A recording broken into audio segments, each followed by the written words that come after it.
recording. Hello, everyone. Hope you're all doing well. Hey everyone, welcome to Some Tangents Are Guaranteed. Yes, I still need to change the image in the background there. I need to update that. I've been slacking super fucking hard on that. I think something we should get out of the way first. There's a certain person we won't be talking about, so just don't bring him up at all, chat. We're just avoiding the subject for now. Yeah, there are things in motion. That's all that needs to be said about it. Yep. So anyways, back prior to releasing the Skyrim video, we were looking at a bunch of different Skyrim videos we could cover, and this is one of them. I've previewed a bit of this video, and some of what I saw wasn't too good, such as praising the game for its visuals while using like 1,000 visual mods. So, not good. But, you know, maybe the rest of the video will be good. Oh boy, we've also got sort of a duality of chat. It's better when they're right next to each other, but where'd that go? Don't be too hard on White Light. I think he makes good content. White Light's content is bad. Well, Stag crew, blink twice if you're in danger. Nah, I think we're good. how do we blink twice on a Discord? Is it like this? There you go, the light went up twice. No. Setch, you have the stream open, right? Yeah. Blinking twice on Discord would look like this.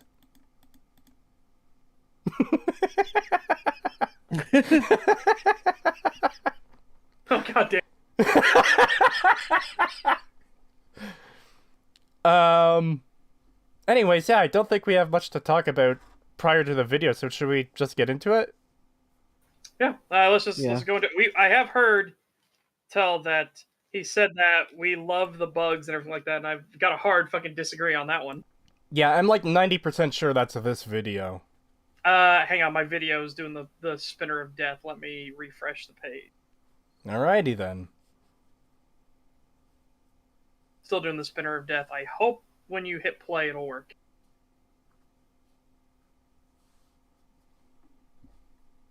So we're good to go? Yeah.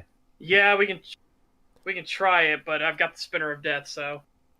$5 from Chris Ellinger. Thank you. Send Morse code through Discord blips. Alrighty then. Hello everyone and welcome back to Red Dead Redemption 2 Critique. This is a part 2, but you do not have to watch part 1 to follow. Oh, crap. Wait. What? It's so much worse when it's that forced, okay? Yeah, that was The meme works when you get blinded or flashbanged or something, because it's a literal white screen that fades into Skyrim. Yeah, or you're just not expecting it in general. So the thumbnail and title is already, hey, this is a Skyrim video. So oh shit, I forgot to put Discord on Do Not Disturb. So to do, I forgot what I was saying there. Anyways, video. To do this while it's already expected, it just comes off as really forced. Yeah. That's why it works just better with random memes rather than trying to do it in a more official video, like an analysis or critique or review or whatever. Because the way it's done in the memes is often actually pretty funny, because like you said, you get flashbang or it fades to dark and then it fades into this. Yeah, that works. Or like people have done it with Half-Life when Gordon Freeman gets knocked out by the soldiers in Half-Life 1. And then he comes back to wake, and instead of being in the trash compactor, he's on the fucking wagon in Skyrim, and he starts screaming. Yes. Yeah, that's a good one. $5 super chat from Zycos. Thank you very much. Thank you. Watching, I'm assuming this, while cuddling my cat, life is good. Yeah. Nice. And Cats are always great. Yeah. And $10 from McDingus. Thank you. In the Fallout universe, after 200 years, wouldn't language be between even just the states start to change? I have family in the deep south, and I have to translate a bit in my head. Absolutely. Absolutely, but that's also one of the things we just kind of ignore for the sake of convenience. It's like how in Star Trek or Doctor Who and stuff like that, it's just like, oh yeah, there's an automatic translator that translates all alien languages, so you understand it as English. Like, it's... You could call it a bit of a cop-out if you want, but it's one that's totally understandable, because it would be so much harder to tell a story if it's like, okay, we have like 500 different languages that we need to process to have the story play out. Yeah. Well, you have Deep Space Nine actually did an episode of this really well. TNG is the most famous one to do language barrier, but Deep Space Nine had one that was great. Yeah, the Area 51 episode. Well, no, this was the one where it was the people came through the wormhole and they were about to die. Their ship was about to explode, but they got them out on the transport. Right. They couldn't understand them, so they had to just tell them to keep talking and everything. And this one lady was like, the one alien lady was looking at this dress like repeatedly over and over again. So Kira later buys it for her as a gift to be like goodwill and everything like that. Like, here, I saw you looking at this stuff, and this they can understand these people now. She goes, "Oh God, I didn't actually want this. I thought it was the most hideous thing I'd ever seen in my life, and I was pointing it out to everyone else." And then Kira starts laughing. She goes, "It is absolutely fucking hideous, isn't it?" I was just trying to be nice. But no, I agree with you. It's absolutely fucking wretched. Yeah, I actually forgot about that episode, but that is a good one. Well, that was the tough episode of Bajor is still recovering from the occupation. And there's like, oh, well, you have, what is it, like 10,000 people coming through. They're an alien race, and they say, hey, we can settle on this continent of Bajor that's dead and lifeless. We're farmers. That's our entire thing. We will help you do it, and that will feed your population and our population and everything. And then it was that hard episode of how do you deal with the people that need a home and a people whose home is literally crippled. And yeah, that was a really good episode. There's a lot of really good episodes in Deep Space Nine. A lot of really good episodes. There's some pretty bad ones though too, but once they find their feet and they start the ground running with the Dominion and everything, it starts getting stronger and stronger. Yeah, absolutely. Like I've said before, Deep Space Nine has less amazing and less terrible episodes than The Next Generation, but it has a more consistent overall quality. Yeah. It's more consistently a 7 out of 10, and with a couple 9 out of 10s here and there. But nowhere near as many 9 out of 10s as like TNG does. And a couple 4 out of 10s here and there. And a couple 1 out of 10s. There's oof. The one where Quark pretends to be a woman is, yeah, that one's pretty fucking brutal. Oh god, I've actually kind of forgotten about that one. $2 super chat from Artemis Wolf. Thank you very much. Thank you. Listening while rewriting my Fallout video script. Nice. Nice. NAD Krauser here in chat. My 30th birthday was last Thursday. Am I a boomer now?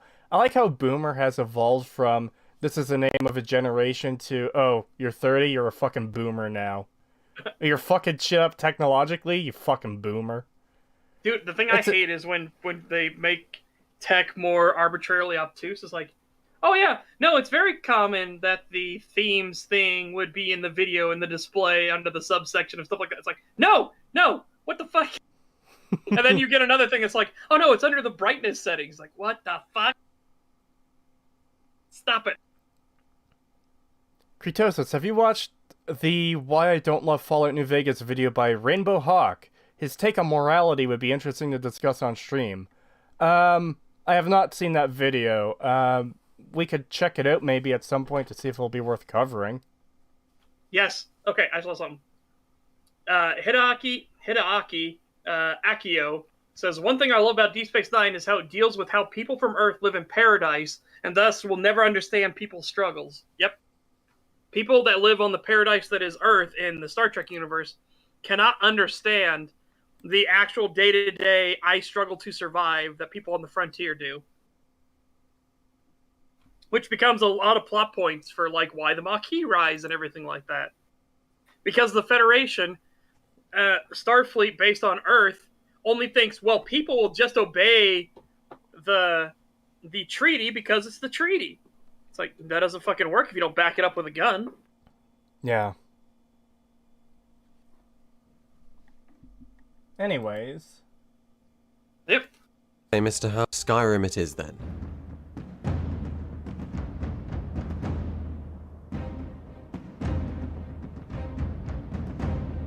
Such arrogance. Nova. I will say, good editing with this so far. Again, you're making your video stand out by showcasing your editing style here. Yeah. Very good start. Just giving you a good identity of like doing this. A bit, people could call it pretentious for doing the credits and things, but hey, if you want to do that, front load it, that's totally fine. Yeah, generally I prefer to just have that stuff at the end because the first bit of your video is going to matter. Like, this is the period where most people are probably going to click off, so... Yeah, it's exactly. It's best not to front load this kind of thing. Yeah.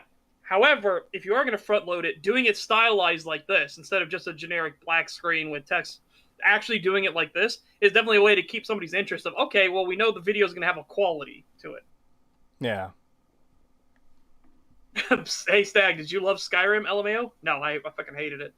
Yeah, it's fucking garbage. Here we go.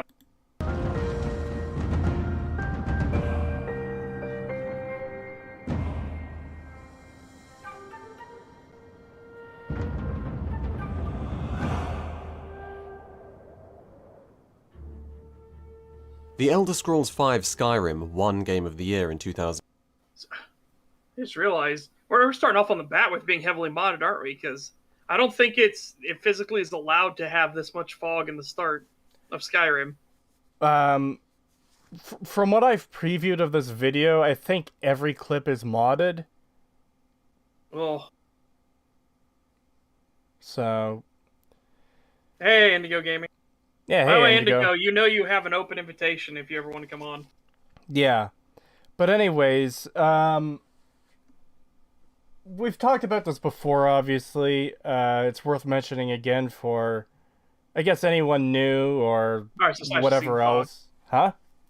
I was just going to say, Slash Jackal says, I've seen fog in the intro. Okay. I never have. I didn't think it was physically possible because they wanted to make sure it didn't look garbage. But, yeah, okay. Watch his fucking skill trees later. Ooh. Uh-oh. Yeah, it doesn't sound good. Yeah, if you're doing an analysis or review or critique or whatever else of a game, it's best not to have it modded because it only raises the question of, are you talking about your modded experience or the vanilla experience? Because what matters... I was muted. I didn't know I was muted. Fuck. I was saying his armor. Look at his armor. He doesn't wear that in the regular game. Oh, okay. Well then. Yeah, that's a good point. But anyways, yeah, and this, I just find it a bit irritating, but it's become a common problem with Bethesda games in general, where it's like, people are saying, oh, this game is awesome, it's amazing, it's perfect, it's this, it's that, it's these, it's those, but most of these people, like, mod the shit out of their games. Like, so what are you, what part of it are you criticizing or praising, I guess? Are you praising it for the mods that actually improve the content, or are you praising the actual game? Because the actual game is what matters. If you have mods that fix bugs and add new storylines and weapons and all that kind of shit, you're not playing Skyrim anymore. You're playing an extremely modified version of Skyrim.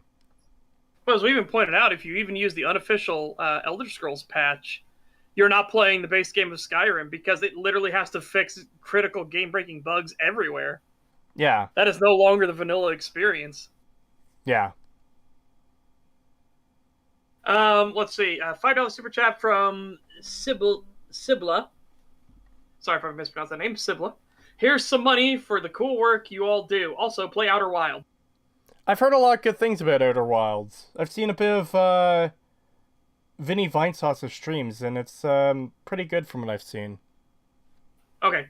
Indigo Gaming says the original has sort of bloom with occasional fog particle sprites. Special edition Looks like it has volumetric fog. This strikes me as special edition footage, personally. Okay.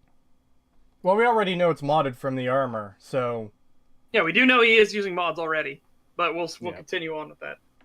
Let's see if he starts going into and look at these weapon and armor designs. So again, if it's all modded, it's like, dude.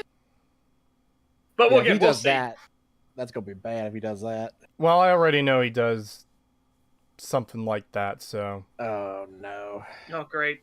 All right, well, here we go.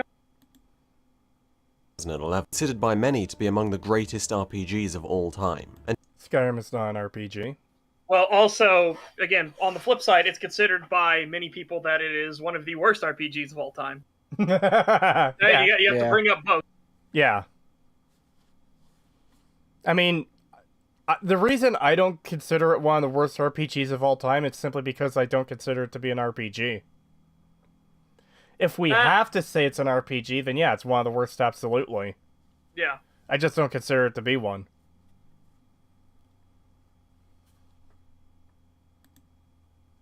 and to be the best game created. Say that in 2014, it might have meant something. Say that now, well, being Bethesda's best doesn't seem to carry much weight anymore. First, I'm sorry. Statement, but yeah. I'm sorry. If you think Skyrim is Bethesda's best, I've got some news for you. Yeah, no, I would definitely say Morrowind. I know a lot of people. was Bethesda at its best. I know a lot of people still think Daggerfall's at their best, and there might be an argument there. Honestly, I need to play Daggerfall for myself and experience it fully, but you know, Daggerfall and Morrowind are probably Bethesda at their best. Because one argument you could make for Morrowind not being them at their best is that's when a lot of the issues started to arise where they just did whatever the fuck they want with some of the lore. It wasn't quite as bad during Morrowind, but it absolutely got worse after that. But the cracks were forming. Kravow, I hope I said your name right. Hypothetical, would it be okay to make a review of a game you have modded if you caveat the fact that you have mods and avoid talking about the parts that you've modded, switch to unmodded for them? I think it's okay if you front load it that, hey, you have mods. There was a recent video I did for the Dark Souls research streams where a guy was talking about the differences between remaster and the base version, but he had to admit his base version was heavily modded with DS Fix, with updated texture packs and frame rate and everything like that. So he then said, so my personal experience comes from the modded one. However, I will be using footage that's unmodded for this review, and I am just telling you right here now, this is the modded version, and everything else you will see after this will have the proper edited credited notation on it from who I got it from, and it was completely unmodded experience. Yeah, I'd say that's the best way to do it. If you're going to at least, not take your mods off your own game. Yeah, now if I had to choose a preference, just take your mods off. Yeah, that would be the best option. Yeah. Creetosis just says it's not an RPG because he doesn't like it. No, that's not why I say that at all. There's games I don't like. So we don't like it because it's not an RPG. Yeah, there's games I don't like that are RPGs that I still call RPG. Like, I'm not... Okay, I can be a bit of a petty person in certain situations, but I'm not going to be like, I don't like this game, so it's not the genre it says it is. No, that's not it at all. It's, Yeah. Skyrim is very much lacking in many ways as far as its RPG mechanics go. Having a perk system and experience doesn't make something an RPG, because Call of Duty is not an RPG, and it having has experience and RPG perks elements. Yeah. Having RPG elements does not make one an RPG. Yeah. I personally think that Skyrim is an RPG by only the strictest definition, but it is an absolute dogshit RPG. It wouldn't even rate my top 100.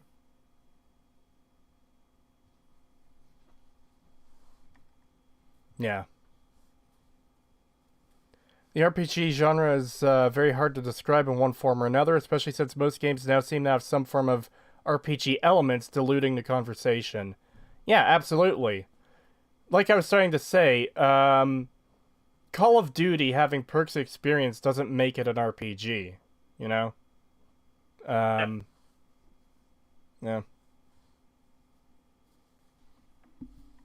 I would say what makes an RPG for me, and I come from old school CRPGs and everything, is that you have a character class that defines your personality, who you are, what you do, what you excel at, what your weaknesses are, everything like that.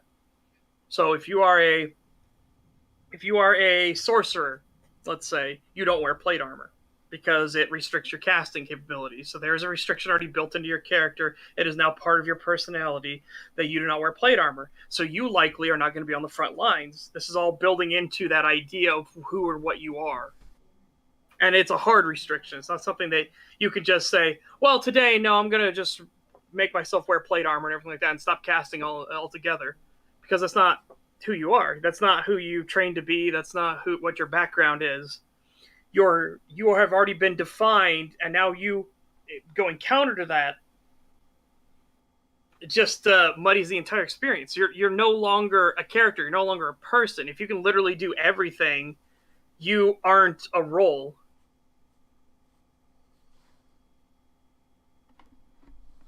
Yeah. Yeah, I agree with Pano. I do think it barely qualifies, that Skyrim barely qualifies as an RPG. And a lot of the reasons why it barely qualifies is because it has some decisions and talking points, and you can dictate your character. But because there's no classes or skill systems, there's no hard rules, you can literally do whatever the fuck you want, and it just waters down the entire experience. Well, there is a skill system. It's just very...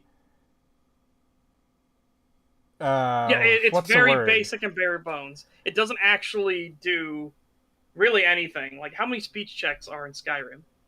Yeah, not... I think like 3. There's a few, but there's not very many, and they're purely speech, which is fine, but the other aspect to consider is skills themselves don't seem to do a whole lot. Like, they do... The level of your skill does affect your character, but it's very minimal. The real legwork of how effective you are with a skill is which perks you take, which is completely fucked. And we could see why... You could see from that why Bethesda did what they did with Fallout 4's perk system, because it's pretty much the same thing. Yeah. As a good example, you can be a level 100 blacksmith in Skyrim, but if you don't put any perks in it, you're making really shitty iron daggers. Yeah. That's sold for nothing. Yeah. Because you didn't put any perks in it. Even though, by the system's own admission, you are a legendary, top-tier, best of the best blacksmith. Master. Absolute master. Because you're as good as you could... you put perks into it, you're not. Yeah. 100 out of... Like, your skill being at 100 is the game saying, you're as good as you could ever possibly be in this skill. And yet... Because you didn't take the Daedric perk, you can't craft Daedric. Because you didn't take the Glass of Ebony perks, you can't craft Glass of Ebony armor or weapons. It's insanity. And as Indigo said in chat, skills in Skyrim become gates to new perks. Yeah, that's pretty much what it is. Yep. So because Bethesda made skills useless in Skyrim, that's why they removed them entirely in Fallout 4. Oh, well, they had basically no function in the previous game. Let's get rid of them. So, yeah. At least that's what it seems like to me. I can agree with that. And this is part of why we call it Babby's first RPG, too, is because it is so limited in its RPG mechanics. It's people who don't typically play games or RPGs could say, oh yeah, I like this RPG, it's very deep, when no. It's not. Yeah, again, the common notation for Skyrim is as wide as an ocean, as deep as a puddle. Yeah. Do you enjoy a cup of bean water in the morning? No, I avoid caffeine as much as possible. I don't drink coffee. I used to.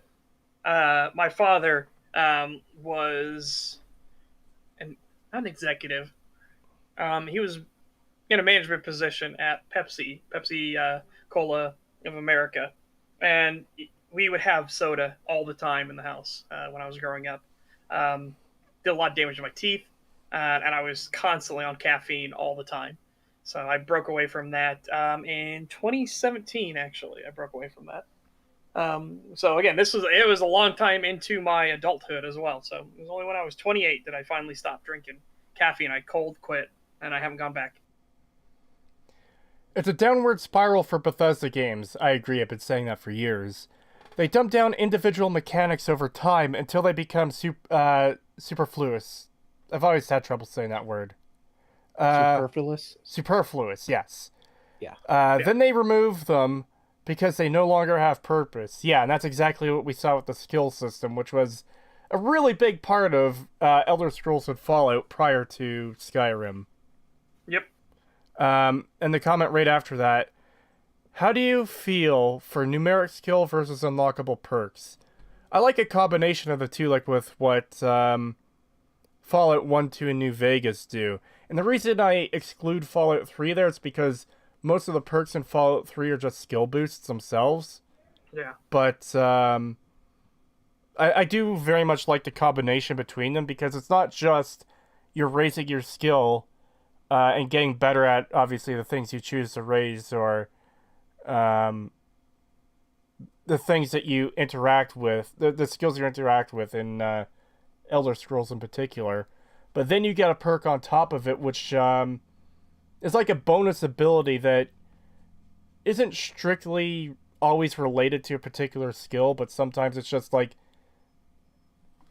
it's just a very nice thing to have on top, you know? Yeah. Well, okay. I'm gonna say summon Igro, just because I don't want to say what it actually is. Oh my god.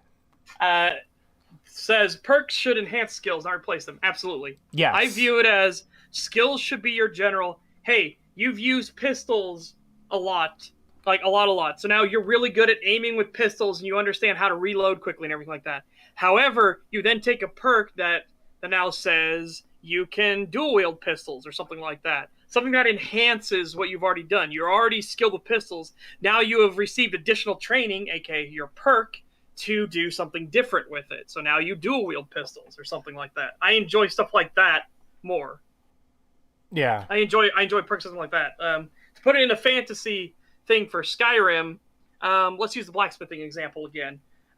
You are a level 50 blacksmith. You're really good at it, and you know how to work the metals and everything like that. But now you get training, and you understand a new technique to maybe make Damascus steel instead. So instead of making normal steel, which you can make at a really high quality, you now understand the intricate nature of combinations and chemistry because of your training to now make Damascus steel.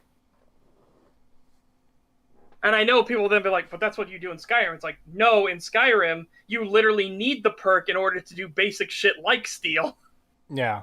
You should know the stuff that's basic and simple should be stuff that you learn naturally over time. I know how to melt iron and make pig iron. Now I've gotten better at it, so I know the better combination of iron and coal, so now I can make steel. Or now I can make normal iron. Let's just start with normal iron. And then I can make cold iron, and now I've made steel. And then you need special training to get stuff that's outside the realms, like maybe acid etching or things like that. Things that are tangentially related to the skill set, but aren't just like a basic function of doing the skill. Yeah.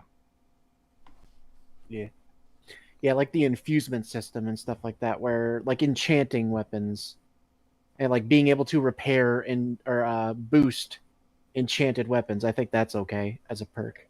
Yeah. And one of the things I mentioned in the Skyrim analysis video too is I very much dislike how they took abilities from previous games and locked it behind perks. So it's like Master Enchanting perk. Oh, you could add 2 enchantments to this weapon or armor. It's like you could do that before a Morrowind. Like, Yep. you could add numerous enchantments to an You could item. do entire sets of armor and everything on one item, which was fantastic. And it also didn't arbitrarily limit you on what you could put on what piece. It's like, I could have boots that give me water breathing if I wanted. I don't need that on a helmet because it just comes across as really silly to me. If it was obviously a mechanical upgrade, then yeah, it makes sense that you put it on your helmet. But we're talking about fucking magic. Why can't my boots allow me to breathe underwater? Or my gauntlets? Yeah. McDingus, Creetosis, how in newer RPGs there are no more downsides to perks. You're just better, but not worse than anything. That's a system that I like that Obsidian carried over. Yeah, in the whole phobia system in Outer Worlds. Ah. When you get into fights with enemies multiple times, and say that enemy does a lot of damage to you, you can actually gain a phobia from it, which gives you a massive debuff against fighting that enemy, but it gives you the ability to train something else now. I also want to grab this comment in chat, too. Well, you do that. I gotta go to the bathroom real quick. Alright. Yep. What do you guys think about Skyrim's system of leveling up skills? The more you use them, the better you are. I do like both systems between Fallout and Elder Scrolls. Using a skill to level them up is obviously more realistic. You do the thing and you get better at it naturally. I'm fine with that, even though it can make leveling up a bit tedious depending on which game you're playing. I also like the way Oblivion and Morrowind did it over Skyrim. And in Morrowind and Oblivion, you raise any number of your class's skills 10 times, and you gain a level up.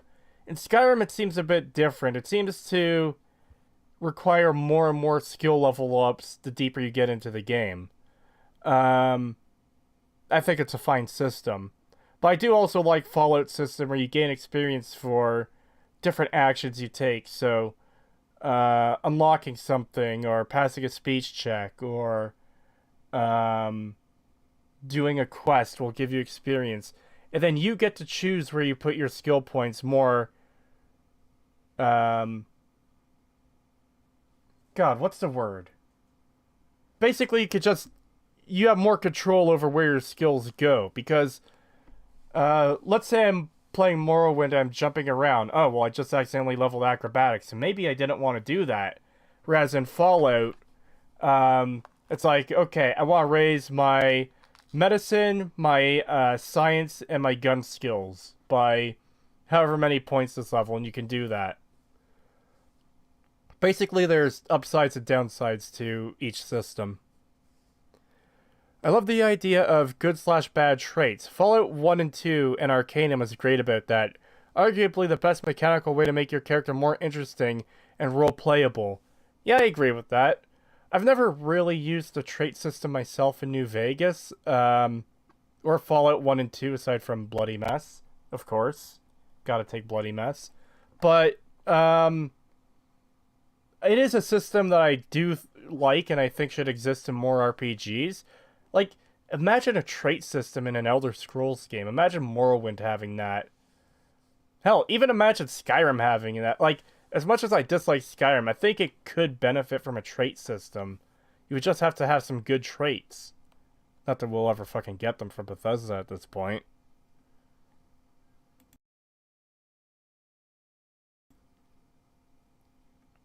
Let's see here. Just gotta keep going until Such gets back.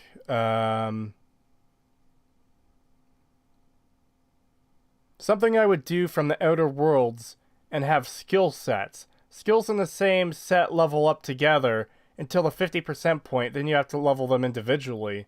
Yeah, something like that could work. Morrowind does have it. It's called Birth Signs. Birth Signs don't really function in the same way as traits do, though, because traits in Fallout is specifically a pro for a con, a positive for a negative. Strong back lets you carry something like 50 points more weight, but if you're not no, strong back is a perk. I'm thinking of Hoarder. Hoarder lets you carry, I think, 50 more points of weight, but if you're not carrying a certain amount of weight and items, then you suffer a penalty to your special, I believe it is. So a positive for a negative. The burst signs of Morrowind don't really function that way, because you take the lady, for example. That's just a straight boost of 20 points to, I believe it's endurance and personality. And some of the other burst signs are like that too. The steed is like 20 or 30 points to speed with no downside. You know? Antronox spell absorption for stunted magicka. Well, yeah, that one does have a positive for a negative, but not all of them function in that way, is kind of what I'm getting at.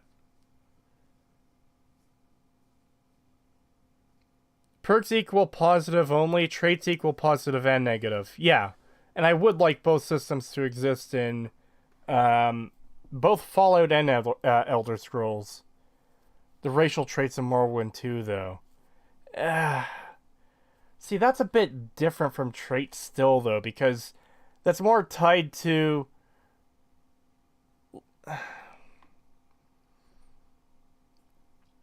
I think it makes sense to have racial traits, even if both... Splitting hairs, I think? No, I don't think it's splitting hairs at all. I think there is a distinction between perks and traits and birth signs and racial, like, bonuses or penalties or whatever. Creetosis, how far are you in Dark Souls? Not very. I haven't played it since the last stream. I've been intending to play it off stream and haven't gotten around to it. I have not given up, everyone. Trust me. I am going to play it more. Traits can only be negative. I disagree. I very much disagree.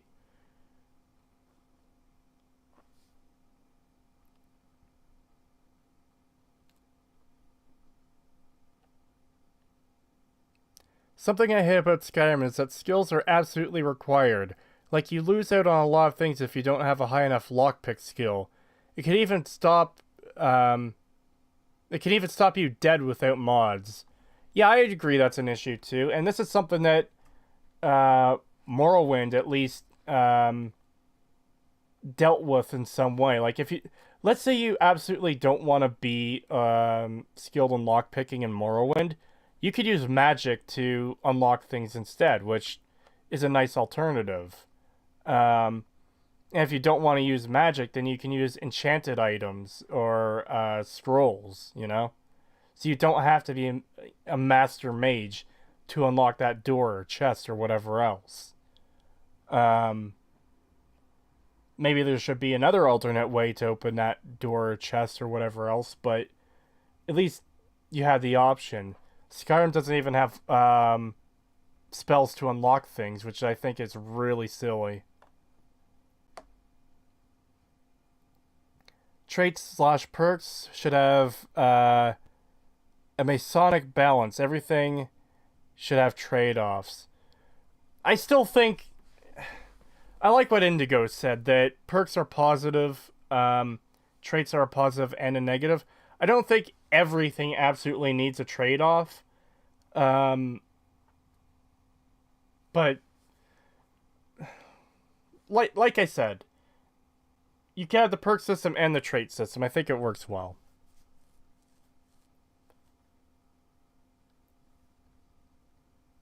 Man, Setch has taken a long goddamn time. Yeah, this is...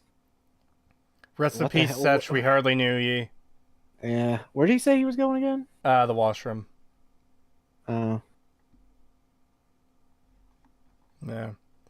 What about the skill unlockables from Outer Worlds? So things you can unlock when reaching a certain skill level. I haven't played Outer Worlds enough. I know I need to play it more, but...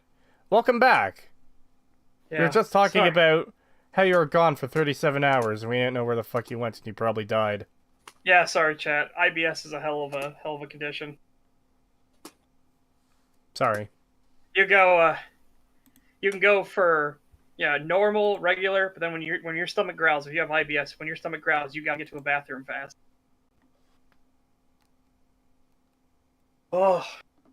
$2 super chat for Peace Never Not since Such fell in. I fucking wish. That sucked. Rip. Anyways, are we good to get back to the video? Yes. Yeah. What's IBS? Internet Blood Sports. Yeah. No. if you want the actual answer, it's irritable bowel syndrome. Yeah, and it is something that you can grow out of. For a while there, I thought I was over it for a while, but lately it's been coming back again, which sucks. But again, it's something you grow out of with time. So usually you won't have it once I get into my 40s.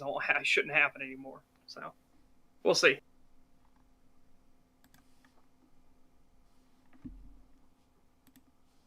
Fallout 4, then, it's becoming more and more popular to hate on Bethesda and their approach to designing games, which, to be sure, is a mess entirely of their own making. But along with the Okay, yeah, so as you fully admitted, like the reason it's becoming more and more popular is because their quality of their games keeps going down and down, and now they're spurning much wider audiences than they were before. Like Oblivion spurned some of the most hardcore dedicated fans that were fans from the Morrowind, Daggerfall, Arena days. Skyrim burned the fans that were from the Oblivion, Morrowind, Skyrim. So, you know what I mean? The number of people that they're burning is getting wider and wider and wider as they themselves are casting their net wider and wider and wider. So they're getting this much wider appeal of people, but now they're burning even larger groups of people. So now it's becoming more popular because there's just a lot more people that have been like, yeah, I got burned by fucking Bethesda. Fuck that company. Well, I also disagree with the phrasing of it's more popular to hate on them rather than it's becoming more common, because I agree with that. I shouldn't think it'd be more popular because you're not trying to do it to gain popularity. It's just becoming more common because the numbers are getting bigger. Well, it's also the implication that it's more popular to hate on Bethesda, that it's fuck, how do you describe? It's like it's something people are doing because they think it's fun to hate on Bethesda. They think it's a hate bandwagon. Yeah, they think it's a hate bandwagon. Or they think it's fun to hate on Bethesda rather than, well, no, this is a company we used to love, and Pagan. What? Stop slam fucking your space bar. Oh.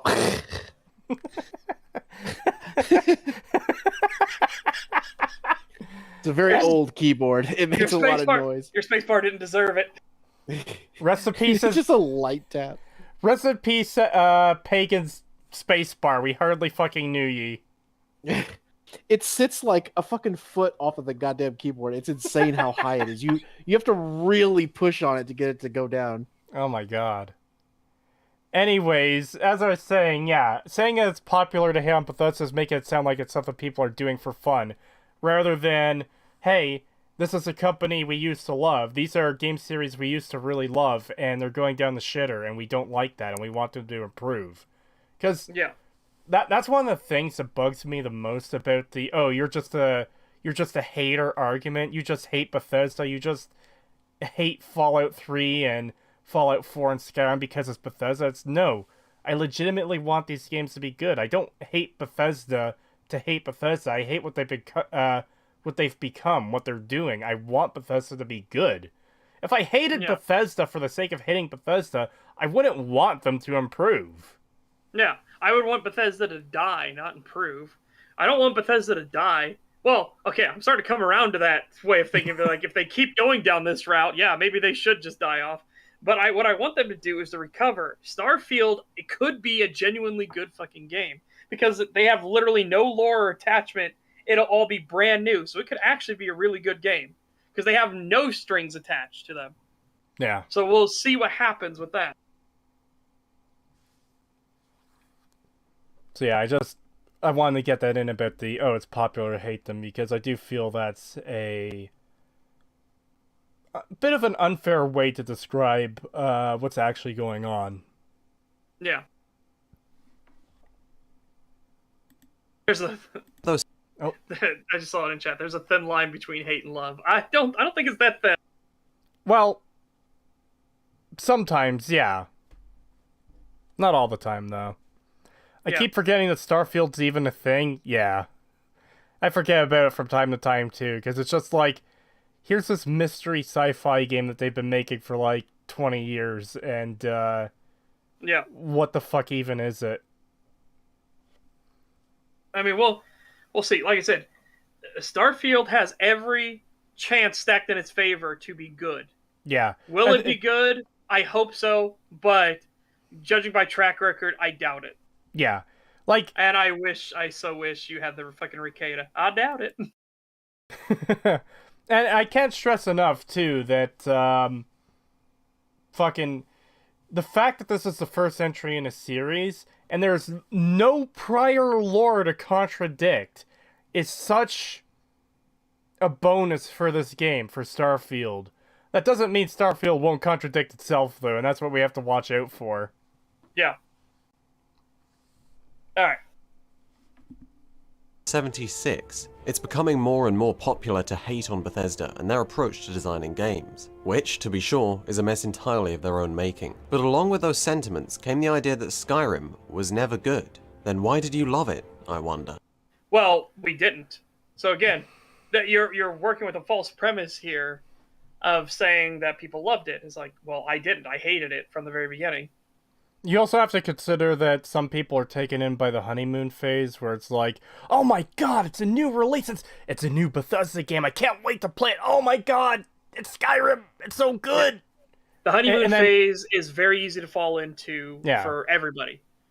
Critics have it all the time. Part of being a critic, if you want to be a really good critic, is to recognize if you are going through a honeymoon phase. Yeah. That's when you need to most say, well, do I really enjoy it, or am I just excited because I'm getting that dopamine hit by going through the next door and seeing what's there? Yeah. That it's very hard to recognize you're in a honeymoon period and then break out of it. And someone also mentioned in chat, there are people like me that loved Skyrim when they first played, and only later started hating it. And that's possible too. It's not just the honeymoon period, but there's also that period where you don't know the scope of the content or the quality of the content just because you played a bit of it. Because if you start playing and you're enjoying it well enough, you're not thinking about it too deeply, then yeah, it's understandable how someone could be like, oh yeah, this game's pretty fun. And then you start questioning, well, why did I find it fun? What did I like about it? And you start looking deeper into it, and you start seeing the cracks form. And then you start seeing, oh, these aren't cracks, these are chasms. These are huge issues that escaped me before because I wasn't paying that close attention to it. Yep. You want to know how often that's happened to me? Fucking so many times. No. And as for Slash Jackal says, yeah, but what about the people who did? We don't need to talk about that because he has already made the assertion that everybody did. He already said, so why did you love Skyrim? That is already a statement, a blanket statement that everybody loves Skyrim. And as Indigo Gaming put it, his assumption is that everyone loves Skyrim and now everybody hates it. I enjoyed Skyrim for a few weeks until I realized how much of the game was missing and how shallow it was. Yeah. I hated it off the bat. Like, and that's not me being like, oh, I'm so superior because I knew these things. Like, no, I had more experience of doing critical stuff before Skyrim came out. So I was already primed to watch out for the honeymoon period and work against it and think about these things more. For me, it was a mix of things. It was a mix of the honeymoon period and the thing I just described where you don't notice the issues until you look a bit deeper at it. And there's also maybe a bit of denial too, because it was like, man, Bethesda, you're my favorite game company. You made Morrowind. You're the reason that I want to make video games. You cannot fuck Skyrim up. This game cannot be as bad as I'm starting to think it is. Oh no, it's as bad as I think it is. It was pretty disappointing to realize how shallow and terrible Skyrim was. And in some cases, it felt... Some cases it was noticing seemingly how little they cared. It was only by the time Dragonborn released and I started playing it that that was around the time I quit. I never finished Dragonborn. I'm gonna fucking have to do this analysis series, god damn it. But Yeah.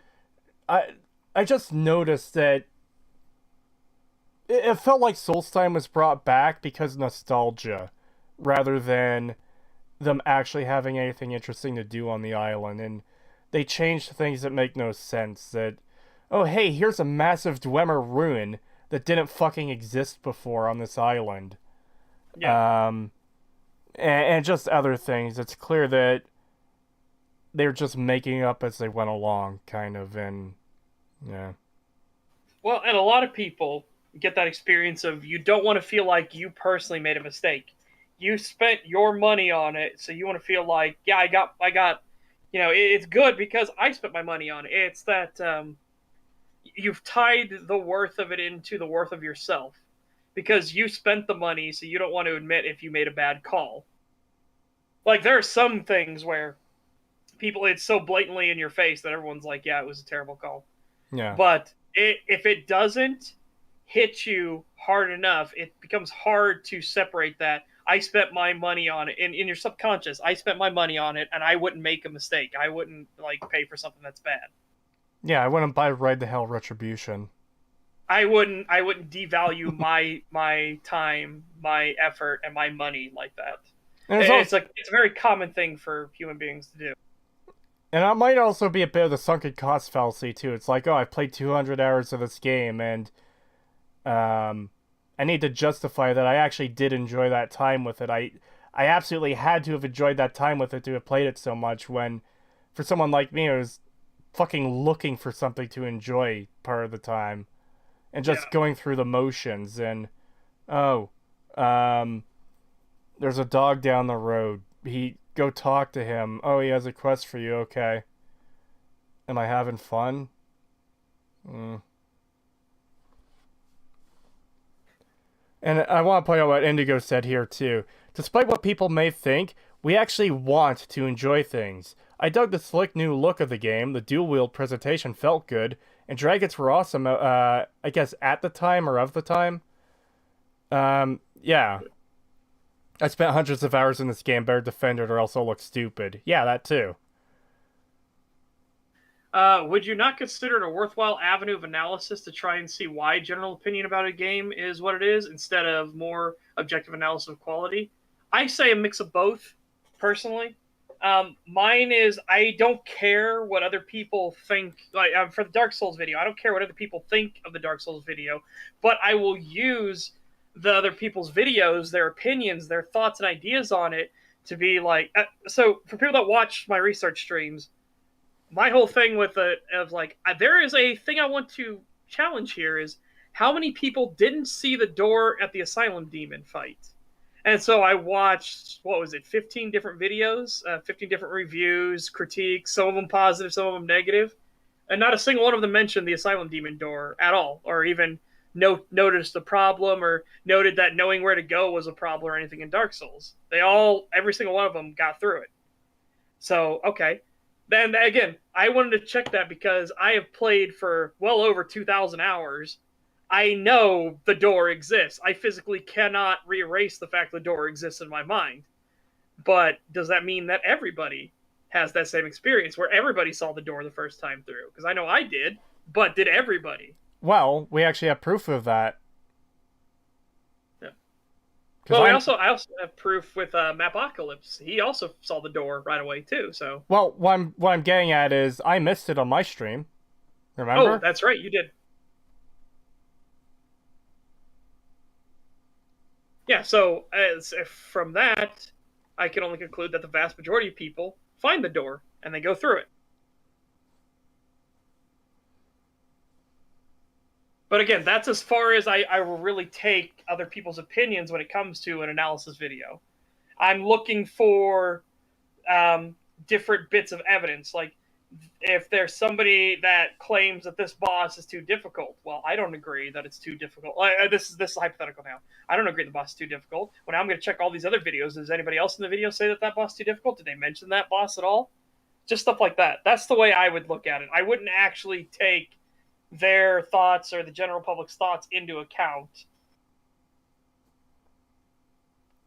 I also want to point out here, Rayloff's armor on screen, absolutely fucking modded. That yeah, is not... we already see their mods here. No, I know. I'm just pointing out again that it's not just Ulfric. This is absolutely there's no denying that this is modded. So Yeah, and I know exactly what mod he's using because I use it as well. Mike, well, okay, your statement doesn't make any sense. First off, I really want to know if y'all think Witcher 3 is good, because if you do, y'all are hypocrites. Witcher 3 is an RPG. We never said that only RPGs are good. I think Witcher 3 is good. But do I think it's an RPG? Well, I don't know. I have to go back through it again and actually dive deep into it. I've only played like an hour and a half to 2 hours of Witcher 3, but also it seems just a bit uncharitable to jump straight to, oh, you're hypocrites, rather than actually finding out what we think. Well, no, remember, because you said you're hypocrites because Witcher 3 isn't an RPG. That doesn't even fit. We have never said that only RPGs can be good. That has never been stated before.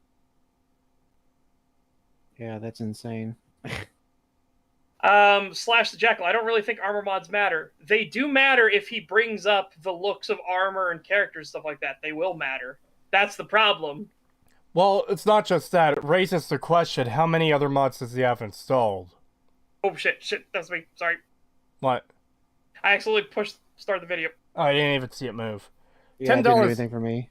$10 from McDingus. Thank you. What is your least favorite part of your favorite product? Mine would be... Oh, chat's moving. That's kind of... Mine would be Holden from The Expanse. Easily my least favorite character in a series with usually amazing characters. Or are you talking about Holden from the book series or from the show? Because from the show, I agree with you. He sucks in the show. But from the book series, he's a lot better. Let's say, least favorite part of your favorite product.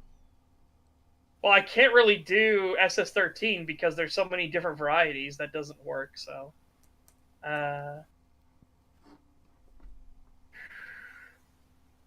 Dark Souls.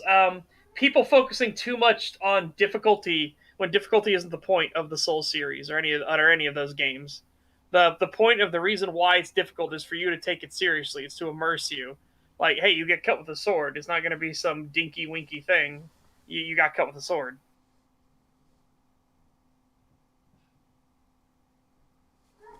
For me, I guess that would be Morrowind, my favorite product.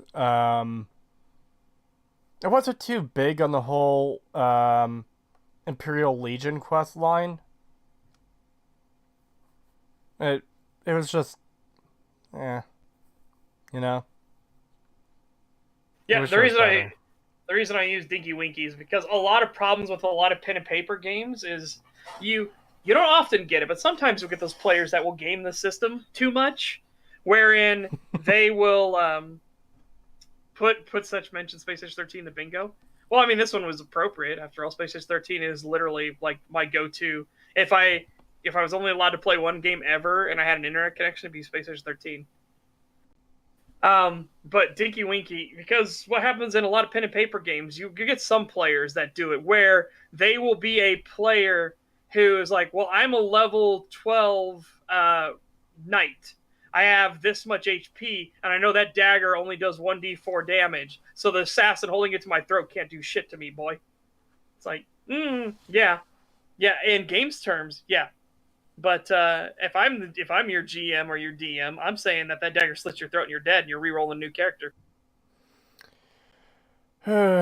You state that the main reason Skyrim isn't good is because its lack of RPG elements. Then people like you go and love Witcher 3, and that completely undermines all of your opinions on Skyrim. Fucking no. I don't know where you're getting this from, but you're wrong. That is an insane... We have never said that Skyrim is bad because of its lack of RPG mechanics. There's so much more... Okay, Skyrim is bad because many of its mechanics overall are poorly done, are poorly implemented. Dragon fights are fucking terrible. Its story is awful. God-awful. It has no consequences for the player, and anything you do, no matter what you do not have a consequence. oh, some random person might send an assassin after you. But that's not actually a consequence because they'll just send an assassin after you anyways, just because it's a random chance, a random draw of the dice. Yeah, you could go into a random store in Skyrim and steal and not get detected at all. But mercenaries or an assassin will still get sent after you, which, by the way, You don't even need to do that. how fucking stupid is it that the assassin is carrying a letter? Oh yeah, Joe from Markarth wants you assassinated because he stole his apple. Yeah, and again, you don't even need to do that. We had live on stream on my legendary playthrough of Skyrim, where I had just started the game, I had left Riverwood, and I got attacked by a Dark Brotherhood assassin because it's a random draw of the dice. And they said that this person, I need to die. And then they gave me a name, and it was in somebody in fucking Dawnstar. I hadn't even been to Dawnstar yet. That's how fucked the system is. Also, how the Thalmor will randomly fucking attack you even if you've done absolutely nothing against them to that point. Yep, I got that on stream too, where a Thalmor hit squad just showed up out of nowhere, even though I hadn't progressed the storyline or anything yet. They just showed up and tried to kill me. $5 super chat from Stephen Wright. Thank you very much. Thank hey you. everyone, I really hope y'all play The Witcher 3 someday. I love the game and the books. Nice. I have been meaning to play Witcher 3. Like I said, I played like an hour and a half of it, and for what I played, I enjoyed.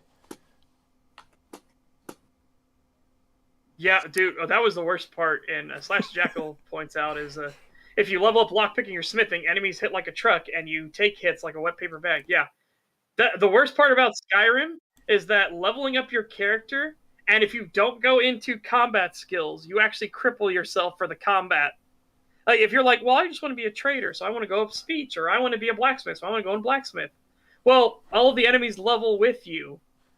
So you're not going into combat disciplines, but all the enemies are, because they're going from bandits to bandit outlaws to bandit marauders to bandit chiefs.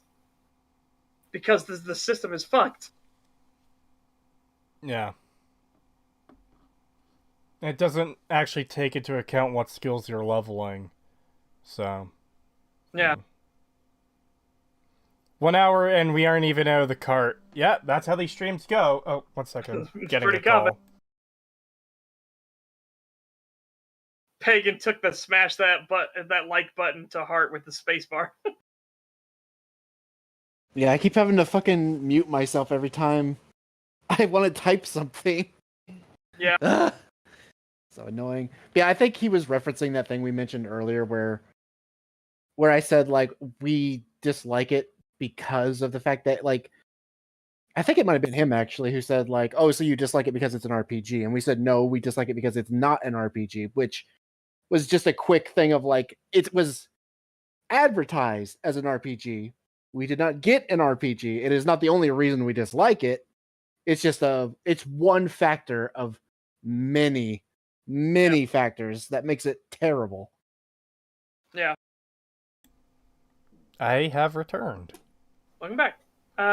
Indigo Gaming says, yeah, that's the problem they created by banning classes. You used to have to level up your class's skills to level up. No longer. Yep. Yeah. And you could even use that strategically in Morrowind and Oblivion if you wanted. Like, let's say I didn't want to level up quite so fast. I could put something like I plan to use a lot, like repair, as not one of my class's skills. So I can repair the fuck out of my armor as much as I want as I'm playing the game, without it affecting my level and shooting me up in, like, to a high level really fast. You know? Yep.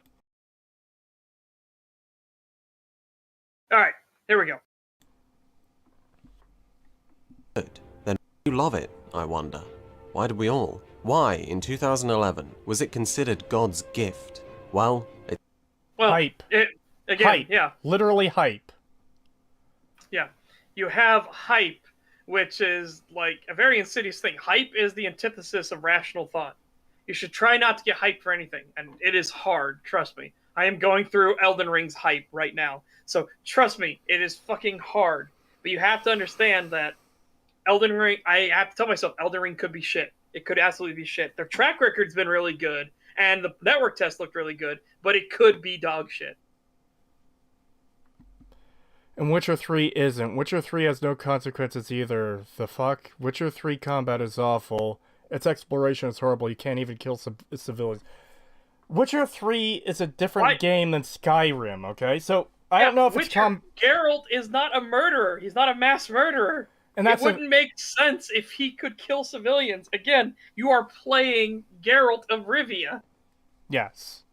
Yeah, in that regard, I would say that Witcher 3 probably isn't an RPG because you can't roleplay.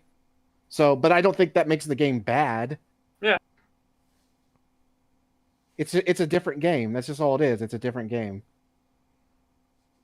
$2 super chat from Scepter Caleb. Thank you very much. Where on action RPG scale is Cyberpunk? Cyberpunk 2077? Well, it's not an RPG. It's an action game. Even the developers, and I know, again, I'm very much of the opinion that the developers' word doesn't really matter, but I already said it wasn't an action game. The developers then removed, or I already said it was an RPG. The developers then removed RPG from all the marketing and all of their stuff on Steam and everything because they're like, yeah, it's not an RPG. We lied. We marketed it as one, but it isn't one. It's like, yeah, great. Good job, CD Projekt Red. I also want to grab a couple comments here. LOL, what is this Witcher 3 whataboutism? I have no fucking idea. We've never said anything particularly strongly about The Witcher 3. At least I haven't. Yeah, I've never even played it. I've seen some Let's Plays of it, and that's it. And I didn't even get that much into them, so yeah, I don't know hardly anything about it. I have no fucking idea why someone's trying to hold our asses to the fire about a game we've barely fucking talked about. No, again, it was crazy person logic, so we just have to continue from there. Skyrim is an RPG where you play a custom character. Witcher is an RPG where you play a defined character. And yeah, I'd be willing to give that too. There are RPGs that have defined characters. That's what most JRPGs are. That's what something like Legend of Dragoon or Breath of Fire 3 or the entire Final Fantasy series is, you know? Those are still RPGs. They're just very different kinds of RPGs. Well, no, I've played Witcher 3. I've played Witcher 3 a lot, but I haven't done an analysis video on it. I need to go back and go through everything. What I played through, I was playing the role of a Witcher, so it fit perfectly for me. But does that mean, can you break out of that? No, I doubt it, because again, you're playing a specific person. Witcher's 3 main quest consists of a person saying, Ciri is over there. You go there and they point you in a new direction of Ciri, and it goes on and on. That's what tracking down a fucking person is. Yeah, that's not a downside. That doesn't make it bad. Also, Witcher 3 decisions absolutely do not matter. What the fuck does this have to do with Skyrim? This has nothing to do with what we're talking about. We're just gonna ignore this shit from now on, because... Yeah, we have to. Mike is fucking crazy. Alright. It's time to find out. But we might as well start on the game's terms. Yes. Okay, as you crawl out of the spider-infested cave, slap up Winnie the Pooh and watch Elduin tear through the skies above, you're faced with the world that bore the game's title, Skyrim. You're free, and there's no place you'd rather be. Here we see more... I'd rather be anywhere goddamn else. Yeah. I would rather be on a space station that is created by nanotrazen, mining plasma, and wondering why that guy's looking shady over there in the corner. Why did he just grow an arm blade? Oh, God! Yeah, I'd rather be a non-dark elf in Morrowind during the Blight than be here.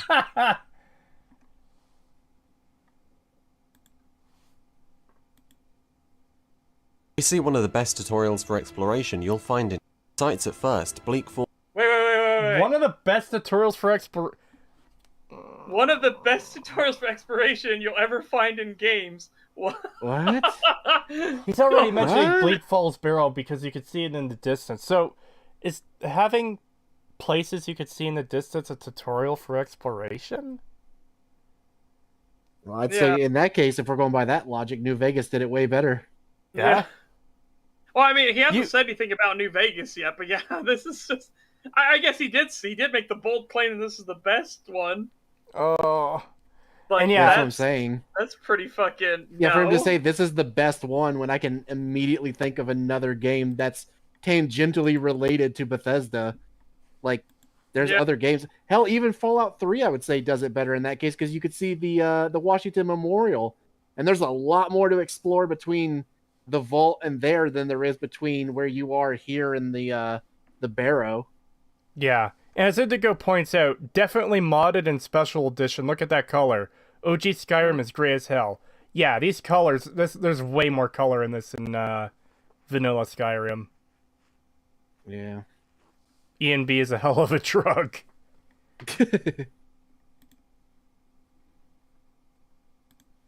And there's no place to be. Here we see more than a vista. We see one of the best tutorials for exploration you'll find in games. Through the sights at first, Bleak Falls Barrow is enticing to the player, which might naturally lead into side quests and Riverwood to forward the main story. And the icons above, which compartmentalize your options. You could go to Riverwood, you could jump straight into dungeon crawling, or... You mean the exact same system that fucking Fallout 3 in New Vegas had?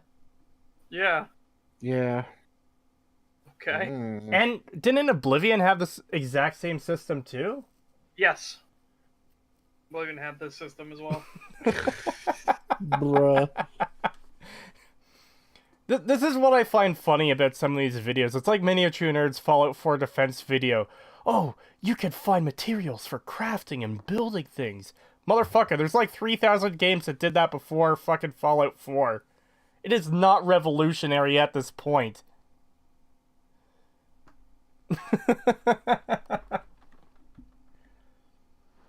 God, and if there's one thing I definitely hate, I hate that bar at the top. I hate that you are required to use it because the directions are literally like, oh, just go over there. The directions... It's like, it's worse than that. The directions aren't even just go over there. It's follow the arrow. Just follow the fucking arrow. yeah. Now, The arrow is your best friend. The arrow is your only friend. They could play it off sometimes and be like, "Here, give me your map, and I'll check it for you." And it's like, yeah, when that happens, that's fine.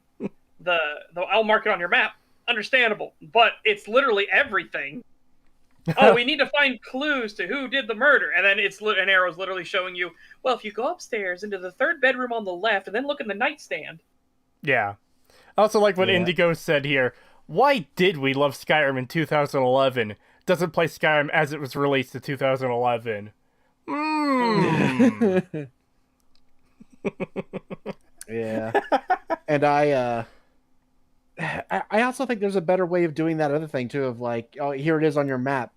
Well, then why not make the map actually useful and have, like, when they point it out, have like a red circle show up, and you have to actually use the map. Like, you could have an arrow for your character when you look at the map, but don't have this thing on your screen at the top constantly pointing you with an arrow of, oh, this way. It's right here.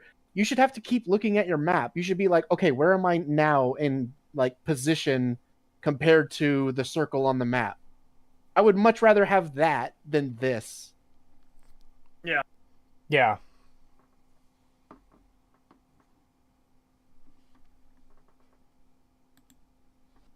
Rock thing. The significant power boost from the standing stones is another example of positive reinforcement for exploration. What? Oh god, this already feels like man. stretching. This already feels like some extreme stretching. Yeah, that is the powerful boost. Oh yeah, your skills will go 25% faster in warrior or mage or thief. Yeah, it's great. Positive reinforcement for exploring the thing that is directly on the mainline path and that the character literally leading you by the hand will tell you to go to. Now, I do think the character mentions there are other standing stones in the world, but, like... They do, but none of them do, like, anything worth a jack shit. Yeah. Hot take, the clairvoyant spell is a better alternative to the magic marker. Abso-fucking-lutely, yes. Yes. I agree. Yes. I would have much rather have had to rely on that than use the markers, because the markers make that completely useless. Why would you ever need a clairvoyant spell when you just have this thing that points you directly where to go anyway? That's so fucking funny. It's like Bethesda trims everything they think is useless, and everything that isn't they'll eventually make useless so they can trim it. But then they add the clairvoyant spell into a game that has the magic marker that fucking points you to everything. Yeah, it's ridiculous. Bethesda, what the fuck are you doing?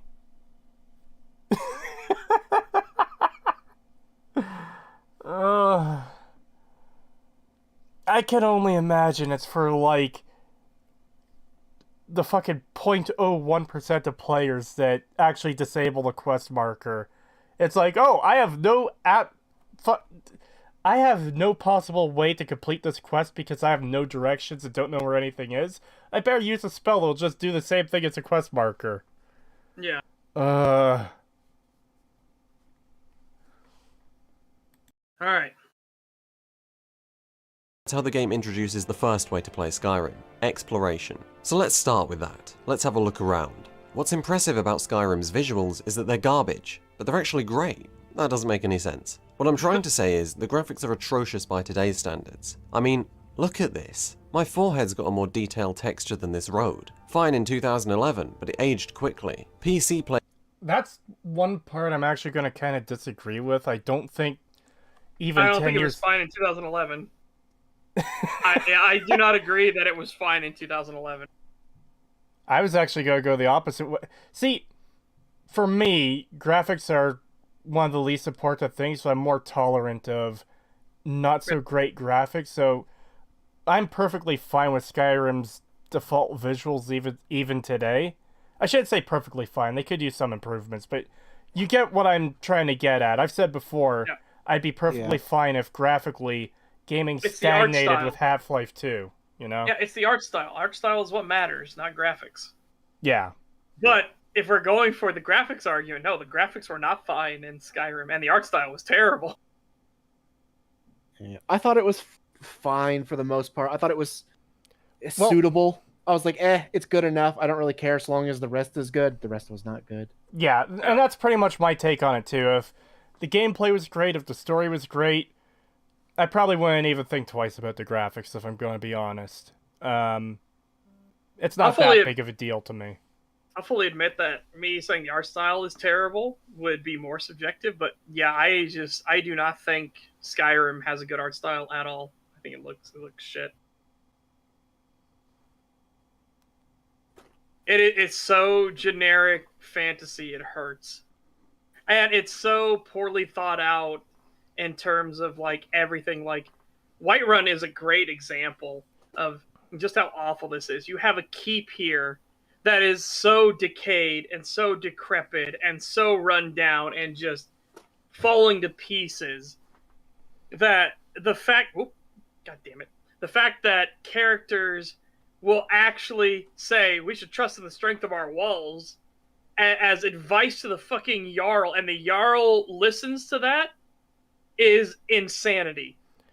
Well, just look at this image here. The walls are crumbling, and they have to build towers out of wood on top of the crumbling fucking stone walls. Like, this should be a very poor hold off to the side that doesn't get much trade. It doesn't have access to, like, imported commodities or, like, there's no rich mines nearby. They can't grow a lot of stuff. This should be a hold out in bumfuck nowhere, not the central fucking city of the entire province. This should be what Dawnstar looks like, yes. Not what the actual economic crossroads of the entire province looks like. Yeah. Whiterun should be the wealthiest of all the cities due to its location. Solitude and Windhelm too, because they have shipyards, so they could do trade as well. But Whiterun for sure should be. So Wendigo says walls aren't that useful against something that can freaking fly. That doesn't matter. Okay, so Whiterun can't hold this defenses against literally anything. Being flying. Let me explain something quickly too for Synth Wendigo. Dragons came back literally today, as far as Skyrim is concerned. They haven't had to deal with dragons for like thousands of years. What they do have are bandits literally living 30 feet from this gate. There is a massive bandit encampment. Well, there's massive, also a war. It's pretty big. And this province is known for having wars. That's like its main thing, is that it's constantly in a state of war. Of course, you should have fucking walls that aren't so easy to siege. Yeah. Yeah. Like, my god. The But- Siege of Whiterun is also embarrassing. That entire mission is an absolute travesty. Yes, it is. Whiterun should be a sprawling city with vast farmlands. It should be one of the larger cities. Absolutely. Yep. I realize there's certain limitations because they were trying to put this on the fucking Xbox 360 of all things. But there's no reason that Whiterun should be any smaller than Balmora is from Morrowind. Yeah. As far as Yeah. like the game and world goes, I understand again console limitations, but they could also still have divided the city up into segments like they did with the Imperial City if it was that big of an issue. I feel like they saw, because they wanted to add the Dragon's Reach thing Yes. and the companions. And I feel like they wanted to make it so it feels ancient. Like this is supposed to be a very old place. So how should we do that? Oh, well, obviously the walls should be crumbling to show it's old. And it's like, no, that is not one of the things that should be crumbling. That should be Yeah. one of the few things that is maintained. Yeah, in fact- Synth Wendigo went on to clarify. Oh, I get that. I mean more how they assume the walls are totally safe against the return of dragons is all. Oh yeah, that's really stupid that they do that. Oh, Yeah. yeah, that is dumb. And as you find out, it's the fucking blacksmith. My father is the right hand to the Jarl, but I'm the one that gives all the advice. It's like, so you're the dumbass that said that these walls can totally hold up against a fucking dragon. You are a piece of shit. And also, there's other ways to show a city is incredibly old. So those walls there that are crumbling, you can design them in such a way that makes it look like they were repaired numerous times over the centuries. Like, Different colored stoneworks will show that they've been repaired constantly. yes. Having moss and stuff growing up out of the cracks in the wall itself will show that it's been there for fucking yonks. Yeah. Not just that. You could have, like, ancient crypts or statues that they're, like, Yeah, worn imagine, down by like- centuries of Yes. rain and snow. Even religious sites where it's like, oh, this chapel was built here 1,400 years ago. And similar to with the walls, you could show how parts of it have been repaired or replaced or added on to it that, hey, this add-on is a completely different style of building compared to what was originally here. You know? Yeah. Yeah. They also have, animations and stuff built into the game of people doing, like random things and stuff. And I believe one of them is like repairing stuff, like hammering a wall or something. Just Yeah, literally, generic hammer the wall animation. yeah, It's literally, so just annoying.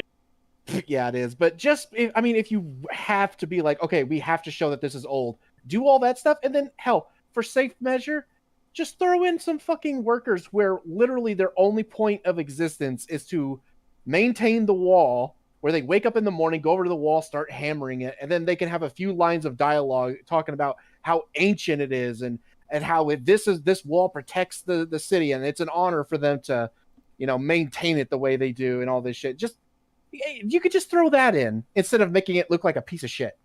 As Brady Wastelander points out in chat, erosion is always a key sign. Yeah, absolutely. Like, Yes. just because something is old, too, doesn't necessarily mean it's crumbling. You could just have it be worn down through time. Yeah. Yeah. It's just frustrating.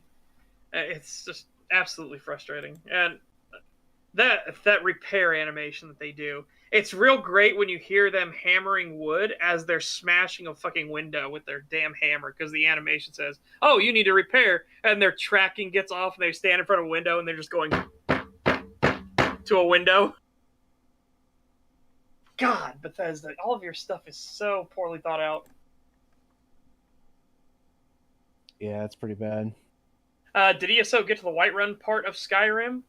No, I don't think ESO has gone to southern Skyrim yet. We have northern Skyrim for sure. I know that for sure.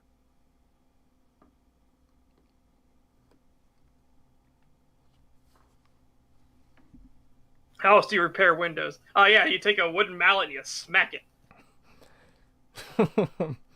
And yeah, they do absolutely have the generic hammering on a wall animation in Skyrim, because if Vinny Feinstoss's Nintendo Switch playthrough of Skyrim a few years ago, you had Serana, and I told you guys this before, how she kept targeting onto all the generic fucking animations in the world and started doing shit just fucking randomly. And one of the times he was talking to a character, he starts hearing hammering off screen, and he looks to see she's just randomly hammering on this person's house. Serana, you don't live here. Why are you hammering on this person's house? Stop that. That's rude. As much as I hate Skyrim, those streams were fun. Just the game constantly fucking breaking. One of the things that happened to Vinny on stream was a wolf was attacking a deer, so he killed the wolf. He's like, I saved you, and the deer just fucking disappears. It just blips out of existence. The best one, though, hands down, was him talking to the little child that just performed the Black Sacrament. Yes. And his companion teleports behind the child, and he's like, what are you doing there, Serana? And then she bends over and starts performing the sacrament. Yeah, that's fucking hilarious. Another time it's like, well, who the fuck do you want killed, Serana? What the fuck are you doing? Well, another one of the ones that happened is he was outside of Markarth, and these NPCs were freaking out. There was this dog that just kept going into, like, battle stance and back to normal stance, battle stance, back to normal stance. There's the stable owner who's like, help us, as he's walking around doing nothing and screaming other sorts of lines, and he would pull out his pitchfork, they would disappear, he'd pull out his pitchfork and disappear. Vinny had no idea what the fuck they were freaking out about, so he summoned the dragon from Dawnguard, and when he did so, the dragon's tail launched the dog up into the fucking sky. Wow. Vinny didn't see this. He was like, where'd the dog go? And someone sent him a clip where he saw it getting launched into the fucking stratosphere. Oh, God. Skyrim is just a fucking mess. Alright. Yeah, let's get back to it. Players could get around that with it even threw console players a bone with Skyrim Special Edition back in 2016. A remaster that looks significantly better than the original? I know, incredible. Dark Souls. But not Okay. So, again, the remaster of Dark Souls was literally just to fix the fact that the PC version of Dark Souls was really fucking bad, okay? Get off your fucking high horse. I don't know why. Why is it always the idiots that make the same thing? The Dark Souls remastered is bad. It's like, no, it isn't. You can be disappointed they didn't do more. I understand that. But it looks fine. It plays fine. It has the stability we wanted. It also has the changes that they advertised. They didn't like bait and switch this thing. And it was also not by the same fucking company. Creetosis. Give me 2 good men in a match and Whiterun will be ash by morning. Teach them to build a city entirely out of wood. Okay, fucking Ramsay Bolton. Jesus. Yeah. $5 from Itako the Tricky. Thank you. Hello, Owlman. I've been playing Oblivion since I got it on winter sale. Now I can't go back to Skyrim ever again. The changes are just so bad. I will say, as much as I hate Skyrim, there are some good changes. It's just way outweighed by the bad. Yeah. Dude, Mike, I know you're an idiot, but come on, man. If you're gonna be an idiot and try to troll, try harder. Elden Ring will be bad. They're reusing animations. Reusing animations doesn't make something bad. No, it doesn't at all. It's the same. Again, we already know Mike's a crazy person. So, like, the fact that they're reusing animations, it's so bad. I know it's a meme. The fucking they're reusing animations. It's bad. That's literally a meme that has no weight whatsoever. Anyone who says that is they're either memeing, or they legitimately just don't know anything about these games. Yeah, that's why. Again, like I said, I'm telling him to try harder because he's fucking insane. Yeah. Yeah. But it shows an actively. Yeah, you're fucking an idiot. All right, well, we can just ignore Mike. You're actually insane. About Skyrim's visuals is that they're garbage, but they're actually great. That doesn't make any sense. What I'm trying to say is the graphics are atrocious by today's standards. I know, incredible. Dark Souls. Years later, it happened again. What is Skyrim Special Edition even with mods compared to modern games? Graphically, mediocre. And yet visually, fantastic. When you start to climb the mountains and I have a hard disagree on that. Visually, fantastic. No, it really is. Again, I think I and think you're I just already talking about realized- your modded experience. You've started saying mods. That's not Skyrim. That's mods. Yeah, that's mods. Also, I think I just realized. I mean, I should have realized this more. Maik Yeah, I know. the Mike the liar. liar. I know. Yeah, I know. I think But- they're just doing a role play thing. I think they're just doing a bit. Yeah. So let's just again. The bit isn't very Yeah. funny though, so let's just continue. I know it's not funny, but I'm just saying I think that's what it is. I don't think it's actually some crazy person. Eh. Okay. And the sky turns pink and the trees turn green. You think, what And the trees glisten green. What? Glisten green? Hold up. What the What? fuck? They're Oh, trees, no, my it's guy. They happening. don't glisten. Yeah. So this is getting into the whole flowery language issue that we have to deal with from time to time. It's you can't just explain things plainly. You have to make everything seem elegant. I fucking hate that word now, elegant. But Yeah. you have to use these flowery words and language to try and make something sound so much better than it is. Yep. Graphically, visually, what the fuck do words mean, you silly scone merchant? Yeah. Alright. you start to climb the mountains and the sky turns pink and the trees glisten green. You think, what have I been missing out on? And then as the clouds come closer, the snows start to fall. It's a blizzard. Leaves crusted with frost, rocks encased, the path obscured. White rays Holy shit, dude. The flowery language in this is brutal. Yeah, this is wow. How you know you don't actually have something interesting to say? You start doing flowery language like crazy. Yeah. Holy crap. You Well, don't. this, instead of talking about the fact that the weather changes and they have visual indicators of that. Oh, Gelb voice. The trees are green. This is good because the trees are green. Because leaves. No, the trees are green. And this is good because trees in the real world have green leaves. And leaves are green because of photosynthesis. Yeah, thanks. The brown of the dirt, the gray of the trees, the gray of the sky, the gray of the rock, the gray of the people, the gray of the snow, the gray of the cities, the gray of the water. Yeah, pretty much. So The game is just consistent, as you just- can clearly see through the color palette. as such pointed out, you don't need to do this kind of shit if you have a point to make. This is what if you you have do. an actual interesting point to make. You don't do this. This is how you pad out your script. Mhm. Yeah, or try to Yep. make something sound so much deeper and important and fucking whatever else than it actually is. 2 pounds from Meridius Beacon. Thank you. A new hand touched the beacon. No. Oh no, we have another green supremacist. Oh god. All right. Also, mountains, and you realize Skyrim's 8 years old, but this still immerses me like it came out yesterday. Even Old Rim had these aspects, like Special Edition. Even Old Rim. Yeah, that's what people call the old version Oh, of it. it's funny. Yeah, I didn't know I people. still use Old Rim. I never bothered with Special Edition. I still have Old Rim. I gotta agree with Indigo Gaming. It's sourceless, baseless, emotional appeal. It's no substance. Yeah. Yeah, exactly. Yep. Yeah, that's so all it is. one of the things he points out is that the trees are encrusted in snow and ice. We typically call that textures on a model. Yeah. It's like saying Yeah. this building is very elegantly designed. It has carvings in the wood and shingles on the roof. Yeah. It doesn't make it amazing. It's just like, okay, they made a building. Am I supposed to be like, is my mind supposed to be blown by that? Well, Yeah, especially considering the art design really isn't anything to, praise. It's standard.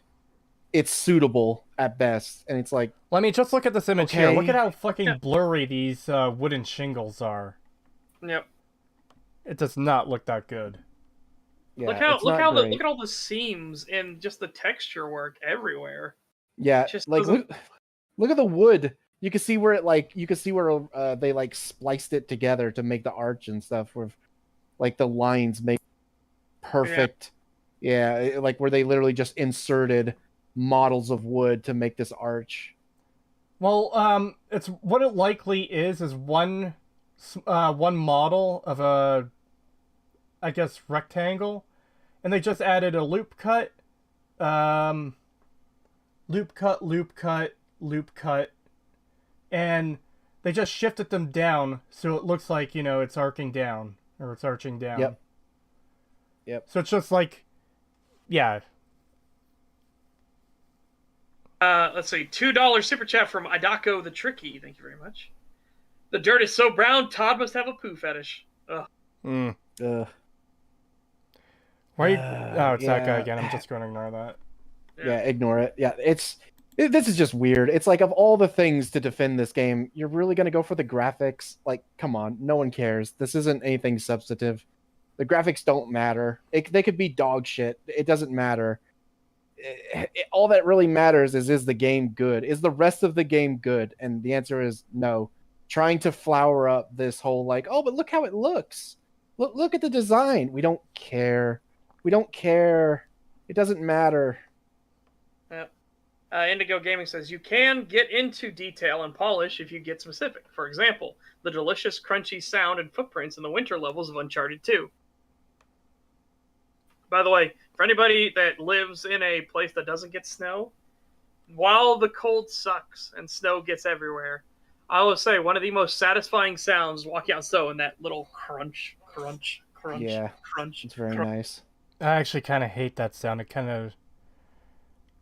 It's that sound that gets into your body when it happens. It's like, ugh! But that's kind of why I like it. That's why I like it.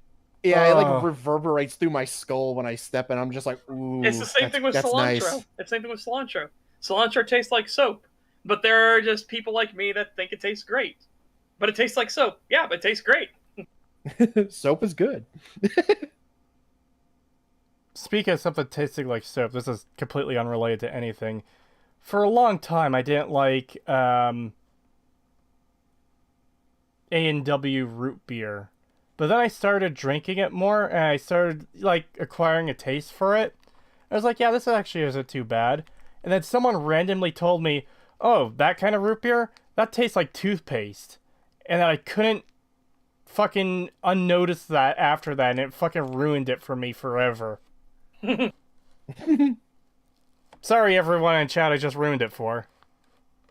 I don't think it depends on a gene if it tastes like soap. I think it just depends on the gene if you actually like that flavor, if it doesn't bother you. I love cilantro, and I think it tastes like soap. More so with mods. The world has that same quality as Red Dead Redemption 2. Every frame a painting. Every time you pause the game, that still wouldn't look... Every frame a painting. Don't do this. Don't. That's hilarious, but dude, do you want us to actually start doing that every frame? Because oh boy, let me tell you, if we took that last thing, the frame we just paused on, and looked at how fucking ugly that was. Yeah, oh, what a painting. Look how awful that is. What a painting. Yeah, why do people keep making this? Acer, who did the exact same thing.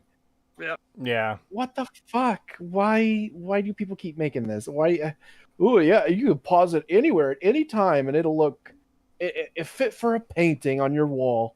No, it really won't. People say that because they think it sounds good. Yeah, I know. I would never say that about even the most beautiful, gorgeous game. I would never say you could pause it at any time and get it, because that's not fucking true. There will be moments of jank and things that don't work and clipping and stuff like that. You don't ever say that. What would be hilarious? It's just something that is designed to set you up for failure. What would be hilarious if there was like a parody video that said that exact line? You could pause the game at every point, or at any point, and frame it and put it on a wall as if it were a painting. But then the footage that's being shown is like a model bugging out with the neck and arms and legs stretched, and like that's what I was thinking. I was thinking of like a corpse on the ground just doing that like. I was gonna go farther than that. There's like a dog there, but it's just like it's in its normal standing pose, but its like tail is on the ground. It's 90 degrees, like, so its face is facing straight up into the sky. Yeah. So to answer this more accurately, how the fuck do you like the flavor of soap? I don't like the flavor of soap, but cilantro has a taste that makes you think. It's the same thing with where it tastes the way you think something that would smell. The way, like, soap has that same smell that cilantro tastes like, in essence. I just have the gene that's like, yeah, no, that's a good taste. I want to read out a couple comments here. Metal Gear Solid 4 looked great, but 90% of the gameplay was Snake's ass, every frame of painting. Also, the Blind Rogue. Root beer is also basically only drank in the United States. Europe isn't a big fan of it, and Asian countries will start throwing up if you give them it. That reminds me of the Deep Space Nine episode where Quark is like, taste this human drink. Oh, Yeah, it's so root sweet beer. and bubbly. It's disgusting. Yes, the humans call it root beer. It's much like the Federation because it's so disgustingly sweet. Yeah, no, you got it. You got the gist of it. Yeah, But it yeah. was Garrick then saying, just like the Federation at the end. Yes. It was so fucking good. Because the Ferengi and the Cardassians were putting their faith in the, or at least Garrick was putting his faith in the Federation to win the day. Yeah. I just really love that moment. All right, $50 super chat from Chris Ellinger. Thank you very much. Thank you. What version of Skyrim is he using? Switch, Xbox 360, PC, Anniversary, 10-year edition, or VR? All have different graphics and sounds. Then what mods is he using? I think he upped the render distance. By the way, Skyrim is the worst game I've ever played. We know he's using Special Edition at least, and he has a bunch of visual mods and stuff on it. So. This was before Anniversary, too. This was out before Anniversary, so... Yes, this was before Anniversary. So we know it's not that. We know we very much looks like Special Edition, and we already know he's using a bunch of mods. Yeah. Yeah. Which, that's not a good sign when you have a bunch of mods and then you're going to talk about the visuals. Like, come on, my guy. We already know you're using visual mods.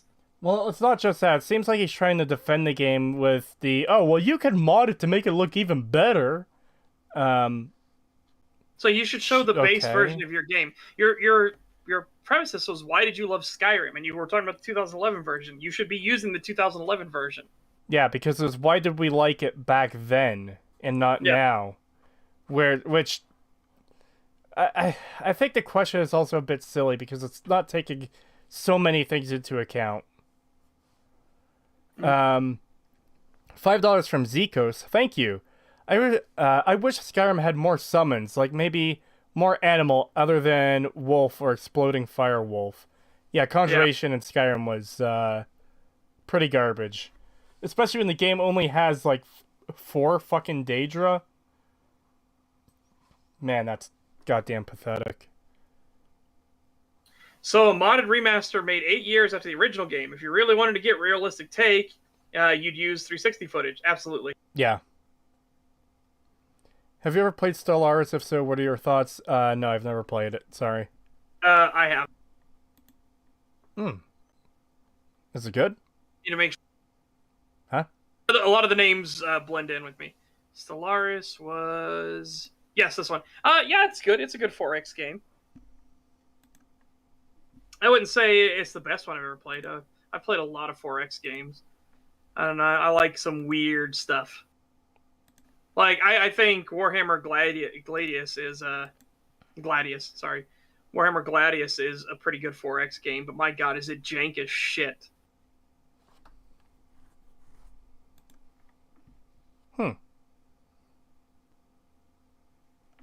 Alright. More so with Mark. Overworld has that same quality as Red Dead Redemption 2. Every frame a painting. Every time you pause the game, that still wouldn't look out of place as your desktop wallpaper. Why? Hold on. Okay, at least you didn't say something to hang on your wall, but Skyrim still. had these aspects It's still like the same Special thing, hold Edition, on. More I'm so gonna with do it mods. right when he says it. Skyrim's Overworld has that same quality as Red Dead Redemption 2. Every frame a painting. Every time you pause the game, that still wouldn't look out of place as your desktop wallpaper. Oh yeah, what a great desktop wallpaper this would be. Yeah, I would never fucking use that. With the really bad texture work on the stuff immediately in front of you, the fact that it de-renders pretty fucking close to you, how the literal the literal colors bleed. Some of those mountains in the background look like they're fucking smeared with Vaseline. Yeah. Like, especially off to the left over here. That does not look too good. Yeah, as Indigo Gaming puts it, more so with mods. Yeah. Just ooh. That we're not being petty. He specifically just said you could take every single frame in this and make that a painting. Or in this case, he legitimately said every frame a painting. But now he's also said on your desktop wallpaper. It's like, no. Yeah. Dude, again, those are statements that are only designed for failure. Yeah, it's not a good argument to use. Don't say that. Just don't say that. Yeah. Again, don't use flowery language. Actually say what you need to say. Make a point. Don't flower up shit and like try to pad out your script. And don't say stuff like this. Stuff that is so blatantly like, okay, well, I'll do the one of the guy T-posing inside of a horse. Yeah, that'll be great. Hold on. If you give me 1 minute, I will get an amazing fucking screen cap that proves your argument wrong. That every fucking frame ever would be great for a desktop background. Let me find this video quickly. Oh, you're gonna love this. Okay, let's see. Keep chat busy while I do this. Okay. So, chat, how many of you are using your bingo card? So far, I just have the video essay voice, tangents, and such. No, something obscure but relevant. What'd you know that was obscure but relevant? Blacksmithing, when we were talking about how to go up, and then talking about what a perk would be, like knowing Damascus steel, because you would need to know different levels of chemistry for that. Ah. Oh, also, I guess I can work off of that tangent. We never lost the recipe for Damascus steel, guys.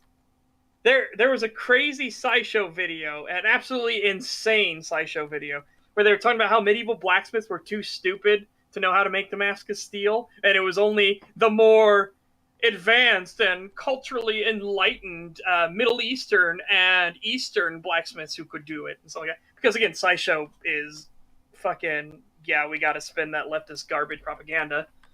But yeah, we never lost the recipe for Damascus steel. Okay, in fact, they were making better steels they were making forged steel. All right, Damascus steel is very beautiful and pretty, and the stuff the SciShow was showing was not Damascus steel; it was pattern welded steel. All So right. they couldn't even get that right.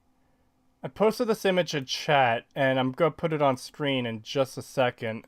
This is a screenshot from Vinesauce's, one of Vinny Vinesauce's Skyrim streams. I actually took this from the shorter video he uploaded of highlights, but God, that image is fucking massive. Let's reset. There we go. I saw the image in our group chat. Oh god. Every image is fucking a painting that you would put as your background. Character fucking clipping into the ground. Yeah.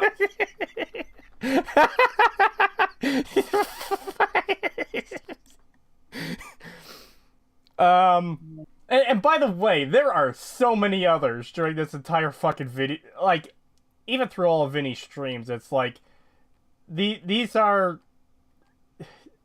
It's dumb to make these kinds of statements that oh, everything is going to always look perfect that you can use as a background. It's just silly. You are setting yourself up for goddamn failure. Especially Skyrim.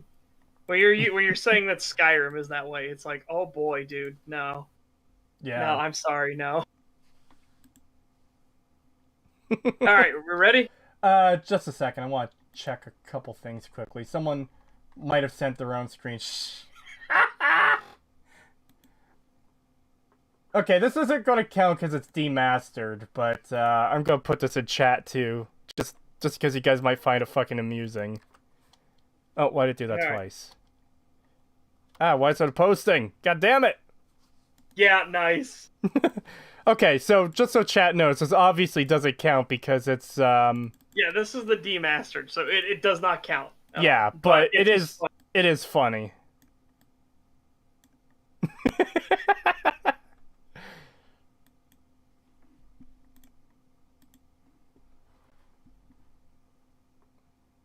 All right.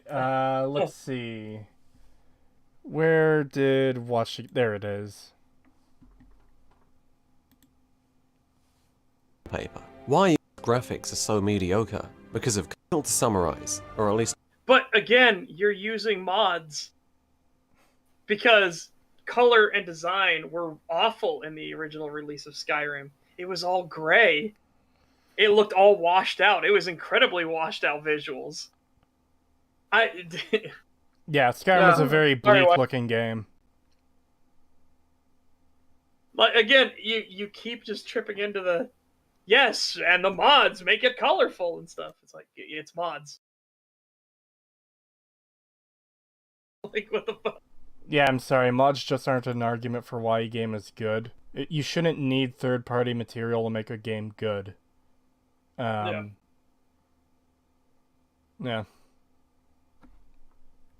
All right, here we go.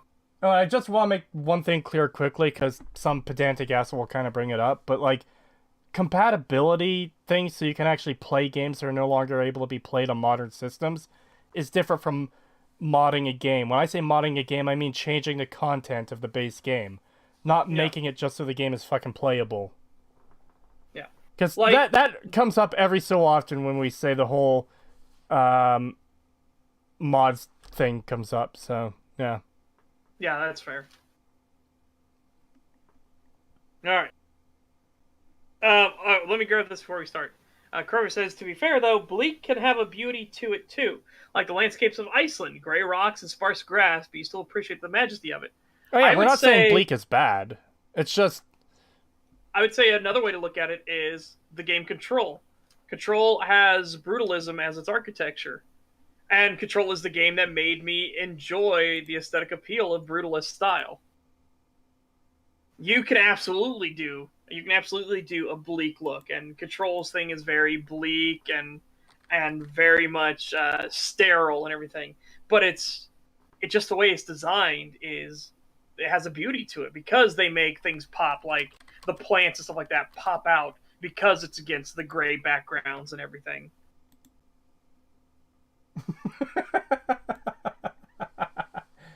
Indigo sent a meme. I'm gonna put up on screen. Why is an image taking so long to load? Okay, there we go. Copy link. Paste in chat. And put on screen. Oh boy, this is massive too. Oh god. I made it bigger. Why did resetting make it bigger?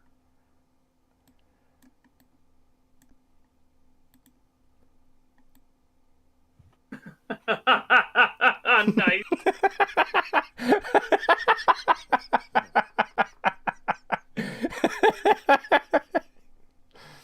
Every frame of painting that you could use as your desktop background, it wouldn't look out of place ever.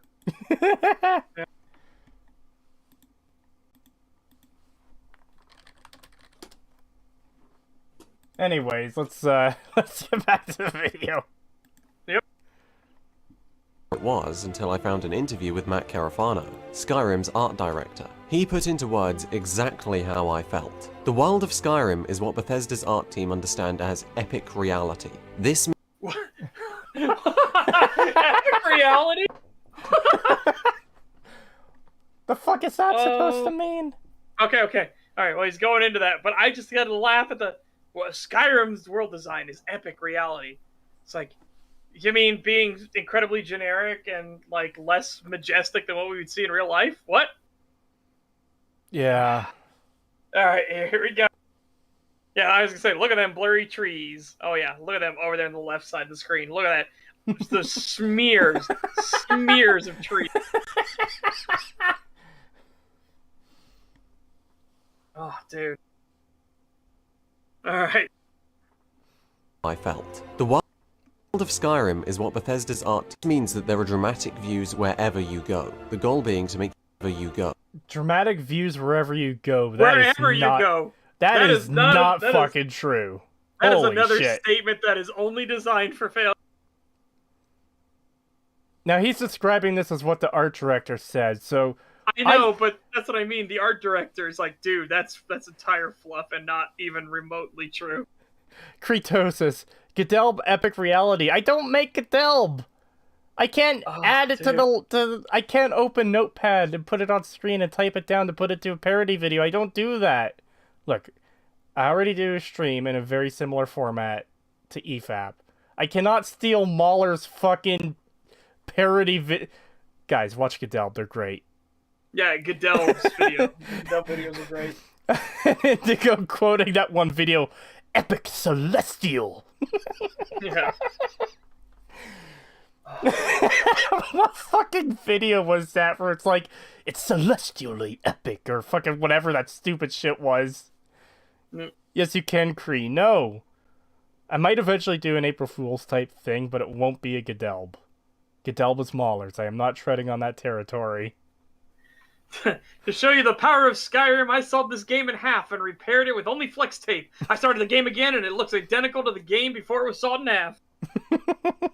No. Oh. What? Honestly, your critique on Skyrim is great and all, but the biggest issue in this game is that I can't bang a dragon. Years of D&D have trained me for this, and I can't use my training. What? Dude. Yeah, bards. It's always the bard in the party. I rolled to seduce the dragon. You what? What? Yep. It's like, it's gonna be a 20. I got a natural 20. Yep, nat 20, baby. Why would you want to fuck the dragon? It's every bard does it. Every It is fucking one bard of the does it. best ways to derail a GM, just entirely a GM DM. It is the best way to like totally throw a spanner in the entire fucking campaign. But I roll to seduce the dragon. You do what now? But why?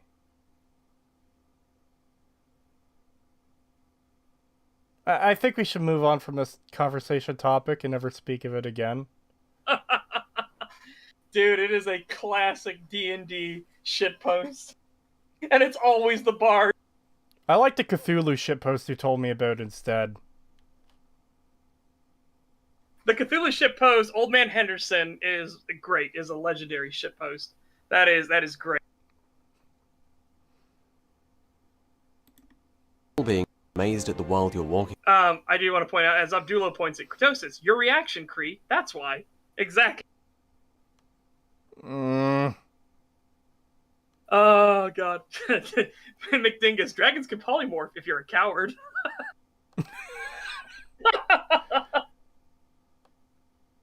Oh god. $2 super chat from Scoopmeister, thank you very much. Probably because Donkey did it. Oh, hello there! Donkey, what are you doing in my swamp?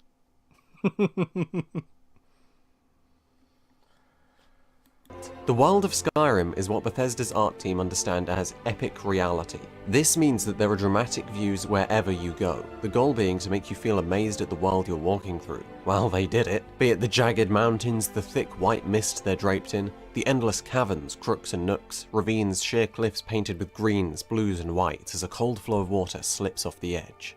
Oh my god, stop the fluff! Fucking kill me, god damn. Jeez. Oh God!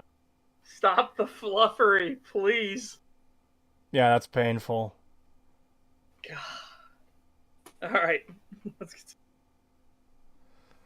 Colours they paint: pink, yellow, white, blue, and the way the sun pierces the treetops. The monolithic Nordic barrows standing within and without the mountains, cutting the mists. It's very smart. Ah, dude, guys, don't do this. Don't do this level of floweriness, okay, guys? Don't get this flowery. Like, holy shit. Waterfalls exist. Epic 11 out of 10. The Last of Us of Citizen Kane. Yeah. Yeah. The barrows that stand within and without the mountain, cutting through the mist. It's like, oh, dude, no, don't. Yeah, that is some fucking. I saw it for a second there, Caleb Dawkins. That is definitely some fan fiction writing. I agree. Yeah, this is... Holy crap. This is stuff you do in writing to set a mood, a tone in writing. Don't do this in your, like, video critique, essay. analysis, essay video. That's really fucking bad. I come back and the first thing I hear is "kill me." Sounds like the coverage is going well. Yes. Yeah. But yeah, like Setch was saying, this is the kind of thing you do for setting a mood. It's like, it's a dark and gloomy night in this noir setting where mobsters are fucking doing whatever, and the smoke of a yet another emptied gun fills the air. Yeah. As the city rots with the stench and decay of its corruption. That's how you set the mood. Yeah, that's not how you describe things in your fucking video essay, because it makes you sound like a pretentious twat. Yes. Yes, he is just appealing to emotions, for sure. Yeah. So, yeah, you can get that. I guess you can cross that off. At $2 from Echo Wilder. Thank you. Best way to wake up is to an episode of Stag. Oh, well, thank you. Oh, nice. I'm glad we could accommodate. Yeah. We're only 4.5 minutes in, basically. Boy. If my video was poised to appeal to people with complaints about the Elder Scrolls, this seems to be the opposite, pandering to Elder Scrolls V's fans, Skyrim Bukkake. Yeah, basically. Yeah. Hey, Such, the best part is when the dragon comes back to the bard for child support, and in court the bard wins the custody. What? I still love if a DM is like, you succeed, and they go, but they're also a dominant, so roll for bludgeoning. It's like, oh shit. How do you kill off a shitposting bard? You continue the shitpost and return it on.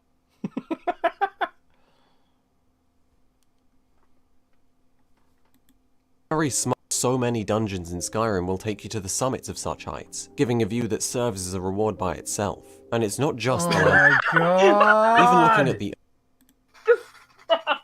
Stop serving as a reward itself. Oh, did you see how shitty that little town looked down there? Let's go back. Yes. It's very smart then that so many dungeons in Skyrim will take you to the summits of such heights, giving a view that serves as a reward by itself. And a view that serves as a reward by itself. Look how blurry those textures look in the distance. Look at that smeared ground texture. Look how shitty the fucking gate looks over here. It's brown, brown, brown, then just a line and white, white, white, white. Yeah. Oh, dude.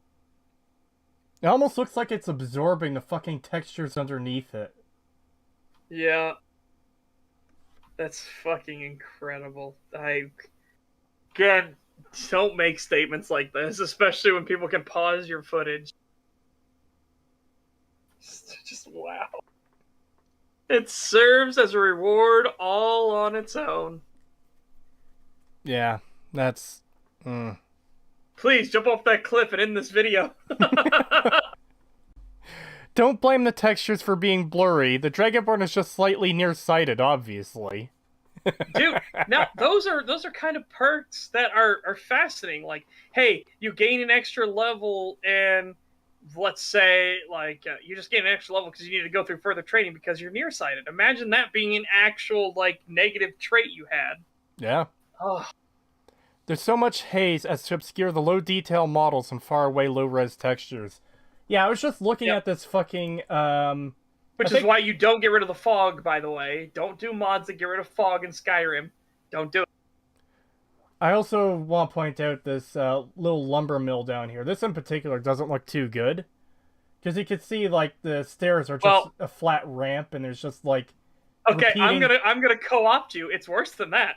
Can you see why it's worse than that? I see a repeating texture. Very obviously repeating texture. No. Look at the water wheel. It's not even in the water. Where the hell is the water coming from to get to the water wheel? Yeah, so we see the water off to just the right of the middle. And then I think we see a little bit here on some rocks in between the trees right in the middle of the screen at the bottom. Yep. And then we go over here and we see water to the right of the water wheel. It's like maybe a little bit of the water is touching the wheel, but where the largest segment of the wheel is going to be in the water, it is not touching. Yep. Oh my god, I didn't even need to get the fucking Vinesauce screen cap of the woman clipping into the goddamn ground. Holy shit. Oh god. Yeah, this is why you don't make these kind of statements. Yes. And if you do, don't use this footage on top of it. Yeah, absolutely. Holy fuck.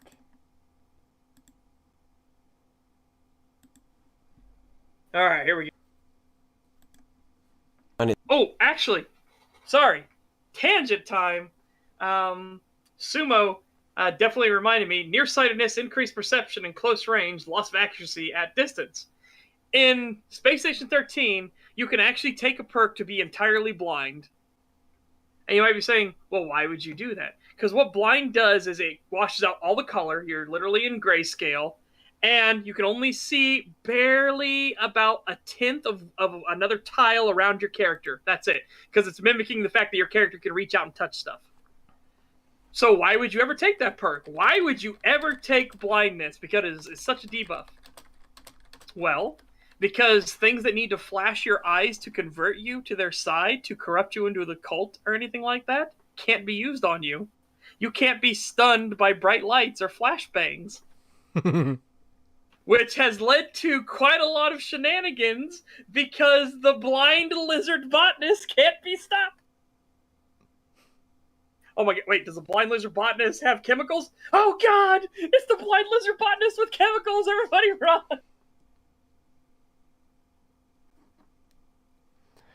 run! $7 from LT, thank you. The Dragonborn is nearsighted and the Lone Wanderer can't shoot properly.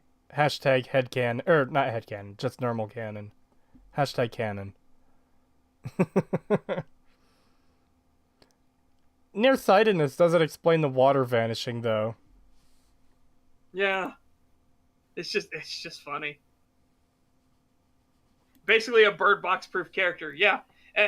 There are videos, Indigo, I would love for you to join us sometime to watch some of the videos of, like, the blind... My favorite video on Space Station 13 was definitely the April Fool's episode for Melbert, where normally on Space Station 13, non-humans are not supposed to be in command roles. And it was April Fool's, so they got rid of that thing. So when Melbert decided to join, he was playing his blind lizard botanist. Well, his blind lizard botanist became the blind lizard captain. During a revolution round, so there are traitors on the station converting people to murder all the heads, all of the command staff. And it was great. It was fucking great. Oh, and brain damage in Space Station 13 is also funny. It makes the funniest sound. On Goon Station, if you get immense brain damage, your character will sometimes forget to open doors. And so you just hear this tink sound as your character literally smacks his forehead into the door.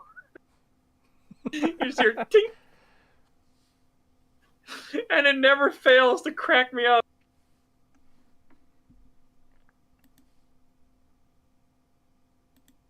escapes, even armor. I can't think of any game aside from Dark Souls that brought anything as good as this to the table. You're looking at modded armor. Are you serious? Is this modded armor? I know he showed one in the clip before, but is this still modded gameplay or not? All right, well, let's make absolutely sure. I got to see what he goes through. The first one looked normal. Yeah. So we're going to go back. I'm not sure what set this is, though. That looks like the Orcish set on your screen. Okay. I've never really used that. I've never really seen much of it, so... Yeah. So here we go. Escapes. Yeah. Even looking at the armor. So that all looks normal. That all looks like normal unmodded. Yeah. Normal iron armor. I can't think of any game aside from Dark Souls. Normal elven armor looks like. Steel. No, steel. Oh, that's steel steel. plate. Yeah, steel plate. I forgot. Yeah, and then they added Nordic steel later. Yeah. Yeah. Okay. That brought anything as good as this to the table. Every single set somehow looks amazing. Orc. Mm. That's the Orish armor.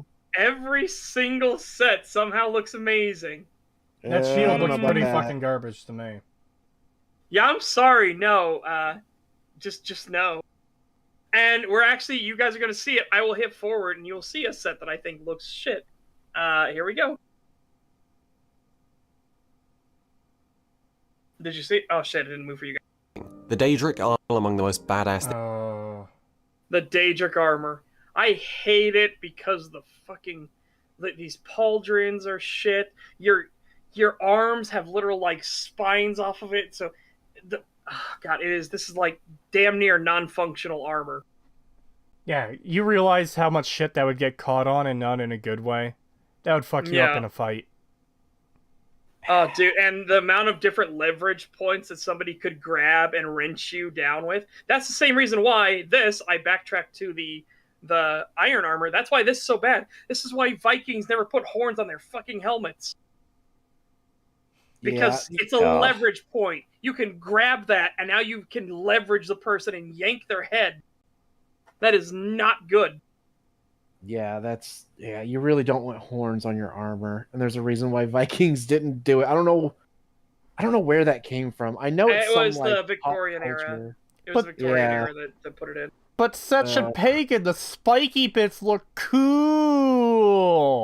Actually, it's a good thing you mentioned that. Rule of cool. Bam. I will admit, I do think the Daedric armor in this game looks pretty fucking cool. I like the way it looks. I know it's completely unusable, but I do like the way it looks. I will say that. I just realized he credited who he's taking it from, Fudge Muppet. Up in the top corner. Oh, yep. Why couldn't he just get his own footage of a character in Daedric armor? He already did it for the fucking Iron, Steel, and Orcish. Yeah. I don't know. And we want to talk about the stuff that looks awful. Dragon armor. Dragon armor in this game looks terrible. Okay, yeah, dragon armor does look like shit. I have no idea why. Yeah. It's like, guys, imagine if you had done like a dragon mouth as your helmet. That would look fucking badass. No, can't do that. I actually hope he shows dragon armor so that if people haven't played Skyrim in a while and they don't realize how awful the fucking dragon armor looks, it is fucking terrible. Oh man, I just remembered. Have you guys seen the what is it called? The Scribble series of this, like Senile Scribbles Skyrim thing. It's like an animation thing. So there's, god damn it. Okay, hold on. I gotta close this tab. It's playing sounds. Okay. So in it, there's I don't remember how many episodes there are, but there's a few episodes of it. It's basically a parody of Skyrim. It's pretty good, actually. And one of the things is like he's constantly going through the armor sets as he levels up, and eventually he gets like the dragon armor, which is that, the bone version, which admittedly does look a lot better than the light version, but it's still not great. But he then goes to... In case he doesn't show the armor, I've linked it. Those are all the versions of the dragon armor. Yeah. Let me grab that quickly. When he goes to... Oh my god. What is it called? The DLC with the island. What's that place called again? Solstheim. Solstheim. Yeah. Solstheim. Yeah, he goes to Solstheim, and he meets like the Dragonborn meets some guy wearing the new like stall rim set, which is the ice looking one or whatever. Yeah. And the guy's like, "Oh yeah, don't you want to look like me? Don't you want to look like a badass?" And the guy and the main character's like, "No, I don't want to look like a gay fairy ice skater. Okay, like I'm good. I'll stick with what I have." Yeah, Yeah, this looks fucking garbage. The dragon armors are so terrible. It's so fucking terrible. And you know what? This is actually setting my OCD off a bit because the third image, there's that there's the spikes on the one shoulder and the other doesn't have it. See, I am fine with that to an extent. I will explain why. Not in this particular case. It should actually be the other way around. But the reason why is because your arm, your left hand, will be your less used hand. It's usually your offhand, your non-dominant hand. In this case, it'll be your shield arm. So your arm is already protected. Your arm, your shoulder, everything like that is protected behind the shield. You have a shield to deflect and protect. Those spikes should be on the right pauldron. And you should have more armor on your right arm because that's the arm that's going to be leaning out and going past your shield. The thing that's going to be out on its own. That's what you need to protect. It's why... let me get... People are saying in chat that the third one that I was referencing is either modded or Creation Club. Yeah, that's not vanilla. The one on the right side is the very first one. The one with the one that you're complaining about. Yeah, that's not vanilla. Yeah. But the other two are. Yeah, the other two are. This. Remember how there was no... Show it well? No, not really. Remember how there was no Dragonbone weapons in the base game either, and that had to be added in fucking Dawnguard after a mod added them in? Yeah. Yeah. And added better versions of them too in the mod. So this picture, they I don't know why they swapped hands, but here you go. So witch hunters in Warhammer Fantasy, they will armor up their dominant arm because that's the one that's going to be their sword hand. That's the one that's going to be out and in front of them more. It's going to be stabbing, thrusting, slashing. And their non-dominant hand will use a pistol. So this one is actually reversed. I don't know why whoever made the concept art decided to reverse it. I mean, it does look pretty cool with the pistol forward instead of back, but still. But yeah, that's the same basic concept there. That's why his dominant arm has the shoulder pauldron, while the non-dominant arm doesn't. It's a style for sword fighting. When you're going to lean your left arm, you're going to lean the entire left side of your body back away from the target, and then keep your right side forward. So you have your right side heavily armored in comparison. You know what I could absolutely never fucking stand? What's that? In World of Warcraft, I know you don't like World of Warcraft, there's one particular shoulder piece item that just drives me fucking insane looking at it. It is... Okay, let me get the image in here. And let me copy link and get this on screen.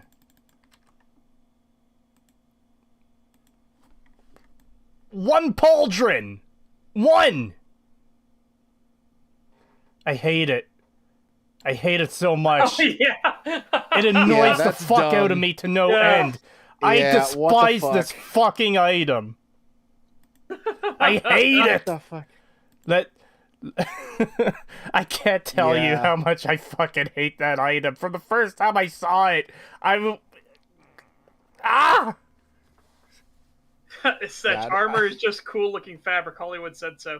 The way they treat armor in a lot of like fantasy titles where they literally can cut through it like butter is ridiculous. Yeah. How does he get that on there? Glue? The game doesn't account for you not wearing a chest piece. I don't know why that character didn't have a chest piece on. It was probably a transmog set someone made, but normally there's a chest piece there, so you could assume it's attached to something. My problem is there's one pauldron! One! Why? I hate it. Yeah. I can't tell you how much I despise that fucking item. I'd rather just have just completely bare top than have that one fucking thing sitting on my arm. That would be Yeah. so annoying. I got that item as an upgrade once. I fucking threw it away because I couldn't stand fucking looking at it. Yeah. I There would you go, get rid of Cree. it. Let's see. That's another one of the same thing of just showing. So Yeah. see, his non-dominant hand has the pistol because you just need to aim and shoot. Your hand that needs to be more dexterous and nimble will have his sword. So that one is also armored with a thicker gauntlet. You can see he's got a bracer on the back of his wrist and everything.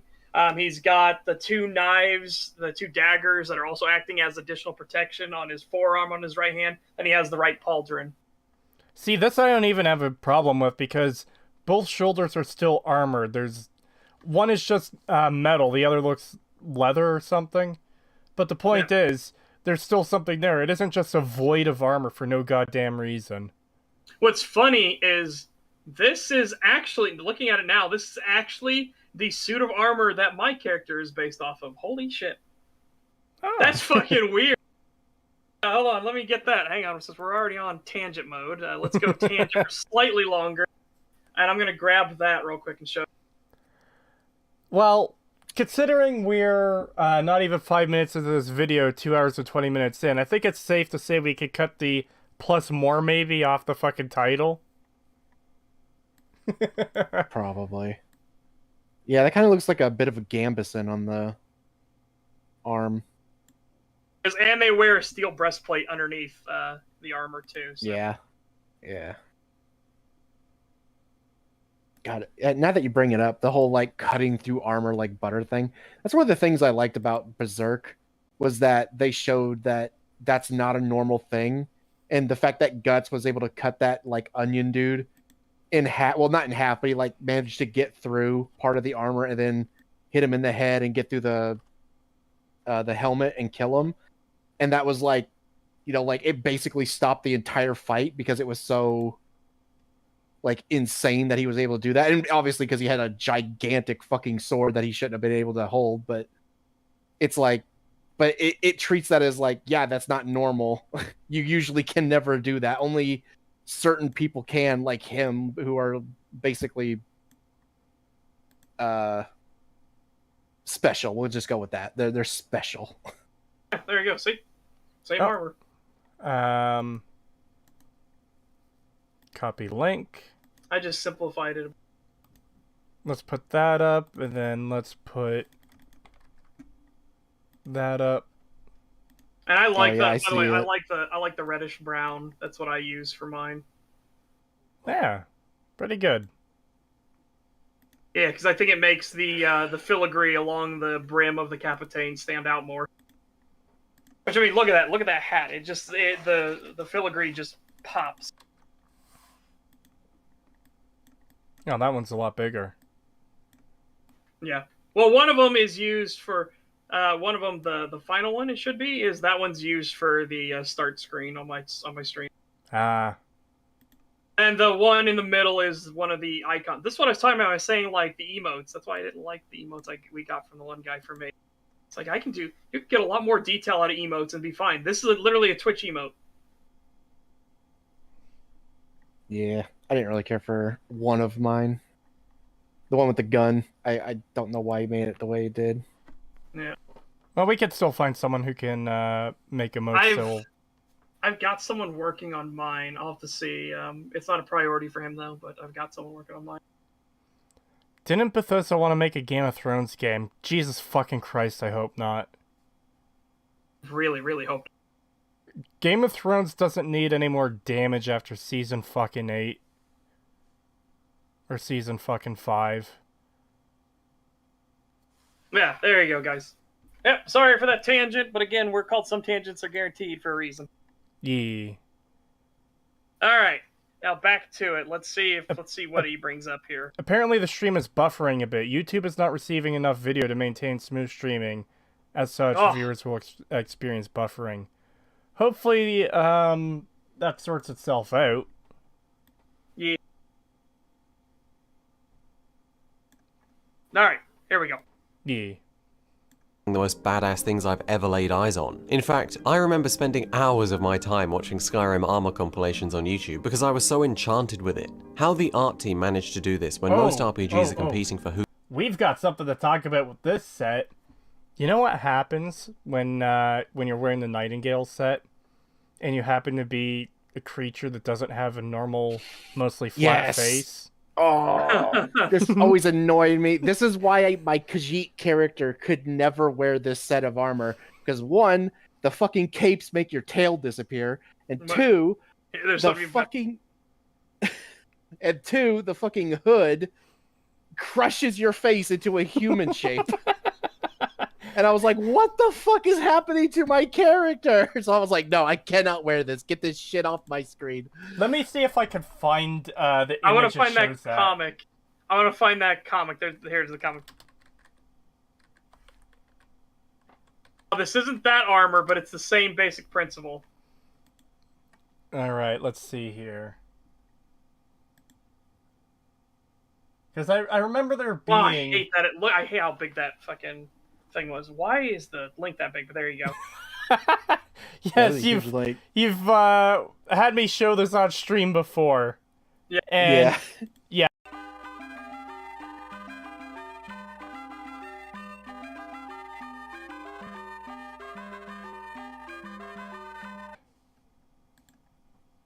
It's still showing the old chat. We'll have to switch over to the new fucking... God damn it, that's annoying. Holy Christ. Yeah, I've never known OBS to just go down like that over something like that. That's weird. Yeah, I've never seen that before.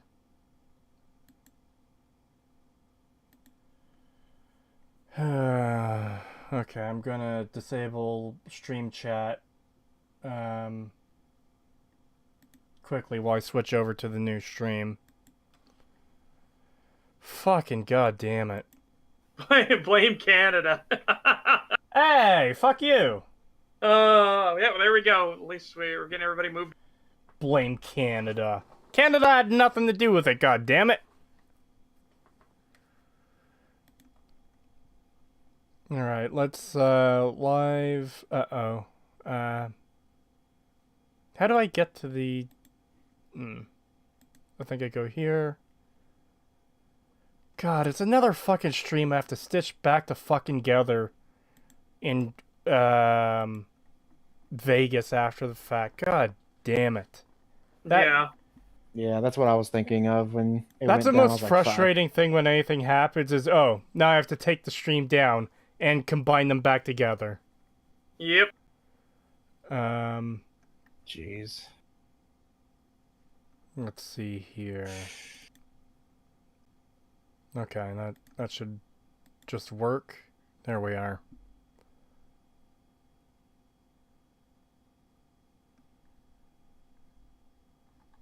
All right.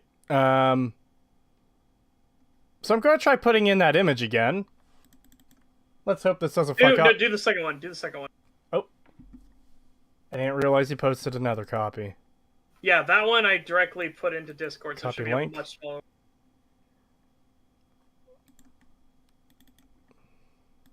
Yeah, that's a much more manageable link. Yeah. All right. So this is what the stream died for last time. Oh god, that's giant. Ty, what happened to your what happened to your Argonian nose? Got lost in oblivion, I suppose. Since when do you care about my nose? That was the less horrible thing of your human-looking anatomy. Meanwhile, in oblivion. Yeah, that was a more comic version of the issue, but you see what we're getting at here. This is the exact problem with the Nightingale armor and other headpieces in fucking Skyrim. It doesn't account for Argonians or Khajiits having muzzles that just fucking vanish when you put them on.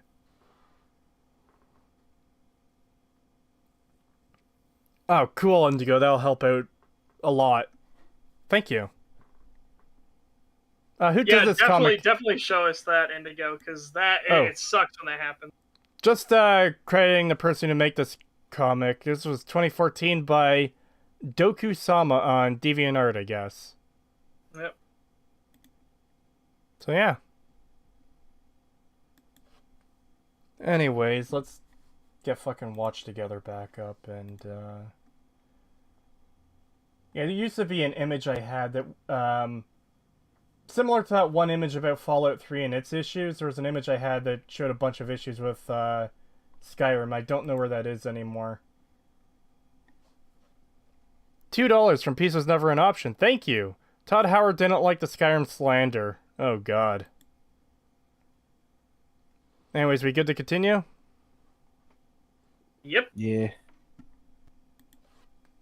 Who can be the most unique, but they deserve every ounce of recognition for it. In this way, Skyrim is much like Darksiders 2. Despite the low-rung graphical quality, these games will still look good, even when the industry has made photorealism standard. On the Okay, things No. can look good without being photorealistic, but Skyrim is not. Skyrim is not one of them. Darksiders 2, I will agree, because Darksiders 2 is pure art style. They didn't go for graphical realism and stuff like that. Like, holy shit, my dude.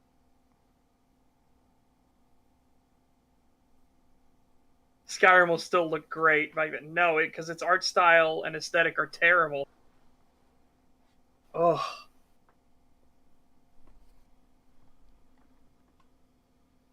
And also, we're 5 minutes into this 36-minute video, and why did we love Skyrim? And all he's talking about so far is graphics and mods. Yeah. Yeah. That's all he's brought up so far. Photorealism is overrated. Big agree. I agree Very, with that, very too. big agree. Dude, the only reason I like photorealism in Minecraft is because it is fascinating to see the voxel nature of Minecraft in photorealism. It's just like, whoa. Yeah, it's It's- very surreal. They contradict each other, which is what makes it so fascinating. He's praising base Skyrim graphics while showing modded textures. Are the textures on screen modded? Yes. They're Yeah, higher no. resolution. Yeah, they definitely do not look like that. You couldn't see the Yeah. like individual cracks and stuff like that in the original game. Yeah, that's very not good for your video. I mean, if you Yeah. manage to trick people, I guess you've managed to trick people, but for anyone who knows what's really going on, then yeah, that's not a good Skids, look. his OBS crashed, so that's why there's two. Indigo's going to show us a thing that allows the stream not to end when stuff crashes like that, so we can literally just go back into the other stream just Yeah. instantly. Yeah. All right. The other end of the spectrum's music. There's a reason it fits so well. Before the Music, oh my god. Tell us why the game is good! Fucking Yeah. hell. What is all this superficial shit? Like this should all be bonus stuff. Yeah, this Oh my is This should God. not be like substantial reasons for why the game is good. this should Yeah, be the the- stuff you put at the end. This is the icing on top of the cake, okay? All right. Come on. If I get double standards in here somewhere, I've got a bingo.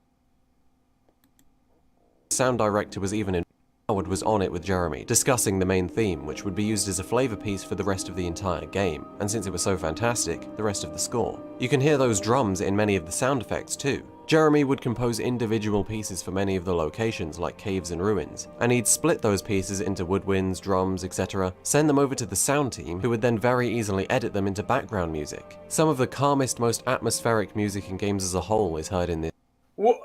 Some of the most calming and atmospheric music in games as a whole, in the entire gaming genre, is in this game. Bullshit. I Also- don't think it's bad, but I don't think it's better than a lot of other stuff. Also, keep in mind that this game straight up has several tracks from Morrowind in it, so... Yes. Yeah. Soul does earn his labeling as the John Williams of video game music. Much like the music and the sound, almost everything that you see appears to share a palette. White, black, grey, brown, with faint greens, blues, and oranges. You'll Oh my god, stop listing fucking colors! Jesus Christ! Yeah. Again, you're supposed to talk about why did we love Skyrim, and you're just constantly fixated on the color palettes and everything like that. Yeah, but look at the texture work. look at this rock literally closest to the screen. Look how fucking awful that rock looks. Okay? Dude, they should have gone for more of an art style. They should have gone for aesthetics over their graphics. Color, epic, celestial, bone chilling. Yeah. So saying they used a good color palette doesn't convince me this is a good game. It just tells me that they didn't use an ugly combination of like bright neon and other fucking colors. Like, I can just see that by looking at the game that they didn't use bright neon. Yeah. So add flowery color language to bingo card. Just flowery language would be good. I think we have flowery language. I'm pretty positive I have flowery language. If not, you could check the setup you've got to see if it's in there later. You'll see that in the UI, the buildings, the animals, even the faces themselves. The feeling of Skyrim, then, is conveyed almost constantly. It's a thick, immersive atmosphere that plants you within the world, thereby amplifying the sense of exploration and the narrative elements. A quality Skyrim shares with the more recent Bethesda games is its jank. When it's game-breaking, there's nothing more frustrating. But with patches, they're unlikely. It's much more probable... You shouldn't need patches to fix such things. Also, that is not true, because it's only unofficial stuff, mods, that make it unlikely. No, it is incredibly fucking common. Yeah. Even on the latest patch of Skyrim, it is incredibly fucking common. Yeah, let me correct what I said there. Patches should be made to fix the game because those are official. What you shouldn't need are fan-made patches or mods to fix everything. And the fact that these issues can still exist, the fact that you are able to fucking get these, the footage of this shit still fucking happening shows that it's a problem. Yeah. I swear the game gets buggier with each patch. Yeah, that can happen a lot too. Because here's another aspect of game design. When you patch something, it's a crapshoot. There are different terms for it, but the term that I was taught back in the day was Hydra. It's the Hydra effect. You cut off one head, you fix this one bug, but what you didn't realize was that these three other systems decided to tie into this particular code strain as being consistent to make consistency for rest of code strains that bloom off of it. So you fixing this one code, this one line of code, you didn't realize that all these other lines of code called back to that one line of code now that you've broken so many other things. It's the Hydra effect. It's easy to get a fucking spaghetti factory when it comes to coding. It's like that one joke you occasionally see. 99 bugs on the wall. Take one down, patch it down. 128 bugs on the wall. Yeah. Yeah, Fallout 76 had this issue for a while. It might still have it too as well. I don't know about now, but for a while, it would be like every time a patch would come out to fix something, it would cause like 4 or 5 new issues. Yep. Oh boy, here we go. Yeah.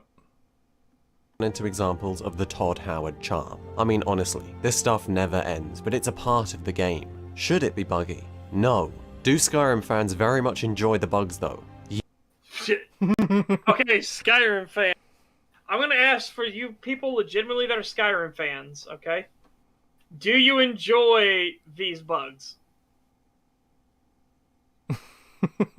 Do you unironically enjoy all these bugs? I should also say, too, that even if Skyrim was an amazing game, these bugs would be an issue because it makes it harder to take the game seriously. Yeah, these things destroy immersion. Yeah. And keep in mind, this is in his main list of things that people like. So far he's mentioned the way it looks, the way it sounds, and bugs as positives. Yeah. Yeah. Like, these are the reasons people like it. And if a reason people like your game, and one of the main reasons is because it's a buggy mess and that makes it kind of funny, your game is shit. Yeah, I want to go back to Vinny Vinesaucer's stream again, too, where he played through Skyrim. we were referring to how Serana would randomly interact with objects and would make Vinny lose his shit. That's not the kind of thing you want to happen in a game you're supposed to take seriously. Like, the reason he broke out laughing so many times, especially during the Black Sacrament one, because holy shit, that was funny, is because of how fucking insanely ridiculous it is. You have this ancient vampire that's randomly hammering on people's houses because the game detected that there is an animation point there. Or that she does the Black Sacrament because that's where the animation point is. That is not good for your game. Yeah. Hobo Cop. That's like AVGN complimenting Big Rigs. Big Rings is an amazing all Big Rigs fans love that you can reverse infinitely and accelerate infinitely in reverse. Yeah, you go into hyperspace by what? driving in reverse. Yeah, they love it that you could drive right through fucking houses and like street poles and Yeah, fucking mountains and shit. Nothing has any fucking collision physics. Yeah, not good. Very, very not good. Yeah, Fix even your the shit. bridges. You can't even drive over the bridges. You just clip through it down into the canyon and then Yep. down and through that, and then up again. Vertically up the hill. Yeah. The bridges are just there for show. But yeah, all Skyrim fans love the bugs. This is another thing. Don't say everyone does a thing unless it's something that literally everyone does, like breathe. Everyone breathes oxygen. Well, yes. Oh. 'cause- That reminds me, because we made the same response to Sorcerer Dave's second video. Remember how in that stream, he made the argument in his video that, if you want to appeal to, or Bethesda was appealing to hardcore fans. They made Dragonborn, which takes place on Solstheim, which was in an expansion of Morrowind, as if that was a fucking argument. Someone Yeah, that was commented... crazy. Someone commented that, no, Dragonborn was clearly nostalgia pandering. New Vegas was appealing to hardcore fans of the previous games. But, Yep. in addition to that, during that stream I had mentioned another video I had seen talking about Morrowind and Morrowind, or whatever the Morrowind... Skyrim, I mo- think. Or sorry, no. I think it was Skywind. Skywind. Yeah. I had mentioned a video that someone had made that I had seen years ago where they had said something to the effect of, I respect the people who are making the Skywind mod that, it's cool that they're doing that, but I can't help but feel they're missing the point because there's so much gone from Skyrim that made Morrowind so good that Morrowind being remade at the Skyrim engine isn't going to play the same, essentially. You remember how I said that? You want? Yeah, well, they did say... You want to hear the twist? Go ahead. That was Sorcerer fucking Dave. Yeah. After he did this Wow. these two massive videos to try to explain why it wasn't dumbing down and all that shit, where, it's totally fine. Why would you want all this stuff from Morrowind? What's worse, the Skywind team said they're dumbing down their thing. They to did? play with the Skyrim system. Yeah. They're doing the perk system. I was like, don't. Why? Yeah, so I have no faith in Skywind right now. Yeah, me neither. Yeah, Fight on a big Super agree. Net for Peace was never an option, thank you very much. I don't know what the complaint about big rigs is. As a truck driver, I can confirm that is how semi-trucks work IRL. Well, I don't doubt that semi-trucks could go through a lot of buildings without too much trouble to a point. There's still gonna be collision physics as you plow down the wall and destroy fucking everything in your path. Skywind, no, Wonder Woman. That Kal-El no line is fucking great. Yeah. Kal-El, no. All right, ready? Yeah, we're ready. Are a lucky bunch. I have seen some incredible bugs in my time, but they certainly don't compare to the things I've heard of. Did you know that the mannequins in Skyrim are alive? They're Nords, retextured and imprisoned in wooden skin, coded to be still forever. But Yes, sometimes I'm aware. the code breaks. If I were them, I'd want revenge. A quality Skyrim. Okay. Oh, What God. the fuck? That was fucking stupid. Yeah, that was stupid. That was lame as fuck. God, again, guys, bugs are not a good thing. All right. Why is this a reason that everyone loves Skyrim? Can you explain that to me, White Light? Yeah. Why is this a reason that everyone loved Skyrim? Because, man, no. I never liked that. Yeah. I understand why it broke. Obviously not the details behind why exactly it broke, just that there's something fucked up in the code which made it break sometimes, and mannequins would either be walking around or you'd see them in different positions or moving around. Like, Yep. okay. Every time I would reload my game or like start it up again when I was in a room with a mannequin, when like as the game was booting up, you could see it like moving and then it would lock back into place. And I'm just like, what the fuck? Like, Yeah, why and are that- you moving? And that shit is annoying. That is incredibly annoying. All right. $5 super chat from Kitten Pyro Now. Thank you very much. Thank you. It's been so long, like 3 months since I watched a stream. Was the fake cat because that account had a free month of YouTube Premium? What'd I miss? 3 months. How long? What was 3 months ago? That was October. Well, you missed quite a bit. Pain, suffering. Pain and Pain. Dune was good. Bebop Flix was bad, and there is an entire industry of terrible fucking Elder Scrolls and Fallout videos. Yeah. We also covered Movie Bob's Last Jedi video and his Dune video. And the second I said Movie Bob, I got a little bit of a headache, so I should probably stop doing that. Also, I just noticed something.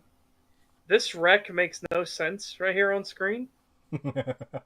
The top deck is completely like cleanly sheared, but then the sides are all busted. But then you have two masts that would both interfere with each other. Yeah. Like, yeah. This ship doesn't make any sense whatsoever. What the fuck? Let me find an image of an undamaged ship, because this is the thing. They'll use alternate versions of the same ship model. So, like, all the shipwrecks in Morrowind are the same design as the actual ships you see in use in Morrowind. So, I'm going to guess it's the same thing here, and we'll see what a normal ship looks like. Just give me a second to go find that image. There needs to be a middle part, but it doesn't make sense. Look how close these two pieces are together. It doesn't make sense to be a middle part. Yeah, they'd be like right up against each other. Like, now if this front half of the ship was like maybe on a different iceberg, sure. Oh no. It's so much worse, Setch. It is so much worse. Oh no.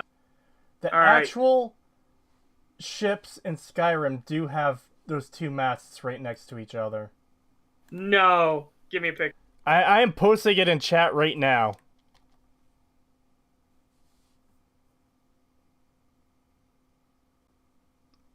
Oh my god. Okay. Oh my god. Alright, I'm going to get this up on screen because, So, they realized what the problem was with doing this double mast thing. Oh, but the wind from the back one will stop the wind going into the front one. What they didn't then also realize was you cannot tack into the wind. You cannot go into the wind with this ship design whatsoever. Because your fucking masts can't turn. also, look how fucked this dock is. The dock goes behind the ship where it should be able to sail straight out into the bay. Yeah, because look, if it goes forward, it's going to hit the rocks in front of it. Well, no, I'm sure there's a space there where it could get around, but it has to do with fucking U-turn to No. get out of there. The rocks, because remember, unless it drops off like a sheer fucking cliff, Right. there is no Rock there's just some under the water. Yeah, Yeah. and we know that's not a sheer fucking cliff because you have to jump in the water to do the mission for the Thieves Guild. There's a chest with Belmora Blue in it. You have to jump off and go down there to look at that, and I've seen that bit down there so many times. Yeah, no, those rocks go like a pretty decent amount out underneath the water. It's kind of like how in Oblivion there's ships in the bay that's supposed to go to the sea, but if you actually follow the river down past Breville and Bruma, there's points in that section where it's like there's only a couple inches of water there. There's no way a ship can get out to sea from the Imperial City docks. Especially Yeah. considering there's wooden bridges across this water too. They're like And the low worst- down to the water. The worst part with this is they can't physically do that because of the way the shipmaster designed. They can't back the ship into this port. Deus Yeah. Vult pointed something else out. Look at the ramp. Yeah, It's it's a a permanent. It's permanent. Yeah, it's not a gangplank that you lay down between the dock and the ship. That is built in. That is so stupid. This image is so fucking cursed. Now, okay, Ah. let us play the super to be fair devil's advocate thing. Is this now somebody's house and not an actual ship anymore? No, it's a ship. It's literally like a merc ship. They literally talk about going off to sail soon when you go to talk to them. When you my tell God. yeah, when you tell the woman like, "Hey, where's the Belmora Blue that you promised my client so that we can, frame the guy on the ship like a little bit down the ways from here," she will literally mention like, "Oh yeah, we're going to be setting sail soon, so whatever." They do mention setting sail at some point in the future. So no, this is not meant to be a static home. Oh God! All right, yeah, fucking amazing. God. And then you mentioned Cree mentioned that thing about like the river can't take you out to the sea and stuff. Well, that's in Fucking- Oblivion. Yeah, but fucking Riften. Have you followed the fucking Riften river? There's no way you could get a ship in there, yet there's like 2 or 3 ships in the dock. Where the fuck are they going? Doesn't it just lead out into a lake? Pretty much. Yeah, it does, because then there's a waterfall. Yeah, you're right, it does. So it's literally it's a fucking stream that is cut off by different, like, there's literally a bit where like a castle like collapsed or whatever and has filled it up. So there's no way for the boats to get through there, but even if they did, it would just open up into a fucking lake, and the only way to get out of that lake with a boat like that would be to go over the fucking waterfall, which is it's literally the biggest waterfall in the game. Are you telling me you're not going to Alright. fucking Dukes of Hazzard jump off the waterfall with your fucking ship? Now, No, this is not Sinbad, okay? We can't fly these fuckers out to sea. now I want to mention something. Ken Pyro now said, would it be forgiven if it was stated in game that it was someone's home? Yes, because you could say that this was a ship that ran aground, and then they decided, well, we can't salvage the ship, we can't get it off the rocks or anything like that, so they just left it there, and then they slowly built a dock up around it, and then now this is somebody's home. That could absolutely work. But the fact that it's supposed to be, that's why I said I'm playing devil's advocate. If they stated that this was somebody's home, I can see the logical series of events to make this happen, to build a dock literally to a point where this ship can't get out. But no, this is actually a boat that is supposed to operate as a boat still. Yeah. That does not work. I don't know if there's actually 3 in Riften, 3 ships. I just know that there is a ship. There might be more. I know there's at least one, but either way, where the fuck is that? I mean, it can't be for the honey place or whatever, because that's literally right down the road. It would probably be quicker to actually just transport things down that little path to that place than it would be to take it all by boat from the dock to there. So that's useless. You're not going to use it for that. You can't leave that area because as soon as you leave, it's fucking blocked off with rocks and shit. So you literally can't go anywhere. So how the fuck are they there?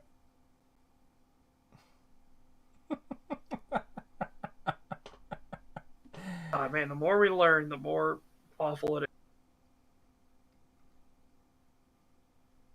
I'm just No, trying to see levitation's illegal. No self-respecting man in Skyrim would use levitation, okay? No. We don't use that forbidden shit here. I was just trying to find God, another I hate that angle. they did that. I was just trying to find another angle in that screenshot. I can't. It's either mods showing like different ships, or it's just like other bad angles on that same ship. Yeah, and I can't even look at the Riften docks without constantly getting the Riften dock overhaul mod and everything. Yeah. Yeah, enhanced docks for Solitude. Ah! Alright, let's... Oh no! Frontier mod for Skyrim! No more Frontier! It's probably a different one, but still. I mean, it absolutely is a different $5 one. super chat from Hazmat Sad Boy. Thank you very much. Jesus, man, I always thought it was supposed to be a home. No, apparently it is a working ship. In some fantasy world, because that would never work. In fact, let me look that up just to make 100% sure. I very firmly remember her saying something about setting sail, but let me make 100% sure, just so Okay. we could say that we're 100% correct on this. Alright. I'm out of the loop. Why is levitation bad? Reasons. They made it illegal for reasons. Yeah, they And just decided to make it illegal. It's illegal. Not that it doesn't exist anymore. Bethesda literally stated it's illegal. So all those criminals and everything are just going to obey the law of no levitation. Because reasons.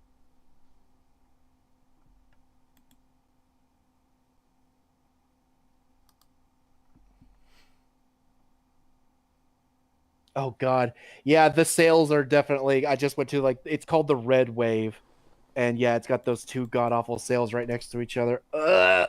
Yep. Okay, let me go through here and make sure. $5 super chat from Terror24. Thank you very much. In before levitation is deleted to make creating dungeons easier, therefore more boring. Well, I mean, that's exactly what they did. They got rid of levitation so you wouldn't be able to levitate over the walls of the Imperial City.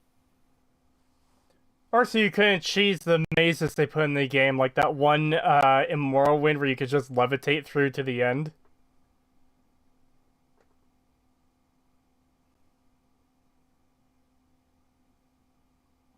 It's just a crazy world with orcs and zombies. It don't need to make sense.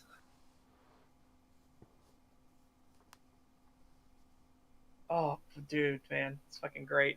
I love the fact that I saw when I was looking at that ship, I'm like, this ship just makes no fucking sense. Yeah, I'm not seeing anything on the wiki page saying that it's permanently docked or anything. So, yeah. Yep. Alright. Are we ready to continue White Light's video? Oh, yep, here we go. She even says, if you ask her, is there any other way to earn the Belmora Blue? She will say, I'm afraid not. How else can a poor, overworked sailor like myself expect to earn a living? So, yeah, she literally straight up admits that she's a sailor and this is her. Well, we already know it's her ship. But yeah, that's literally her job. So that would require this ship to work. Yeah. Alright, well. So, yeah. Oh, Indigo actually did send another image, and he pointed out part of the dock is underwater. Oh, God. Okay, I'm going to share this on screen quickly. Let's see here. Copy link, and... Yeah, no, the ship design itself is awful. The ship design makes no logical sense whatsoever. Yeah, part of the dock is just straight up fucking underwater. Yeah, that bit at the end. What the fuck? Why?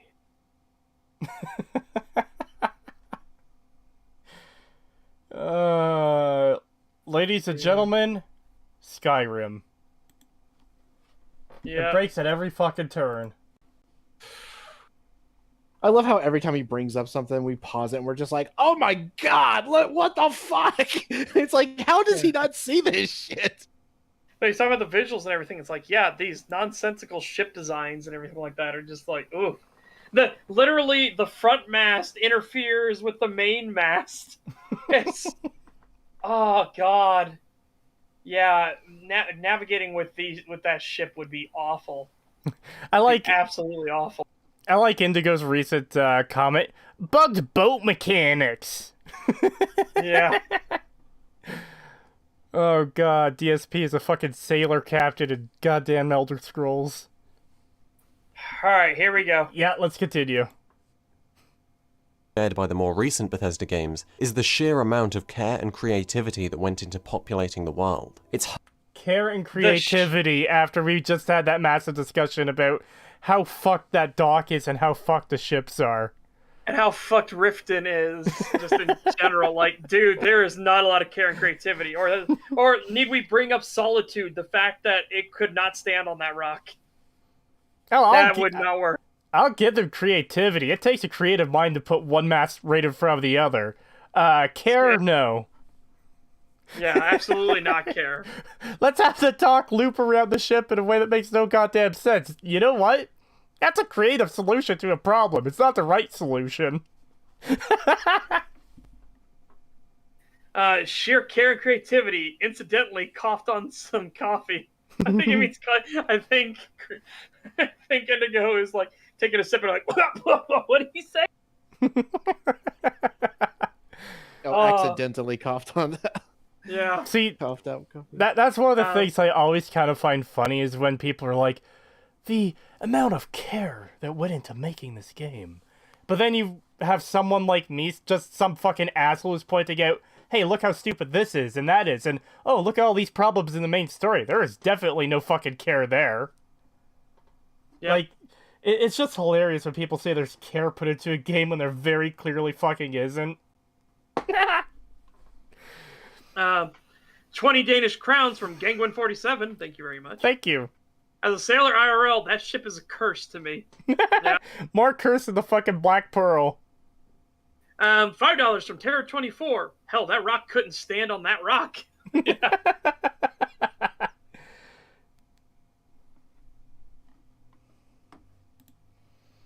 hard to find something innocuous. There's always a Okay, the Oh, video grammar. skipped for me there. Innocuous and innocent, and then watch the guard, the lookout. Oh my god, Indigo, that is fucking brutal.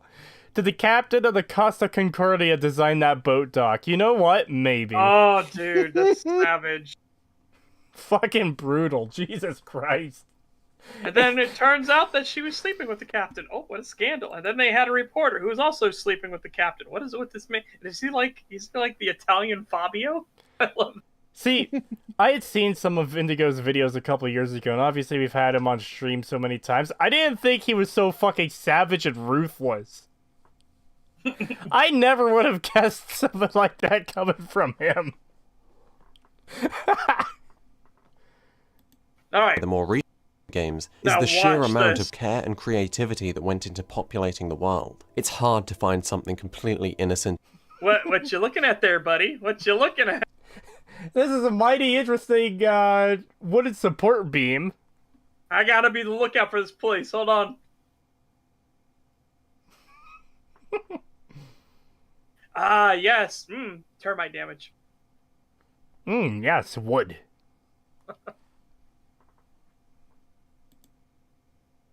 Oh, go. And innocuous. There's always a secret. There's always something interesting to uncover. I entered a crack Literally no. Okay, so No, There- I fully disagree. there is a house in the fields around Whiterun. If you enter it, you'll get attacked by a necromancer. And if you kill him, all you've got is a fairly generic, boring house with some alchemy ingredients. I think an enchanting table, an alchemy table. And that's about it. And despite this character being permanently hostile, taking anything still counts as stealing, so have fun with that. You can't use the bed because it's owned by him. What Yeah. it's secret so stupid. is in there? There's a random hostile NPC who is a necromancer, I guess? Is that a secret? Because I found out as soon as I entered this random house. Yeah, it's not really like you're not really. God, when fucking ESO does it so much better, when you actually have to go like treasure map exploring and stuff like that to dig up buried treasure and shit. Bright Sun Films also did a good video about Concordia. That they did. I think Internet Historian did as well, didn't he? Internet Historian, yep, he called it the cost of Concordia, Yeah. and it is fucking hilarious.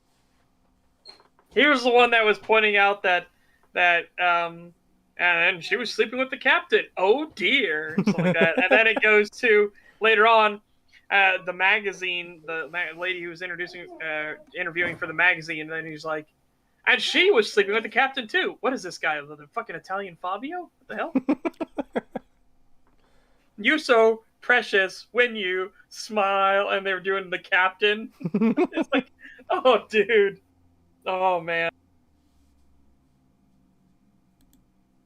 Cracked in once, only for a vampiric drug operation. What about Ysolda, who's secretly been running a meth business the whole time? Or Rorikstead, who are theorized to be entirely populated by Daedra worshippers? A lot to take in, huh? But they have fertile lands despite Okay, so you add things to the game where secretly something is happening in a few random places. Does that make the game good? I don't know. Morrowind had stuff like this. Oblivion had stuff like this. You could go into New Vegas has stuff like that. Yeah. Where you could just go to a place and find, I don't know, stuff happening that isn't quite normal. Is this supposed to prove why we all liked Skyrim?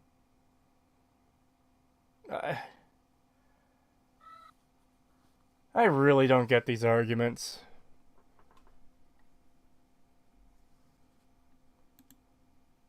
the tundra. They're in town despite 2 recent newborns, which means they both died in childbirth. Yet there's a healer in town. So how's that possible? Well, maybe Wait. oh my god. Just because there's a healer in town doesn't mean he's going to save every single fucking person who has a medical incident. Yeah, and especially childbirth is a very traumatic experience. There's a reason that a lot of women died in childbirth. It's not like an easy peasy thing. Oh my god. I got my head blown off by a fucking cannonball. Someone better put a fucking band-aid on it to fucking save me. Oh, we had a medic on site. He put some gauze on the fucking decapitated head. We somehow lost him. I don't understand it. Oh, yeah. It gets worse. This gets so much worse. This isn't even a confirmed thing. This guy, I know what he's going to try and do. He's going to try and say Rorikstead is run by Daedra worshippers, and that's why it's able to grow all of its food. They're sacrificing the women to Daedra to keep their farms going well, which is never confirmed.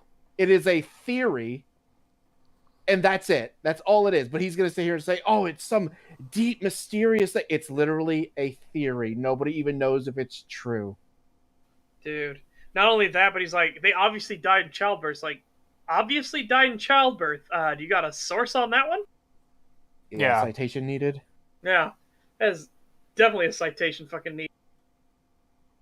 I'm just stuck at the part with, oh, people died despite there being a healer. You know, having a healer or a medic or a doctor doesn't guarantee that someone's going to live?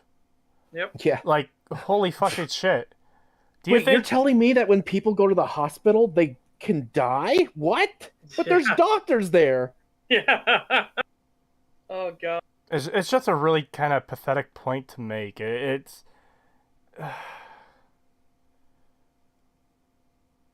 I just find that kind of thing really frustrating. It's like, surely you've got to realize how insanely stupid the thing you just said was. Just how... absurd it is. People died even though they had a doctor.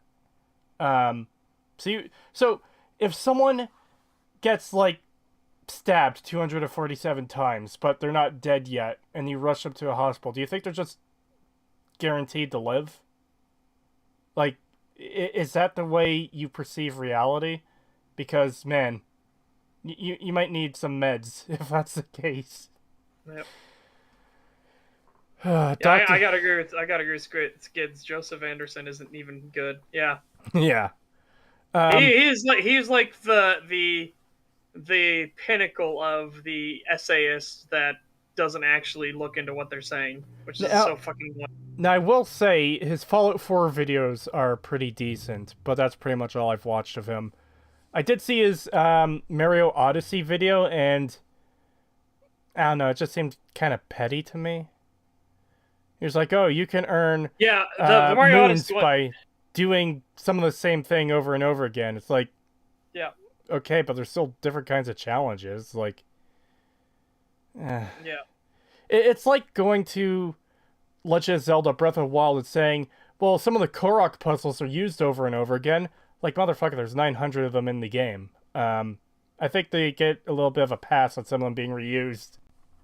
Yeah, and honestly, to be fucking the one that most people know about is the Soma review. Soma is not a horror game. It didn't scare me, therefore it's not a horror game. It's like that's Oh my fucking God. insane person logic. Yeah, that's that is crazy. fucked. I genuinely despise stuff like that. It didn't scare me, so it's not a horror game. Oh, that's so fucking dumb. And then he Oh my goes on God, to Senator say Abby. he goes on to say in another video that no game scares him. So by that logic, then no game is a horror game. Yep. And somehow he finds movies more scary because you don't know what's going to happen, or something to that effect. But it's like you can watch horror movies more than once. You know that, right? Yeah. It's getting a game over screen in a horror game makes horror games less scary because now you know it's coming because you just died to it. It's like, okay, maybe for you that isn't, but some people are more scared by that. Like, oh my God, how the fuck do I get past the thing that's gonna kill me? Yeah. Plus, it doesn't necessarily mean that's going to be the only thing that scares you. You died to one thing. Who's to say that there won't be something else later on? It's also not accounting for psychological horror and stuff like that. Yes. Horror isn't blah spooky monster. Horror is so much more than that, or Yeah, can be. that was I actually should say. something. That was actually something I was going to bring up earlier. This guy keeps bringing up color palette and stuff like, "Oh, look at the pretty colors and stuff." It's like, bruh, I would rather have something that looks like Darkwood than look like this. Which that game is almost Dude. nothing but one color palette. Yeah, Darkwood is fucking amazing, by the way. If you want an Yes, it actual is. like spooky game, okay, I shouldn't say actual spooky game. If you want a game that's more about the psychological horror and you scaring yourself by implication, oh, Darkwood is fantastic.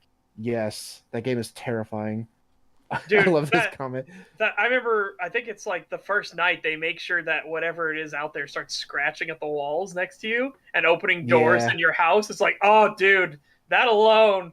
And the number of people I see that about pee themselves just from like hearing that scratching on the walls next to them. They're like, huh, huh, and they hold the axe ready, and then they see the door open in one of the other rooms, and then maybe the door opens to their room, but nothing comes in. It's just like, dude, the number of people I see freak the fuck out when that happens, and nope, nope, nope is great. Yeah, it's so good. I love watching Let's Plays of that game because seeing everybody's like reaction to everything happening is so good. There's a really funny clip I need to show you actually after the stream of I can see that. an I instance. say, Senator Abby Strong says Darkwood is not horror. I would say it's more of a terror. I would say it's psychological horror and not the jump scare horror. It's more of the thing that keeps with you long after. Yeah, it's the kind of horror game I like. Those are the ones I really like. Is less jump scares, more existential dread. Yeah. Yeah. Also, I like her other fucking thing. 28 stab wounds. Yeah. Well, Kitten Pyro Meow said $2 super chat says 28 stab wounds by the healer. I was going to read a couple comments here too on the topic of horror. To be fair, these days horror is just boo, spooky monster, or ew, blood. And another person, spooky game, Five Nights at Freddy's. Yeah, see, that's the problem I have with a lot of modern horror is, especially with Five Nights at Freddy's, that's one of the things that bugs me about that series is they set up a really, really good fucking atmosphere, even for a game that you're only in one room for, and they fucking ruin it by being a cheap jump scare game where it's just fucking something jumps at your face at high-pitched scream. Yep. Ah, yes. Even fear their new game flashes. is just that. Yeah. It's so annoying. Even their newest game, which is a free roam game, is still literally just, oh, you got grabbed and got screamed at, and now you Yep. got to redo that part. And it's like, fucking, you could have done so much shit with this, and you just did the exact same thing over again, except now you can walk around. 20 Norwegian crowns from Yar18. Thank you very much. Thank you. Here, have some delicious kroner. Yeah.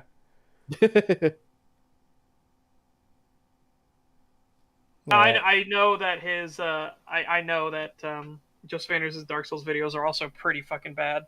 I should have watched them for the research stream. I'll probably watch the Dark Souls 2 one when we get to that. When we get to that, I'm up to page 20 on the script for Dark Souls, so Oh boy. it's gonna be a long time. I'm at page 20, and I haven't even started the talking about the Undead Asylum. Like, holy shit, dude! This is gonna be a long Jeez. fucking. Recent newborns, which means they both died in childbirth. Yet there's a healer in town. So how's that possible? All the residents have an unusual amount of soul gems, you can find books on the Daedra, and you can ask them about some kind of secret to their harvest, which they promptly deny. Bet you're never gonna look at them the same way. When you have such Okay, so again, you're theorizing based on Circumstantial evidence at best. at best. And Yeah. also, you already mentioned it, but 2 newborns died, so obviously it was childbirth. Not necessarily. Like, you realize a newborn could die, like, weeks after the fact or months after the fact. Or children. It says there's 2 newborns, but then there are no women. And it's like, that doesn't mean that the women died giving birth. That doesn't mean they died in childbirth. Okay? Mhm. They could have given birth and then walked outside and gotten mauled by a bear. That's not dying in childbirth. Yeah. Yeah. It's a popular theory, but it's completely unproven. It's nothing but that, a theory. Yeah. such a wealth of interests, and you combine that with epic reality, what results is a Oh my high density God. of engaging places to explore and understand. So there's lots of places that have things. That's your Yeah. argument. There are places How with interesting! things. How interesting is Winterhold to explore? Not the college, Winterhold. Pretty fucking dead. Yeah. I mean, Yeah, there's nothing there. Morrowind has places with things in it. Oblivion has places with things in it. Fallout New Vegas has places with things in it. Yeah. Skyrim isn't special for having places with things in it. I don't know why people make this fucking argument, but it's dumb. Yeah. $5 super chat from Terra24. Thank you very much. Thank you. And I'm gonna assume you meant forbid. God forbid a stranger is told every single thing about a random village. Yeah. Yeah. Yeah. I hate that trope in games where, well, you're some random stranger, so I'm going to tell you my entire life story, my secret, my neighbor's secret, what the password is to my house. It's like, no, stop. Also, I can completely understand the dude being like obviously, yeah, you come into town and you see how nice everything is, like you see the crops are growing nicely and stuff, and you're just like, oh, what's your secret? Clearly, you have to be doing something to do this. Like, it's like, no, we just work hard. Like, Yeah. that's offensive. Like, I'm offended by you saying that. What the fuck? Get away from me. Also, I want to grab a couple comments in chat. You see that mountain? Fuck you. And Godelb voice. There are places with things in them. This is good. I like this.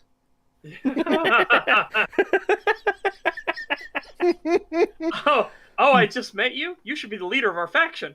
Oh man, you fucking cracked the code of Bethesda's design documents. Oh, sorry, Yeah. they don't have design documents. Yeah, because that takes too much effort. You cracked the code on their design, though. 200 endings. Oh, dude, yeah. Let's get all the memes. All right. Through that, rarely sees a dull moment. It's permanently engaging. Present No. No. No, it is Never not see- permanently engaging. Never Rarely see sees a dull... a dull moment. What? Most of my experience with Skyrim is dull moments. Oh, Yeah. Okay, again, I'll go back to the house near Whiterun. Or in the fields around Whiterun. Walk into a house. There's a necromancer there. He attacks me immediately. I kill him. Okay. I wasn't excited by this. I wasn't...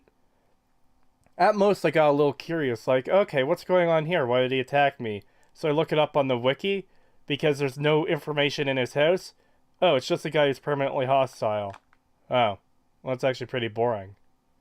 Yeah. Imagine if they Skyrim did is something literally interesting. nothing. Yeah, it's literally nothing but long swaths of nothingness with the occasional thing to break it up every once in a while, and that's it. That's literally what the game is. Wait. Oh no, we have to talk about that after stream. I'm gonna point it in here, but do not say anything. All right. Okay.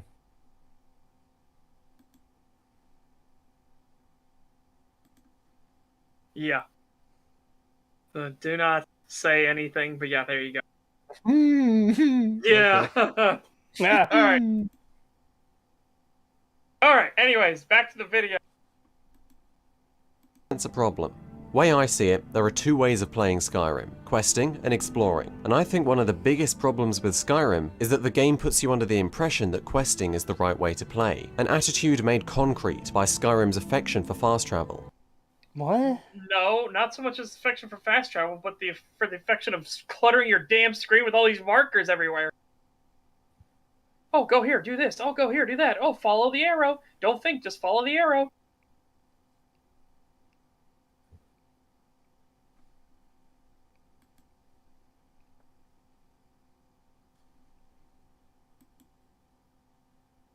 What does he mean, though, that Skyrim makes it seem like questing is the right way to play?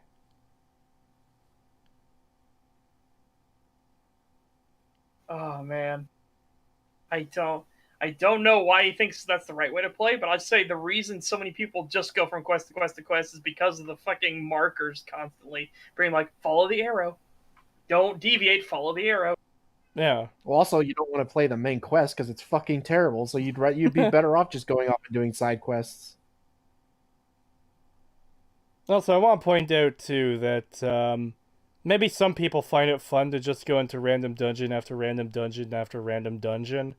But most people, I think, don't find that quite so interesting. Because there's not usually a lot to find in any of these dungeons that's overly interesting, I guess. Yeah, I usually, when I play, I just outright ignore them. I'm like, I'm not going to go in there. I'm probably going to get turned into a vampire or something. Why the fuck would I go in there? I have to have, like, a good reason to put myself through that shit. Like, come on. I'm not just going to go into a random cave where I've seen, like, fucking heads stuck on spikes outside of it. Like, I'm not going in there. Like, you better give me a good fucking reason to go in there. Well, further research for the Skyrim video, I did have to go in random dungeons a few times. It was like, man, I could not be more fucking bored by this game. There's nothing that is holding my attention. I'm just doing this because I have to. Because, like, you go into a dungeon, there's, like, bandits in there, and sometimes they'll try to do a story like, oh, these bandits wanted to transmute iron into gold because gold is valuable. It's like, okay. Is there anything else? No? Oh, okay. There's that There's that one dungeon you go into and you step on a metal floor and it collapses under you and you're dropped into a cage and there's like a necromancer in there. He's like, haha, I have you trapped. But then you shoot an arrow at him or use magic to kill him and then you get out and that's it. There's nothing like, oh hey, I fell into a trap then killed the guy who trapped me. Then I left. Alright. Is that supposed to be super engaging? God. Also, that fucking thing ruins the game so much. That whole transmute iron into gold thing, that would destroy the economy of that world if that was a actual spell. Oh, yeah.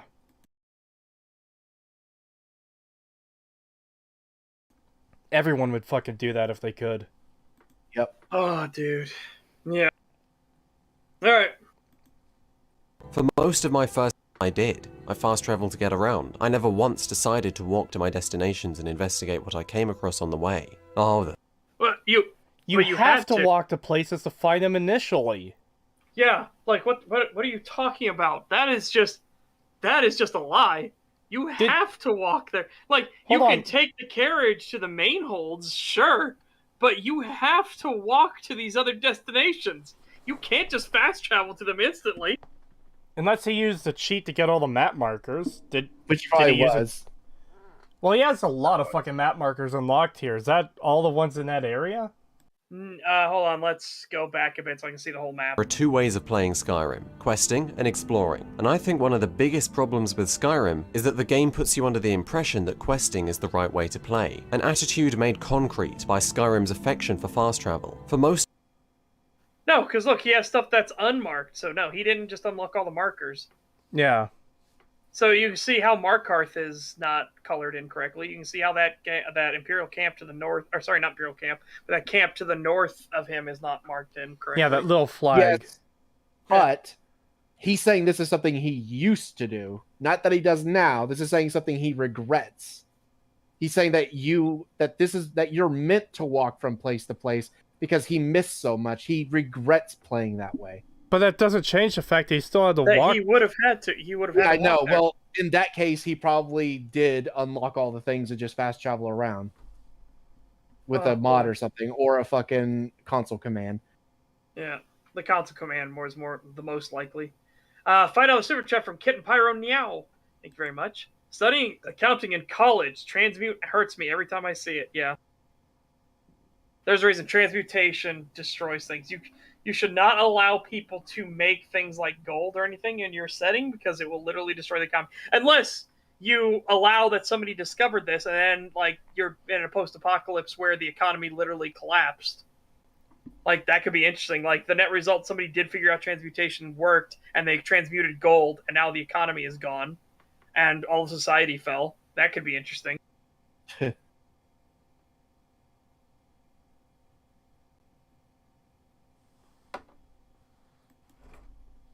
Most of my first I fast traveled to get around. I never once decided to walk to my destinations and investigate what I came across on the way. Oh, the things I was missing out on. A dwarven ruin that requires traversal via spinning cogs. Ragnvald, a labyrinthian, not that one, type Nordic ruin that requires you to find 2 skull keys to unlock the boss. Arkwind Point with its simply jaw-dropping sight. Oh, dude. You are so superficial. Holy shit. You are so fucking easily pleased. Oh, there's spinning cogs that you have to traverse from. Oh, okay. Oh, God. Does that make it good? There's a dungeon where you need the 2 skull keys to unlock the boss. Okay, so you have to get a couple items to get a thing. Am I supposed to be impressed by this? Which is not the only time that's done, because there's another one where you get the ceremonial sword and the ceremonial axe, and then unlocks the door. Oh. Yeah, dude, man, you've already straight up lied. You actually have to walk to get to these areas first, unless again you cheated. Unless you're gonna tell us you actually used console commands and cheated your first time through. Because then it'd be like, wow, that does explain so much. But still, when I hear stuff like this, it just makes me feel like this guy is really easily pleased. Like, yeah.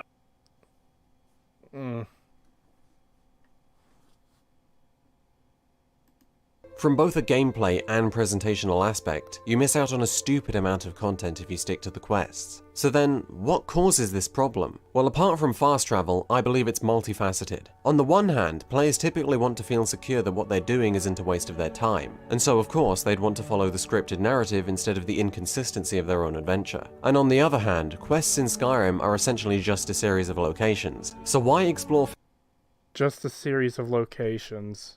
What the fuck? Okay. But also... If anything, that sounds like a condemnation from him of the game. I'm not saying he's necessarily wrong, because a lot of Skyrim's quests are go to dungeon, collect thing, come back. Yeah. But here, the other thing is this whole, like... that's human nature in general. You don't want to feel like your time's being wasted.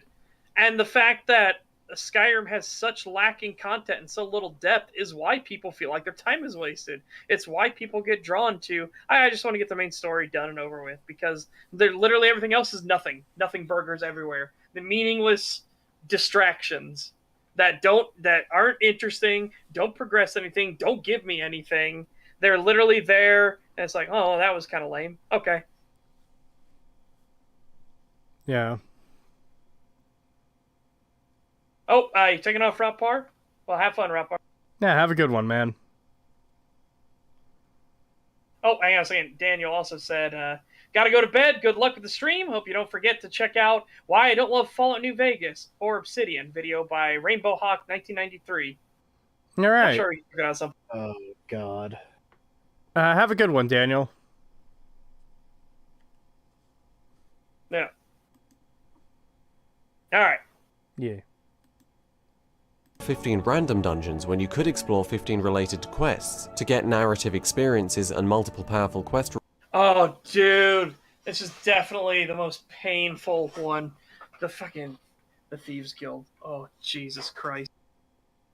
I So fucking hate the Thieves Guild so much. this is just so stupid. Like, I am gonna talk to you within stabbing range of you and stuff like that. And, like, you could have cast a spell or done anything like that because you're Trixie Trickster. But no, she's like, no, I saved you by hitting you with that dart instead of both of us taking him on right fucking now. Yeah. And preventing, like, all the other suffering later on. No. We just did this now. Oh, dude. I had to stick you with a paralytic and let him stab you in the fucking chest.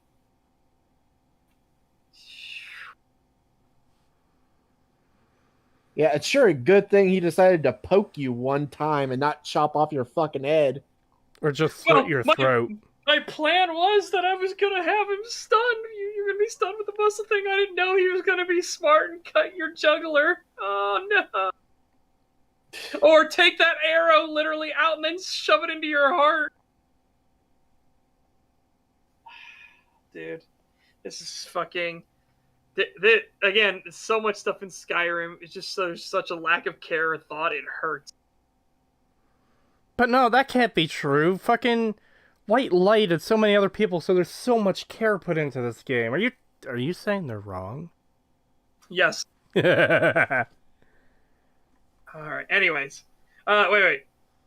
Quick unrelated question. Is there any funny perks in New Vegas for throwing weapons, spears, nades, etc.? Yeah, there's the starting one that lets you, like, throw a ton more like crazy or something like that. I can't remember what it is, but it's one of the starting perks. Yeah, you mean traits? Yes, trait. There you go. Traits. Yeah, there's one where it's like, I think you throw them faster. Yeah. And it's him literally, like, as if his arm is moving like a machine gun and he's throwing, like, grenades. He just looks so happy.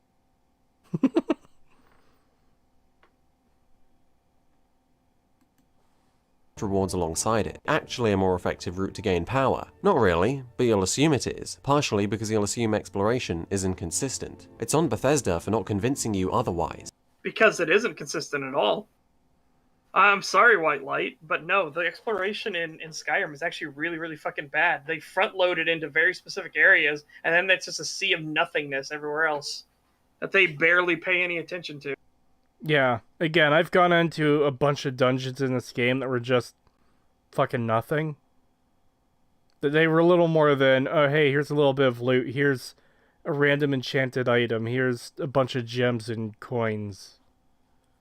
I'll do this. Terror24 with a $5 super chat. Thank you very much. Thank you. I was under the impression that you weren't part of the plan. She didn't know you'd be there. She's been stalking the guild the entire time, and she tells you that if she hadn't done that to you, if she hadn't paralyzed you, you would have died. She actually says this to you. If she hadn't done that, Mercer would have killed you. It's like, you doing that probably would have killed... I am the fucking Dragonborn, okay? It also really depends on when you do the Thieves Guild, but if you were like a well-established guy in like full dragon armor and everything like that, and you're like, motherfucker, I can take him. I don't care what he's gonna do. I can fucking take his ass. Yeah, that's so stupid too. Yeah, you would have bled out if I hadn't shot you with that paralytic. Oh, well, it's such a good thing that he decided to poke me one time rather than, I don't know, decapitating me, cutting my jugular, chopping my arms or legs off. Literally anything. Impaling my heart. Stabbing you numerous times for fun. Yeah.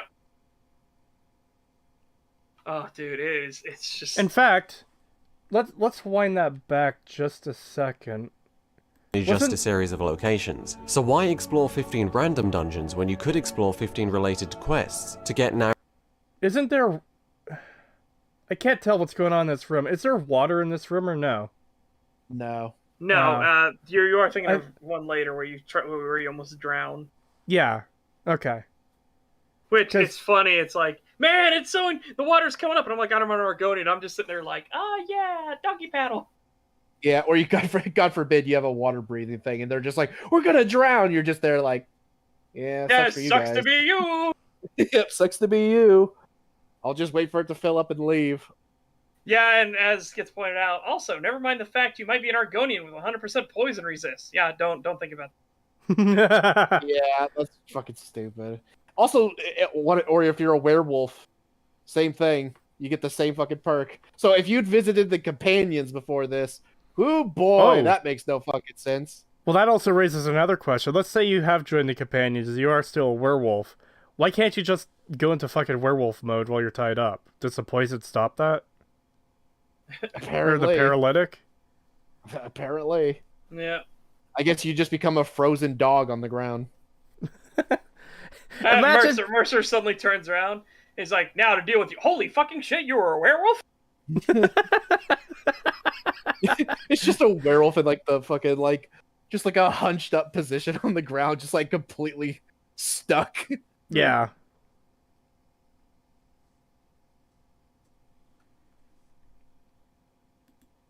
Narrative experiences and quest rewards alongside it. Is questing actually a more effective route to gain power? Not really, but you'll assume it is, partially because you'll assume exploration is inconsistent. It's on Bethesda for not convincing you otherwise, so you're missing out on a lot if you choose to only quest and rarely explore. But either way, you can become addicted to Skyrim's core gameplay loop, with only slow narrative moments or repetition presenting any risk of boring you. Skyrim's gameplay... The entire game bored me. Yeah, the entire game is a repetitive, really awful gameplay loop. Like, what the fuck? Yeah, it's literally the same thing over and over again. Let me 1 second before you do. Alright. Anyways, yeah, I just found most of the game boring, so it just seems weird to me that for someone like this to say, hey, you can do all this stuff and never get bored. Well, yeah. I mean, we're proof against that. So 15 Malaysian ringgit from Striker4570. Thank you very much. Thank you. Hey guys, love your stream. Sorry if this is off topic, but what were your thoughts on the 2017 Valerian and the City of a Thousand Planets movie? I never watched it. I've never even heard of it. Yeah, I've never even heard of it. I know the basic concept of like it was a giant world engine machine or something, and there were like doorways to multiple worlds, and they were all connected to this machine or something. And vague memories of it, but I never watched it. Addicted is right. People who still play Skyrim often are addicts. Is having an addictive gameplay loop really that good? Yeah, and that's the big thing here, I'd say, is an addictive gameplay loop, huh? So you mean it's dopamine hit, dopamine hit, dopamine hit. Do the thing, get a dopamine hit. Yeah. It's Skinner box techniques, and that's not a good thing. That's a very unhealthy thing. Yeah. However, I don't think Skyrim has that dopamine hit, dopamine hit, dopamine hit. Or if it does, it's very mild. Because it very quickly wears off because it doesn't have any new tricks. It doesn't have any new, like, pizzazz or anything. Any substance. Yeah. 3 Australian kangaroos from Get Out of Here, yo. Agree that any cool exploration is all early on. Yeah. You can tell they blew their load early, and then they just kind of fizzled out from there. Yeah. To be fair, almost no marketing in the movie was not memorable. Alright, fair. Loop. You go to a location, you fight and loot, both of which progress in scale, and by the end you're done. To me, the only comparable feeling is found in games built around addiction like Destiny. Why is that? I believe the answer lies within rewards. Skyrim does rewards right, from level ups to quest... You realize most people who make this argument are making it against the game. This is why it's bad. There's no substance here. It's just doing the thing to get more thing. Yeah. So this is going to be fascinating how it does it right doing this where everything is meaningless and you just do the thing to get a thing. Like, okay, I will be curious on this argument. Lies within rewards. Skyrim does rewards right. From level ups to quest rewards, the one thing you'll find common among all rewards is significance. If you've ever played the Deus Ex games, you'll know the one thing you'll find common amongst all rewards in Skyrim is significance. Yes. My ass. Yeah. Oh wow, I can half all of my magic and cast with half cost. Whoa, so significant. Oh, dude, that is fucking amazing. That is an amazing disconnect. Yeah.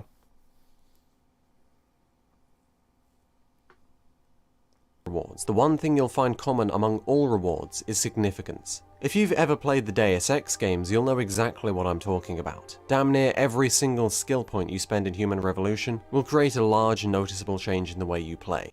Okay, which again was the entire point behind Human Revolution. Wow, I had a fucking stroke when I said human. Wow. Is the entire point behind that game. Like, that was the entire point and purpose. Like, the angel system, I think it's called Aegis or whatever, that lets you parachute down giant, like, tubes and pillars and stuff like that. It opens up entire new ways to go through everything. Your stealth version, your ability to talk with people and manipulate them. Like, that's all. That was the entire point behind the game.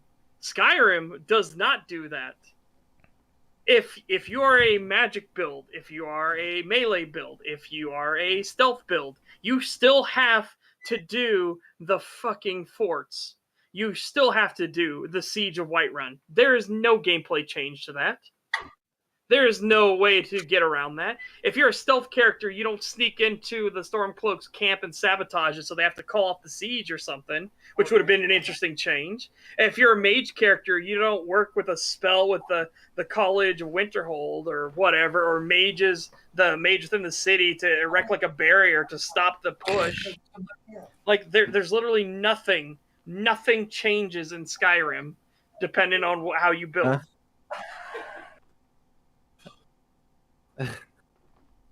You okay, Pagan? Yeah, Pagan, your hot mic is Sorry. real. I know. Anyways, yeah, and he's trying to. This feels like such a false equivalence because, from what you're describing of this Deus Ex game, the perks actually do change how you play the game. Yes, None of there is actually a legendary. I don't. Do you care if I chat? Not at all. I'm going to ask you as well. Do you care if I spoil something about Deus Ex, Human Revolution in particular? While we wait for the response, I will say, none of the perks in Skyrim change the way you play the game in any significant way. They don't add any options for dealing with situations, really. Oh, you could shield bash an enemy to make them disarmed, I guess. Doesn't make that significant of a difference, though. Ah, damn it, M9. Damn it, you had to be the one that's like, yes, you care. Damn it. Alright. So M9, because everyone else is saying go crazy. Please, I don't want to say please mute or anything like that. Plug your ears or something. Can you put something up on screen that says there will be spoilers? We're gonna I'll have Cree put something on screen. I can't. I would have to go make an image and then fucking upload it to chat and. No. There's an easy way to do that. When I put the video back up on screen, we're done with spoilers. Okay, yeah, that'll work. Sorry about that. My uncle was talking to me. That's So fine. again, while the video is off the screen, I'm going to talk about spoilers real quick. When it comes back on screen, the spoilers will be done. Yep. So, in Deus Ex Human Revolution, you are constantly given bits and a piece of information that this global conspiracy is going to fuck with the implants somehow.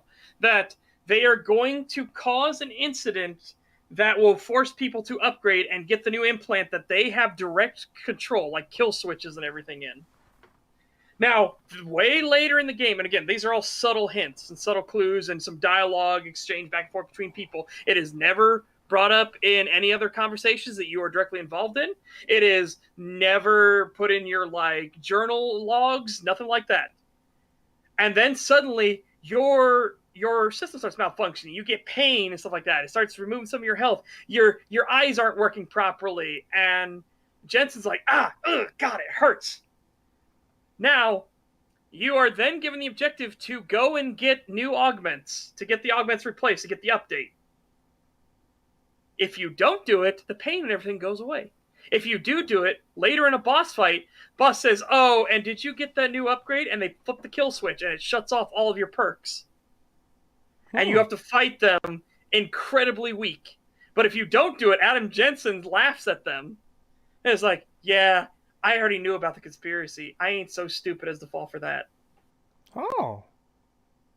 It's a brilliant, brilliant moment in that game. Just absolutely brilliant. And a lot of people fall for it because you kind of forget. Again, these are little subtle hints too. They don't say like, oh yes, and then once their eyes go bad and the pain kicks in, then they go to the new limb factory and then we'll put in the new software. There's none of that. You just get little information like new software developed with kill switch. We're gonna do some kind of event or incident that might bring people to it. And they don't mention the fact that they're going to cause a software error. And that it can only last for a certain amount of time because they don't have enough power to continue this error going to force people into it. They're just going to see if people do it naturally. Because, hey, my eyes can't focus and I'm getting a lot of pain because of my implants. I'm going to go get it fixed, the limb doctor. And yeah, if you don't do it, if you do it, that boss fight is very, very tough. If you don't do it, the boss fight's still tough, but you have all your gimmicks and tricks. But yeah, if you fell for it, you were in a world of hurt. That boss fight is not easy. So I can put the video back up? Yes. You may put the video up. Yeah. Alright, it's up. $10 from Feed and Speeds. Thank you. Excellent job, guys. I've got a stack of stags to go through. Back to the grind. Catch you all later. Oh, well, thank you. Well, thank you for the $10. And $5 from Zikos. Thank you.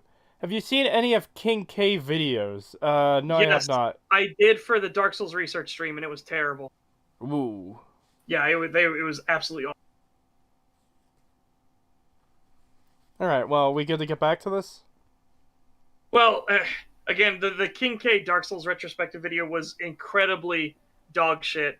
He starts off the video of Dark Souls is a ripoff of Demon Souls, and it does not get better from there. It is actually crazy person logic all through. Dark Souls is a ripoff of Demon Souls. Wasn't Demon Souls also made by FromSoft? Yep, made by the same company. Made by this damn near the same team. So how could you rip off your own game? Exactly. I won't even call Back for Blood a ripoff. And I know that only a small portion of Turtle Rock worked on Back for Blood, but it was still their IP. It was still their intellectual property. That style of game design. Yeah, that doesn't mean Back for Blood's good at all. It is a terrible game. It's just, that's the logic that King K starts with, and it just goes worse from there. To me, it's just kind of like saying Half-Life 2 ripped off Half-Life 1. Or Oblivion ripped off Morrowind, you know? Yeah.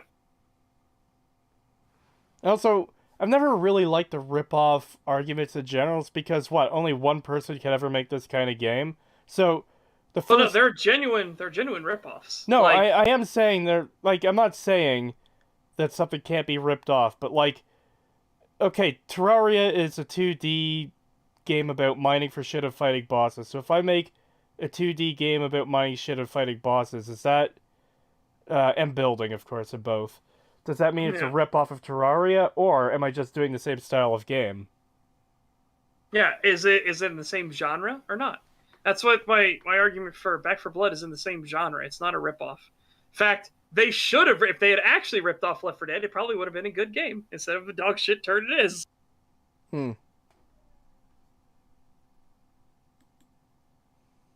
Not 10, pretty much 95%. Be it invisibility, hacking levels, X-ray vision, it doesn't matter. With every praxis point you assign, your options throughout the entire game have expanded dramatically. It is not one of, it is the single best way of creating meaningful skill trees and replayability in these narrative-driven games. And Skyrim attempts something similar.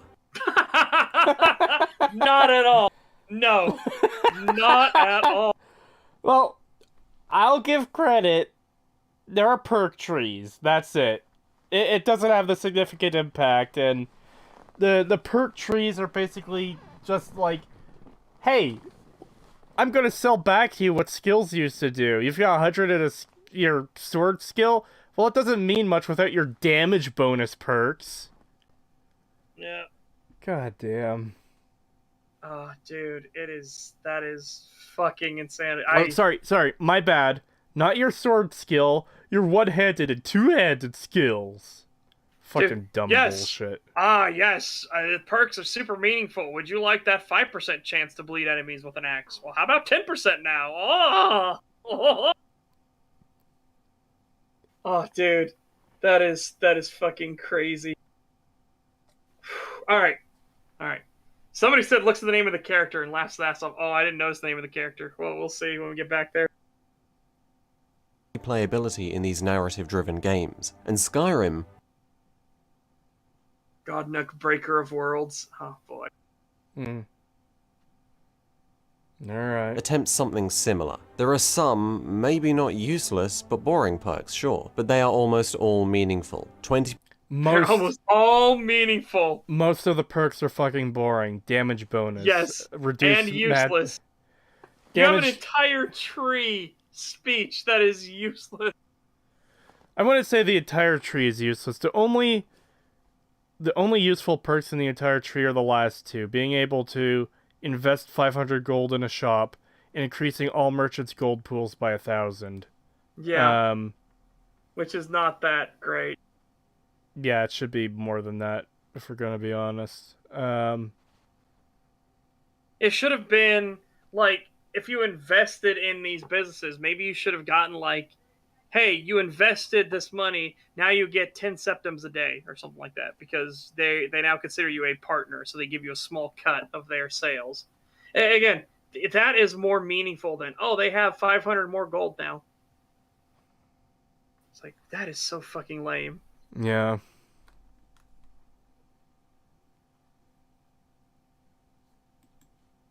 %, extra damage, weapon, perks that increase synergy, the ability to smith more, apply double enchantments, various status. Dude, the double enchantment perk is the one that should piss you off the most, because it instantaneously obsoletes every single piece of gear you have.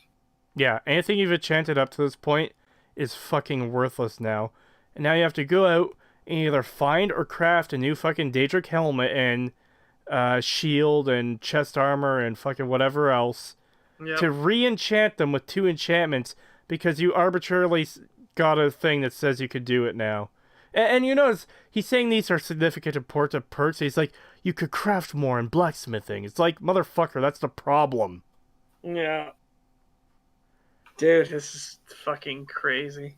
This perk gives you 5% additional bonus damage when you strike with your sword. Isn't that what leveling up the skill should have done on its fucking own? Yes, you should have gotten critical hit chance by leveling the skills on their own. That just would have made way more sense. 3 Australian koalas from Get Out of Here, yo. Thank you. Skyrim perks equal beta for the boring Fallout 4 perks. Sad. Yep. Yeah, pretty much. Yeah, that's pretty much what it is. I didn't realize that before, but that is what it is.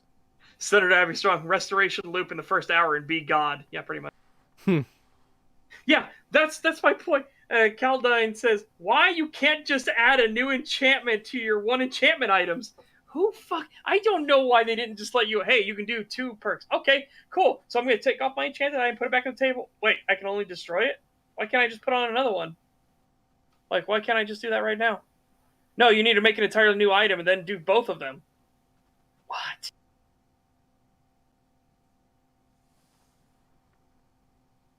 Oh. Well. Yeah, I'll read it out. Sure. $5 from Dylan G. Are you going to do a stream on the Ace of Thorns Spurging? I just found out about it, and it's shocking, honestly. At this time, no. No. Ace of Thorn there are things in motion, but that's all we will say. Ace of Thorn can wallow in his fucking irrelevancy. Alright. $5 from Zekos. Thank you. I don't remember King K calling Dark Souls a Demon Souls ripoff. I do remember him calling it a spiritual successor. He does it early in the video. Actually, I can get you a timestamp. Because I have all that recorded down. Yay, research document. Oh my god. Do you know that leveling up crits for bows is useless? It doesn't do crit damage based on damage, but by weapon base damage without level or upgrades. What?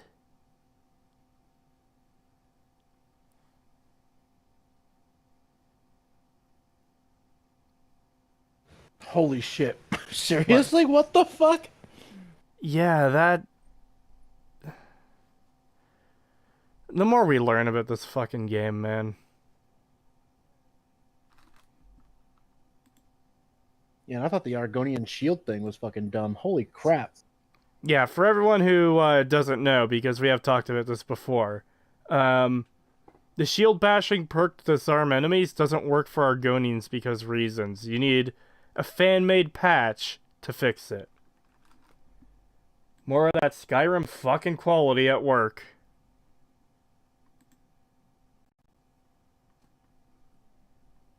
Where is it?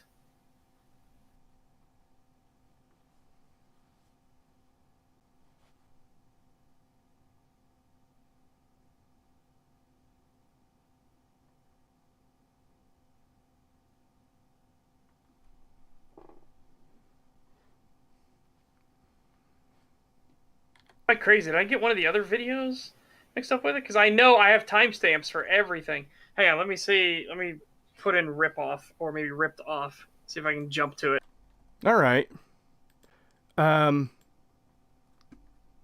do I word search in Word?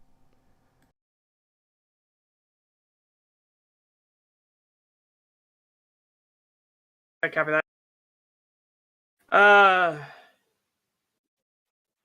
How do I word search in WordPad? There should be, like, in one of the things, at the top. It's so nice. $5 from Hazmat Sad Boy. Thank you.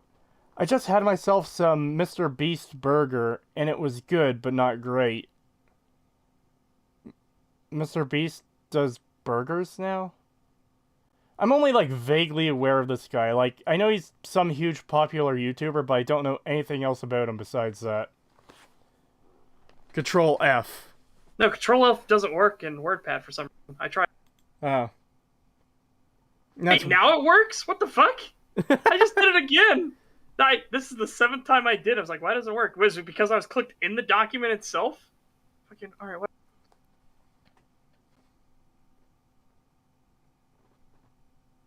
Yeah, here it is. Alright, FromSoft kind of ripped their own game off, able to still use the Souls moniker while skillfully dodging around the trademark copyright battlefield. At 1 minute, 8 seconds in, that's the King K video. I don't see how you could rip yourself off. Yeah, there you go. So, yeah, it's the King K video. I have it marked at 1 minute, 8 seconds in. So, likely go a little bit before that.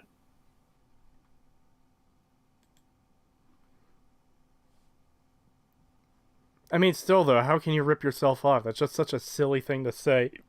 Excuse me.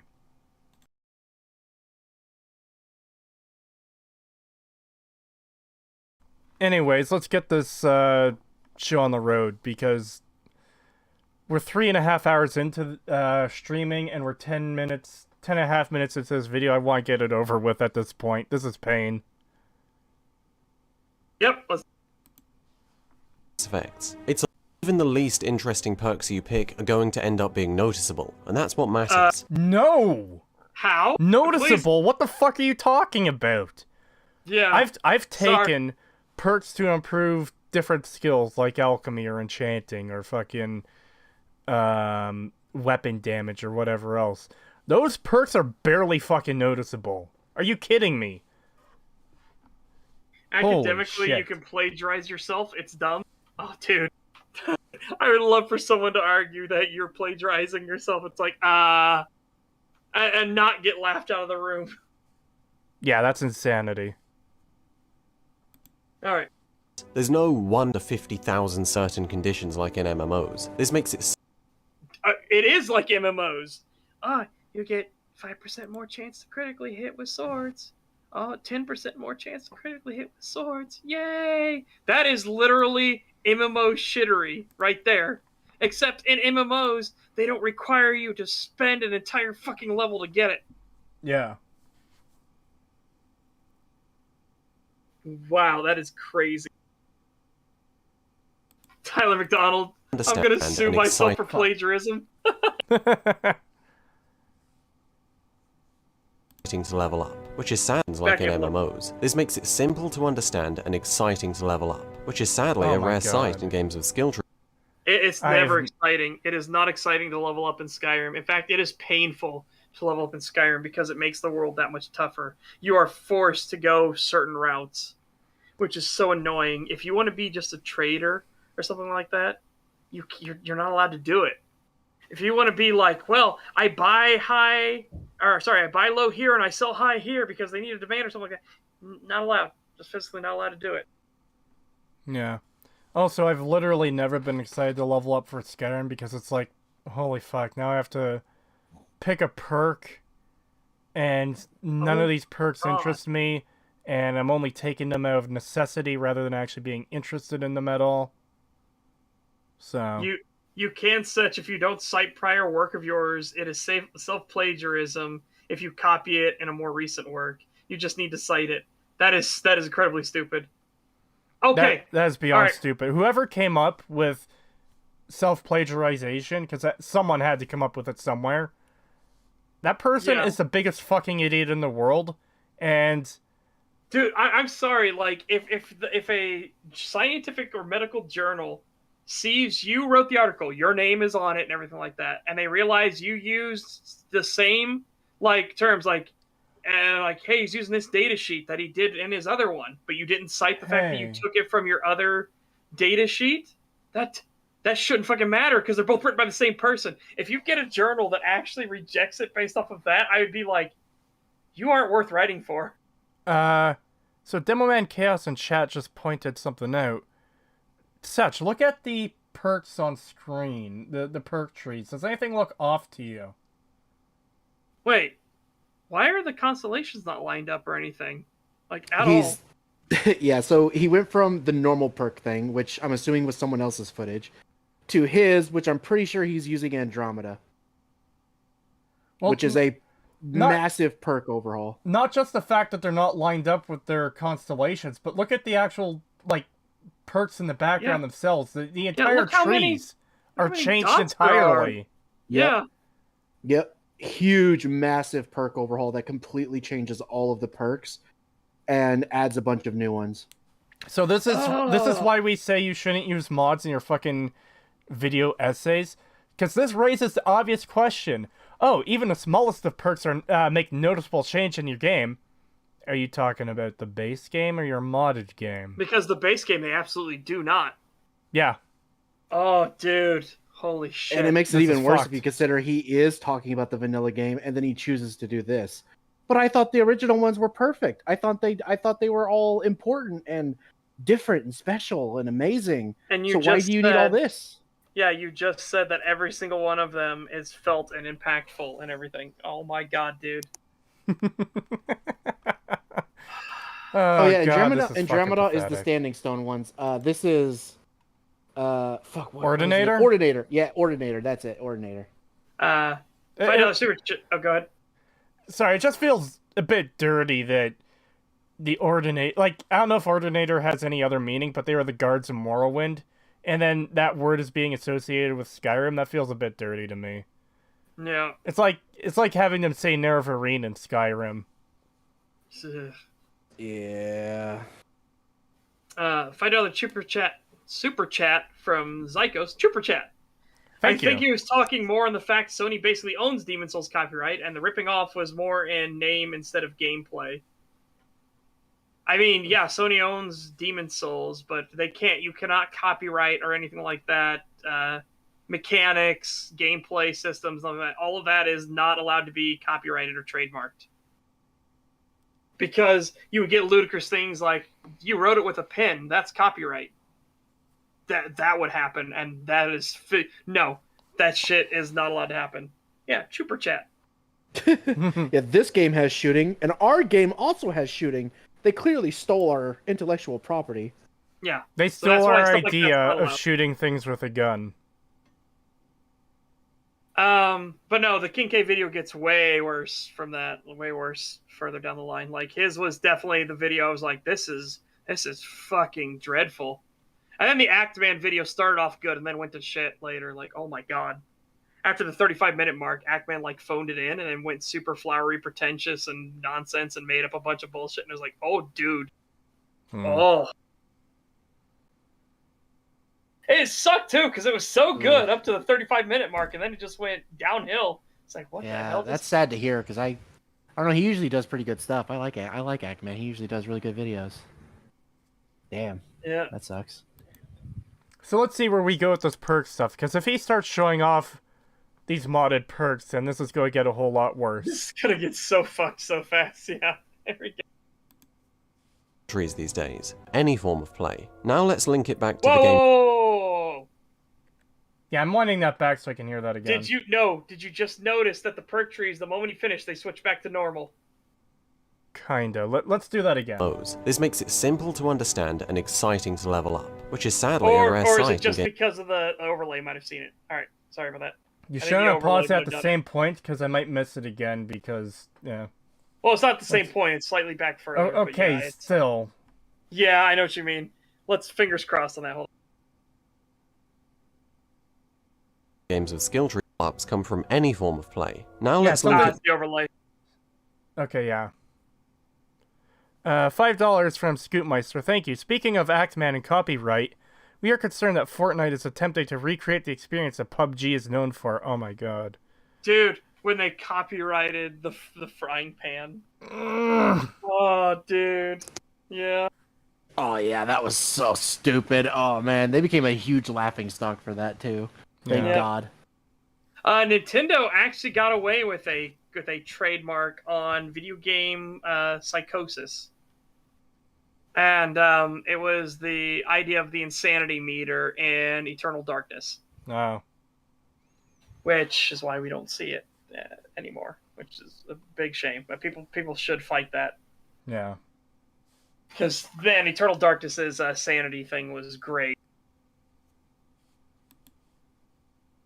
back to the here are compounded over the course of the entire dungeon. In your conventional dungeon, you'll accumulate gold, potions, scrolls, soul gems, ingredients, jewels, arrows, likely a skill book or a word of power, and maybe even a weapon or an armor upgrade. Every single one of those has its uses. They're small rewards compounded into a significant gain by the time you finish.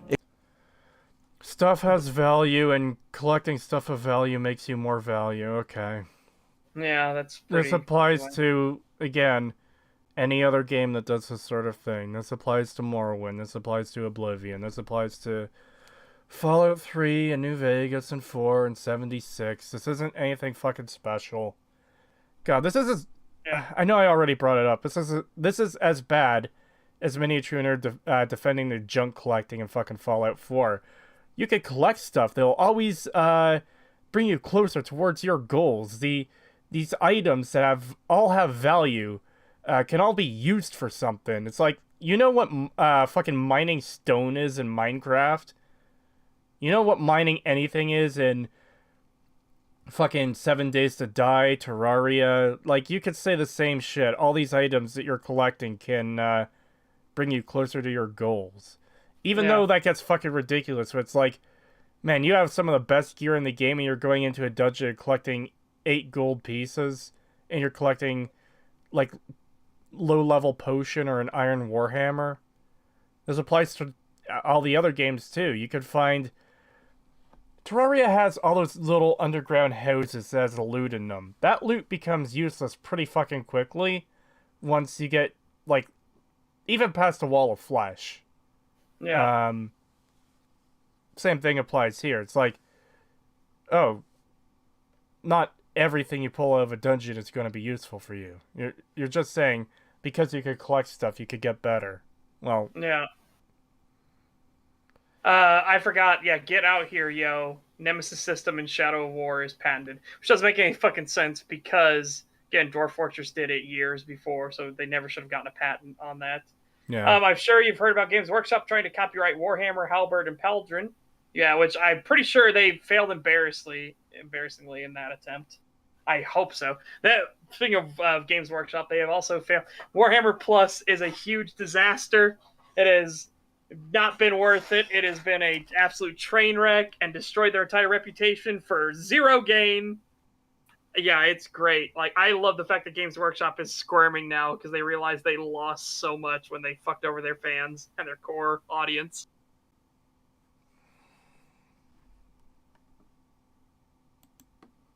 It creates a very looking at every shelf and searching every body for valuables. A continuous, addicting gain that satisfies the hoarder within you.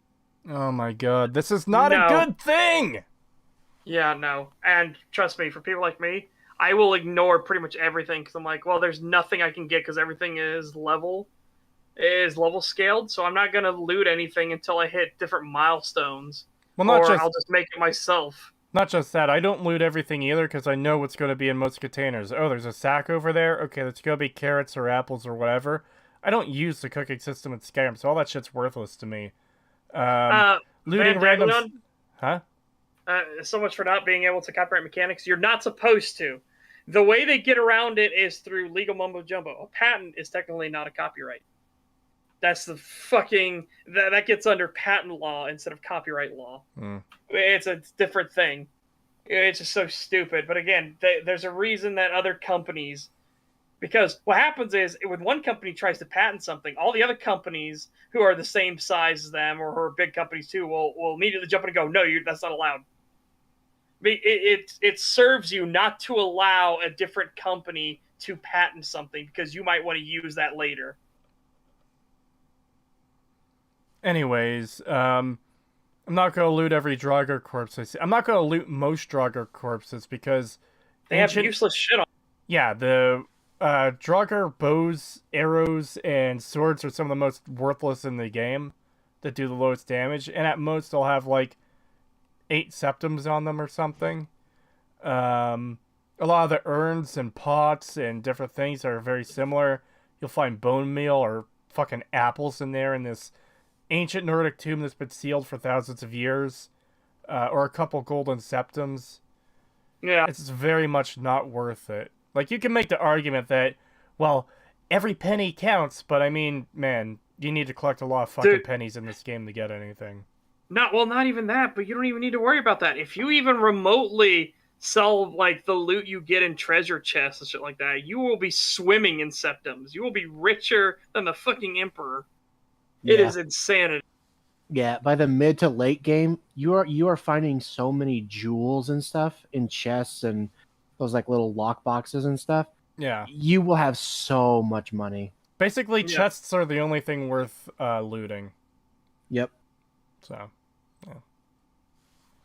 Yeah, I'm just annoyed that they got the Nemesis system patent, because stuff like Dwarf Fortress did it way before them. Unfortunately, patents don't care who came up with it first. They only care who patented it first, which is so fucking annoying. Yeah, that's dumb. That's why, if you make something and you want to get it patented, you need to be very careful. You do not accidentally slip it out, because somebody else will rush to get it patented before you.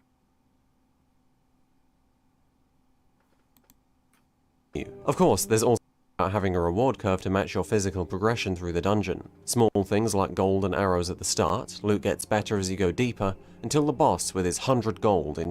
Oh, sorry, hold on a second. That's not true. Did they change that? Because that's what happened a lot of times, was people would go to patent lawyers and the lawyers themselves would patent it. If you could show it's in the prior art, you can contest a patent. Ooh. That would be fucking great. Dude, if the creators of Dwarf Fortress show that they had the Nemesis system long before Shadow of War, and it would nullify that patent, oh, that'd be great. Yeah, let's hope that happens at some point. I do hope that happens now. Alright. Back up. Yeah, because you stopped right in the middle of an argument there. Yep. the dungeon. Small things like gold and arrows at the start, loot gets better as you go deeper, until the boss with his 100 gold, enchanted weapons, wide wall and chest. On the other side of the coin we have quest rewards. The Ogma Infinium at the end of Discerning the Transmundane, the Black Book rewards in Apocrypha, all the Daedric artifacts like the Razor of Mehrunes Dagon, the Mace of Molag Bal and Dawnbreaker, maybe even a position of power, or a considerable chunk of coin. If we see the boss in the chest as the reward for completing Hold on. Did he just say something about like a position of power? And he Yeah, and showed he showed fucking Nocturnal, Nocturnal for the which Thieves is Guild. not a position of power at all. Yeah, that is not a position of power whatsoever. In fact, Well- it's basically slavery. Well, you do become the leader of the Thieves Guild, but that's also like... But that doesn't have anything to do with her. Also, that's pretty... You don't really get much from that. You get a new set of armor. That isn't very good. Yeah. Eh. And it's also the whole Daedric Lord issue where you sign your soul off to like 27 different Daedric Lords and gods and everything else. It's Yeah. And it's like, and how's that going to work when they finally come to collect the soul? And it's like, he's mine. No, he's mine. And you're just going to sit back while they fight. Yeah, there's that joke. There's so many joke images of that, of like the Dragonborn standing at the end of a long table and every single Daedra fighting over them to be like, they were promised to me. No, they were promised to me. This doesn't make any... Again, there's no consequences in Skyrim.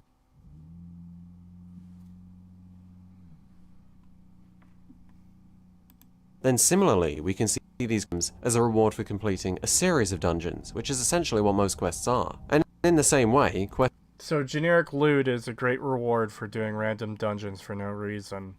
Yeah, no, that's... What absolutely disagree on that one. What a terrible fucking argument. Like, I suppose there's a bit of incentive there, but it's absolutely not gonna get you the best gear. Yeah, he's using upscale textures on a lot of these, which is why a lot of the textures aren't aligning properly. Because, you know, surprise, surprise, guys, but a lot of times they'll make the textures to fit the specific thing, and when you just upscale it willy-nilly, you can cause a lot of problems. You need to be careful. It's why Resident Evil 4 is my go-to example. They upscaled all the textures without understanding why the textures were the current resolution they were. And that's why the standard definition version of Resident Evil 4 looks way better than the high definition version. Yeah, just to give people an example, since I know most people probably don't know how the texture wrapping and all that works. If you have paint.net, you've ever tried to paste an image into a canvas on paint.net, and it says, oh, the canvas isn't big enough for this image, do you want to expand it? And you click no.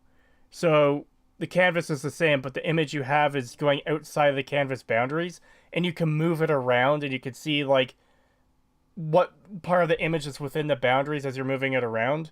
That's basically what happens with 3D models with textures if you don't have them set to the proper scale.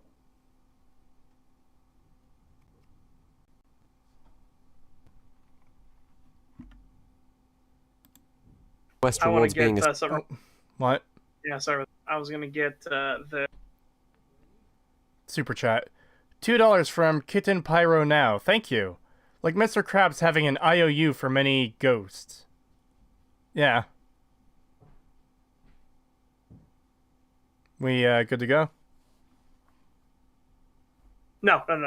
Here. No? What?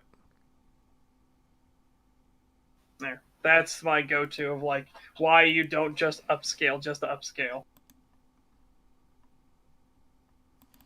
You see what they did was they completely redid the textures and they upscaled a lot of them, and notice how the boards of wood like don't line up properly anymore and everything. And it's just fucking ugly, the HD textures look.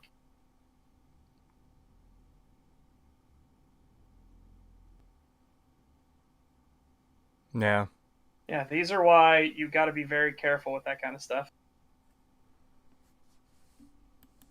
And like I said, Resident Evil 4 is my go-to example because Resident Evil 4 is the standard definition of that game looks way better than the high definition version of that game. Like, look at the boards above the door. Those are the ones that show it the most. Yeah. Anyways, especially powerful at the end of a quest, and so uphold a dungeon. Through doing practically anything, you're making progress somehow. That's special, and another. Literally the same argument many a true nerd made for fucking collecting junk. By collecting any piece of junk, you're progressing yourself towards your goals. That is not how this works. This is just... Oh, God, I hate this argument. It's like... It's just a really pathetic argument that anything you collect is just good for you. Okay. But it's not necessarily going to be worth it for me to go into a random dungeon to collect 8 gold coins when I could get thousands in a far more efficient way. Yep.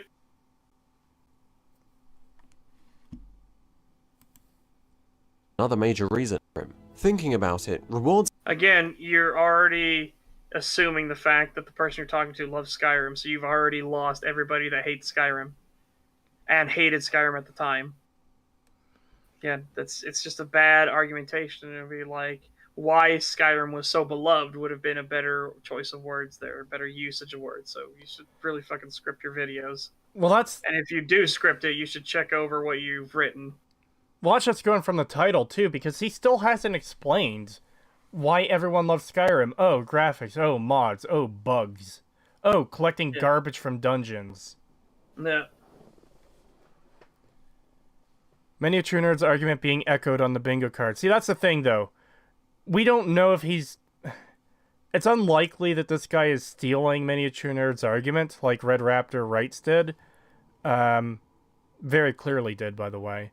Yeah. It's just this guy's making the same type of argument that he could have come up with independently. Yeah. Because this is what people do when they're desperate to defend fucking garbage. I'm backtracking this a bit. Alright. Yeah, especially since it was skipping for me. Another major reason why you loved Skyrim. Thinking about it, rewards aren't the only interesting quality Skyrim shares with intentionally addictive games, because both Skyrim and many in the mobile genre are astoundingly accessible, even to people who don't play games that much. My lovely girlfriend has over 9,000 hours in Skyrim. 9,000! And what's interesting about that is that this was basically her...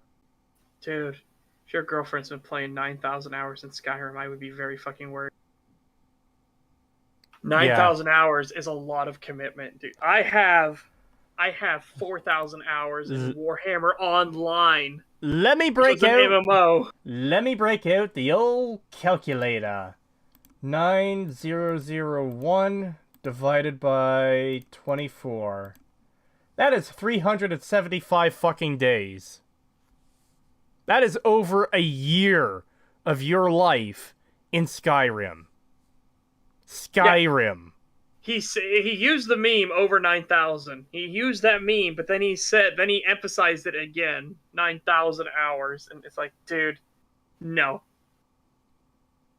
Like, at least to be more realistic, if you said she has over 1,000 hours in Skyrim, it's like, I can believe somebody would be that addicted to get 1,000. Get out here, Yo says in chat, you can master a skill. Yeah, it's estimated that about 10,000 hours of time you put into a skill, you can master it. So, like, drawing, learning guitar, maybe 3D modeling, stuff like that. Like, holy shit. 8 Australian Outbacks from Get Out Here, Yo. Thank you. Thoughts on mods using deepfake AI to create voice dialogue for mods? It's been used in some Witcher and Skyrim mods already. A lot of potential. I am terrified of it. Not because of the mods and everything like that. I see those as positive things. I am terrified of deepfake AI being used for more nefarious means. Yeah, same. Because when you can no longer trust video footage, which already... You need to be very terrified if somebody says they're going to use video evidence and it's some blurry bullshit in court, okay? Yeah.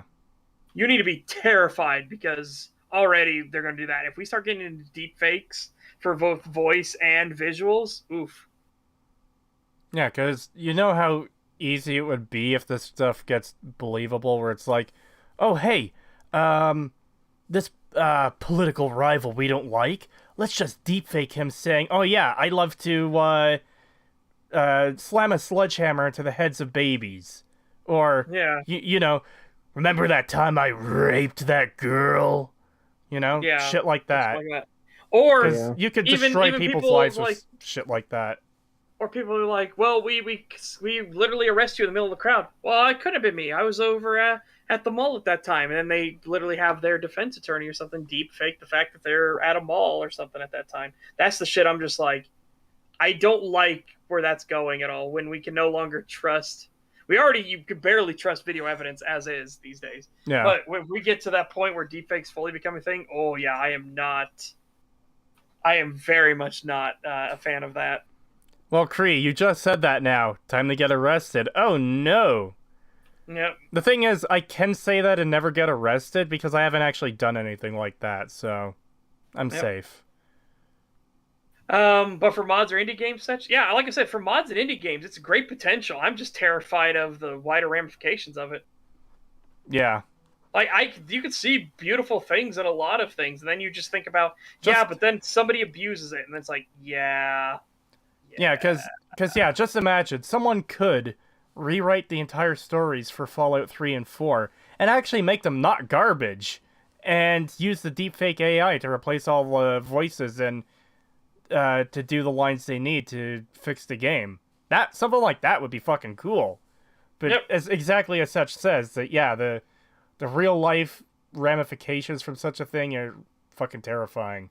Because you can accuse anyone of anything at that point. Oh yeah, like we already look at like shit where like people were in voice calls with each other, and then they expose that of like, oh here, look what they said during this voice call.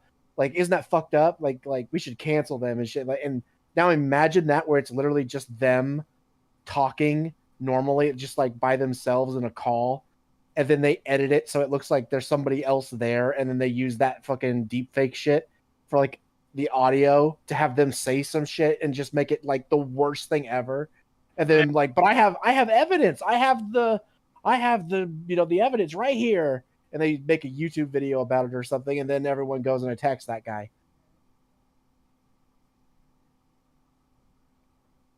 Yeah. So yeah, big issues there if we ever get to that point.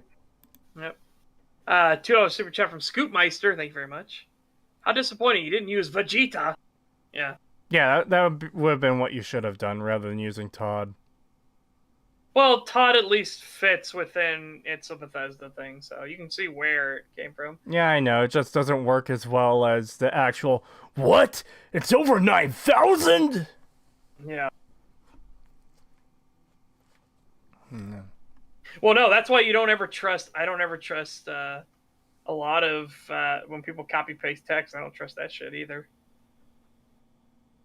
There's a lot of stuff you gotta be super skeptical about. Yeah. These days, which really suck. Alright, anyways, back to the video. Yes. Certainly her first RPG. So how did Skyrim, what would have been considered accurate or not, a serious RPG back in 2011, enchant her, someone unfamiliar with most of Skyrim's mechanics? You can attribute a lot of it to the game's visuals. Anyone would be starstruck by sights like these.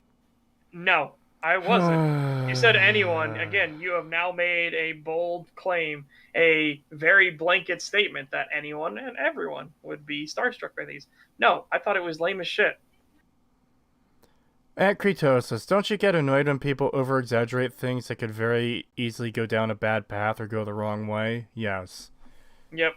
Why would visuals alone get someone interested in RPG mechanics that they're not familiar with? Well, maybe it's possible. Anyone? No. Yeah. Maybe that's why his girlfriend got into it. Maybe not. Well, again, if you had just said she got into it, if you literally had just said, this are the reasons why she got into it, well, I can't say that I didn't get into that for that reason, so I can't destroy your argumentation immediately.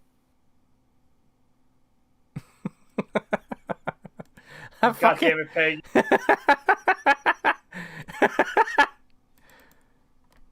Wow. I'll put this up on screen. Chat deserves to see this. Yeah, chat deserves it. I would like that weapon in Doom. I like how it's just a picture of Dadman smiling like a fucking jackass, too. Yep. As if that's the expression on his face as he's doing this. Oh, God.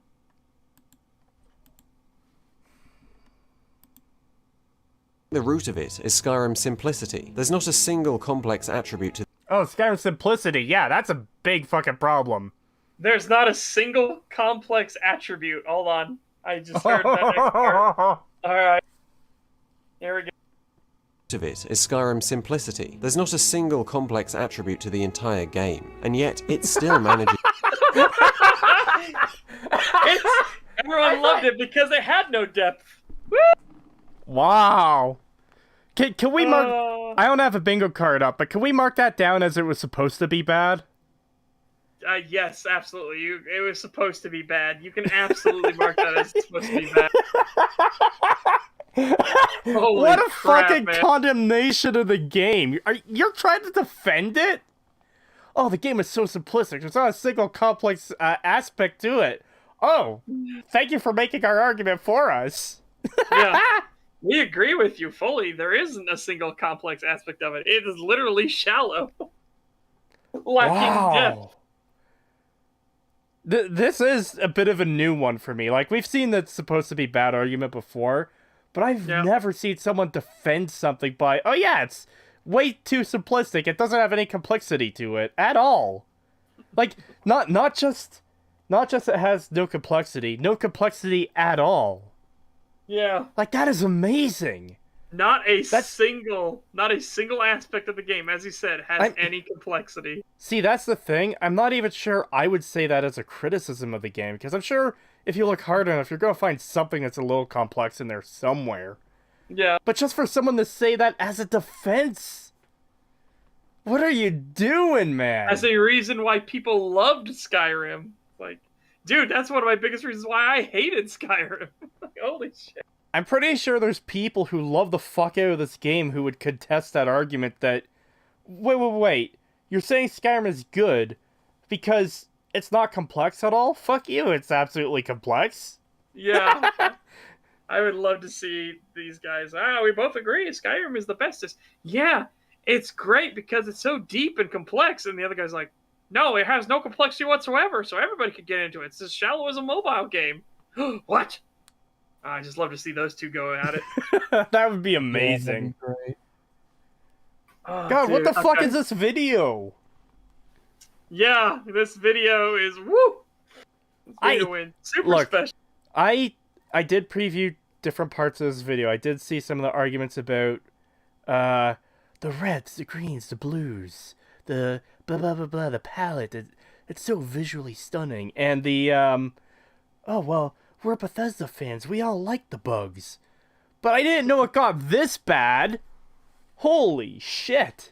Yeah, we could never just get a fucking run-of-the-mill standard bad video. It always has to go into some weird, like, absolute nosedive territory for some reason. Let's go into weird, insane logic area. Like, you just got a crazy person playing it at some point. He's trying to defend Skyrim like it's a kiddie pool, except Skyrim is meant to be rated M. Yeah. Yeah. Because going off the kiddie pool example there, it's like you were sold an Olympic-sized swimming pool, but what you actually got was the kiddie pool. And then his argument is, well, more people can enjoy the kiddie pool because there's no risk of children drowning in it. You know? Yeah, so everybody can enjoy the kiddie pool, all the adults as well. Oh my god. You know? $2 from the Dwarfcast Noah, thank you. I'm pretty sure he lacks the same complexity. Yeah. Fucking savage. Holy shit. Dude, this is fucking crazy. Alright. Yeah. Game's visuals. Anyone would be starstruck by sights like these. But I think the root of it is Skyrim's simplicity. There's not a single complex attribute to the entire game, and yet it still manages to hold a remarkable amount of depth. Through this nuanced yet streamlined approach, Through What this depth? nuanced yet streamlined approach. You're going... What the fuck? I'm gonna go ahead and slap a big old fucking citation needed on the depth. Because the only depth to Skyrim is how fucking awful it is. Yeah. Holy It's shit. crazy. The more you look into it, the more you realize it's fucked. The M-rated kiddie pool. Yeah, that's Skyrim. Oh, dude.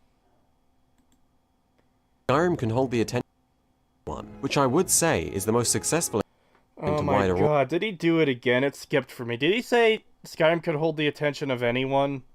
Yeah, he Yes. said. Oh, only this time he said almost anyone. Oh, he did say almost. Okay. Yeah. So he damn near made the same awful argument again, but just barely dodged that bullet. I'm pretty close to giving Chad a pass for taking off psychic damage for stupidity, too. I already ticked it off. Oh. Sorry. Yeah. Well, go ahead, chat. Psychic damage for stupidity. nuanced yet streamlined approach, Skyrim can hold the attention of almost anyone, which I would say is the most successful example of a series progressively appealing to wider audiences I've ever seen in games. Look, That's not inherently a good thing either, though. Yeah, because well, guess what that one was? Because my That was argument for that is, I'm not going to say success is necessarily bad, or that being obscure or niche is necessarily good. It's more the fact that what was sacrificed to gain the success, because what we're dealing with is a constant cycle of dumbing down the games with each release. This is something we've talked about a bunch. This was mentioned earlier in stream. Indigo Gaming referenced it, where systems and mechanics are simplified and simplified and simplified to the point of them being useless and removed. We could see this between even Oblivion, Skyrim, and Fallout 4, where Oblivion had skills and they were necessary to character progression. And then Skyrim had skills, but they were useless and little more than gates for perks. And then we get to Fallout 4, where skills were just gone because they didn't do anything now. And now perks were just level locked. So obvious dumbing down. And I don't think these changes needed to be made. I still think you could have made these games as RPGs and still appeal to a wide audience. I just hate the argument that, oh, the series is successful and that's good. It doesn't matter if it's successful if it's fucking garbage. Yeah. I really do hate it because, again, as it becomes more dumbed down and more dumbed down and more diluted, we've lost everything that made it unique and interesting. And In fact, I'm going to quote Neil Young. It's better to burn out than to fade away. And what we're seeing with Skyrim and Fallout... What we're dealing with Elder Scrolls and Fallout is them fading away. They're losing everything that made them interesting and unique and beloved in the first place. Yep. That is the problem. Well, I'm glad that the new Star Wars also are no longer successful. But yeah, the new Star Wars was successful, and it's bad. Yep. Yeah. Alright, let's go. look, UI separates categories. Look how distinct those categories are. You don't need to ask what destruction You're now praising the UI, which is commonly cited as one of the worst features in all of Skyrim. So much so that people one of the most common downloads is Sky UI. One of the earliest mods out was an overhaul of the fucking UI. Because Yeah, look how 'cause much... it's so bad. Look at the screen right now. Look how much goddamn space is wasted. And that menu, by the way, is a fucking bitch to get through. There's times where you click on something and it'll jump somewhere else because the detection is such fucking garbage. Also, as people are pointing out, modded spells and everything, so you got Crackle in there. Yeah, I've And never... Rift Bolt, I see. Yeah, I just noticed Rift Bolt. Yeah, I've never heard of Crackle or Rip Bolt before. Rift Bolt. Wow, fan-fucking-tastic, dude. You bring up that it has no depth, and then you talk about the worst feature of it, which is its UI.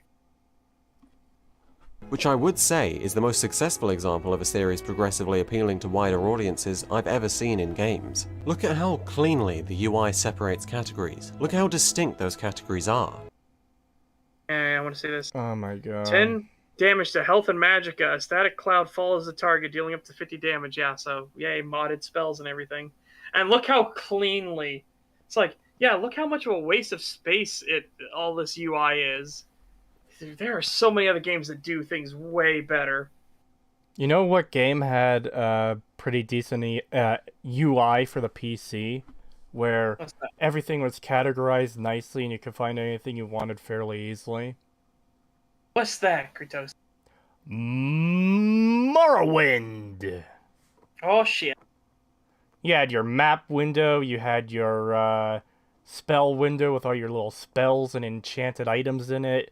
You had your inventory window, which showed an image of your character and what they were wearing, and you had the item category, so weapons, apparel, magic, and misc. You had your stats page that organized them. These are your major skills. These are your minor skills. These are all the miscellaneous skills that aren't part of your class. Here's your bounty and fame, your attributes, your current level progression, and all that. And you could pin any of those windows to remain on screen outside the window, outside the menu. Or alternatively, you could have hidden things on part of your normal UI if you don't need them. So let's say you never use magic, you could get rid of the fucking currently equipped spell magic window from your normal play UI. It was a great fucking UI for what it was. Holy shit. Yeah. You could resize the windows, you could put them on top of each other, you can move them around the screen like a fucking window on a desktop. It was great. This is a fucking waste of space and barely works. Considering every other fucking mod he's using, I'm surprised he's not using the goddamn UI mod. Yeah.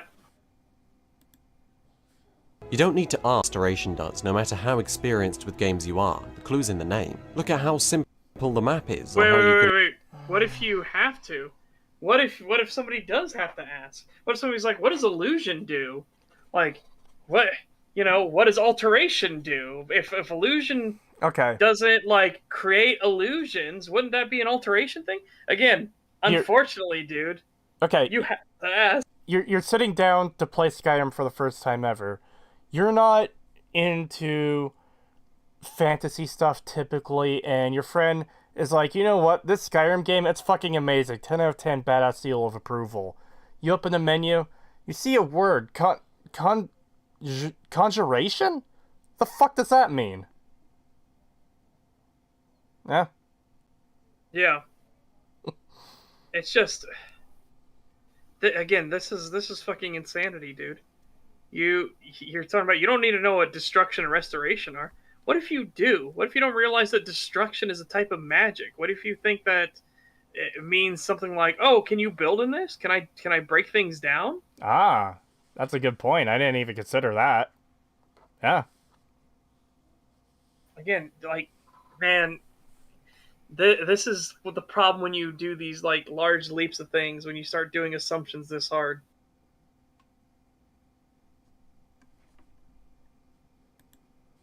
can equip weapons with the 2S, or the navigation, or the interactions. It jumped on me again. That's getting pretty fucking annoying. Well, and he also is rapid firing shit too, so get ready. Yeah. Restoration does, no matter how experienced with games you are. The clue's in the name. Look at how simple the map is, or how you can equip weapons with the 2 hands, or the quests, or the navigation, or the interactions with NPCs. One of The Dude, navigation. the interactions So with.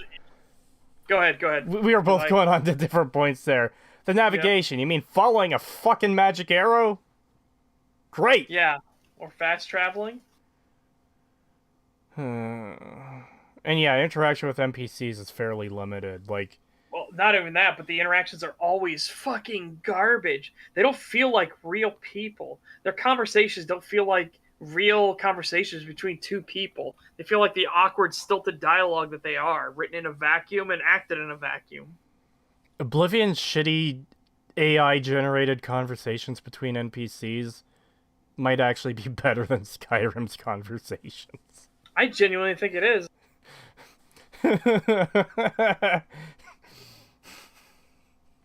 All right.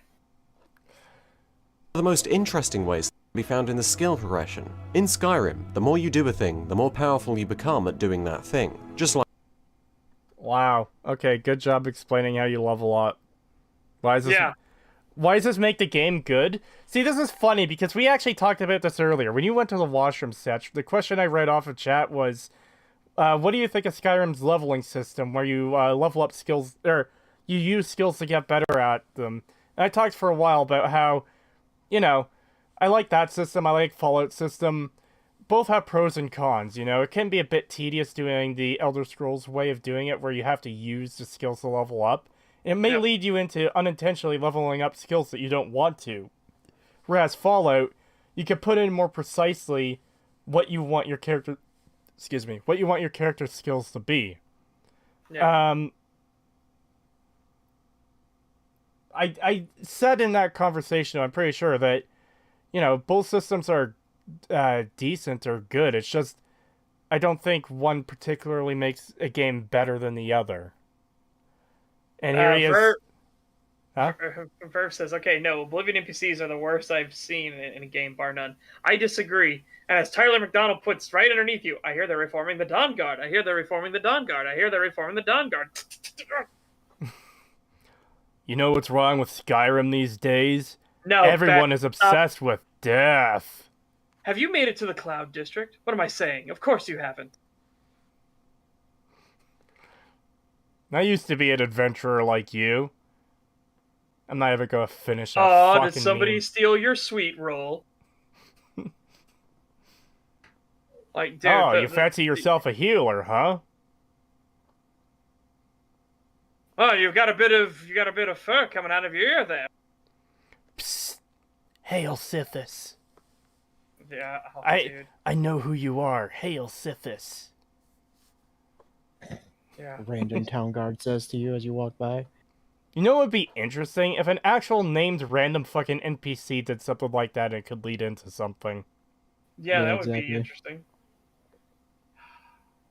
The games we didn't get.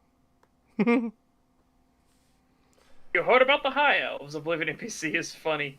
Yeah, I think the Oblivion... What makes the Oblivion NPC work for me is that it's funny. I like some of the parody videos about that, too. Have you heard of the High Elves? And then he takes a bite of an orange that's poison. Then he just... the way he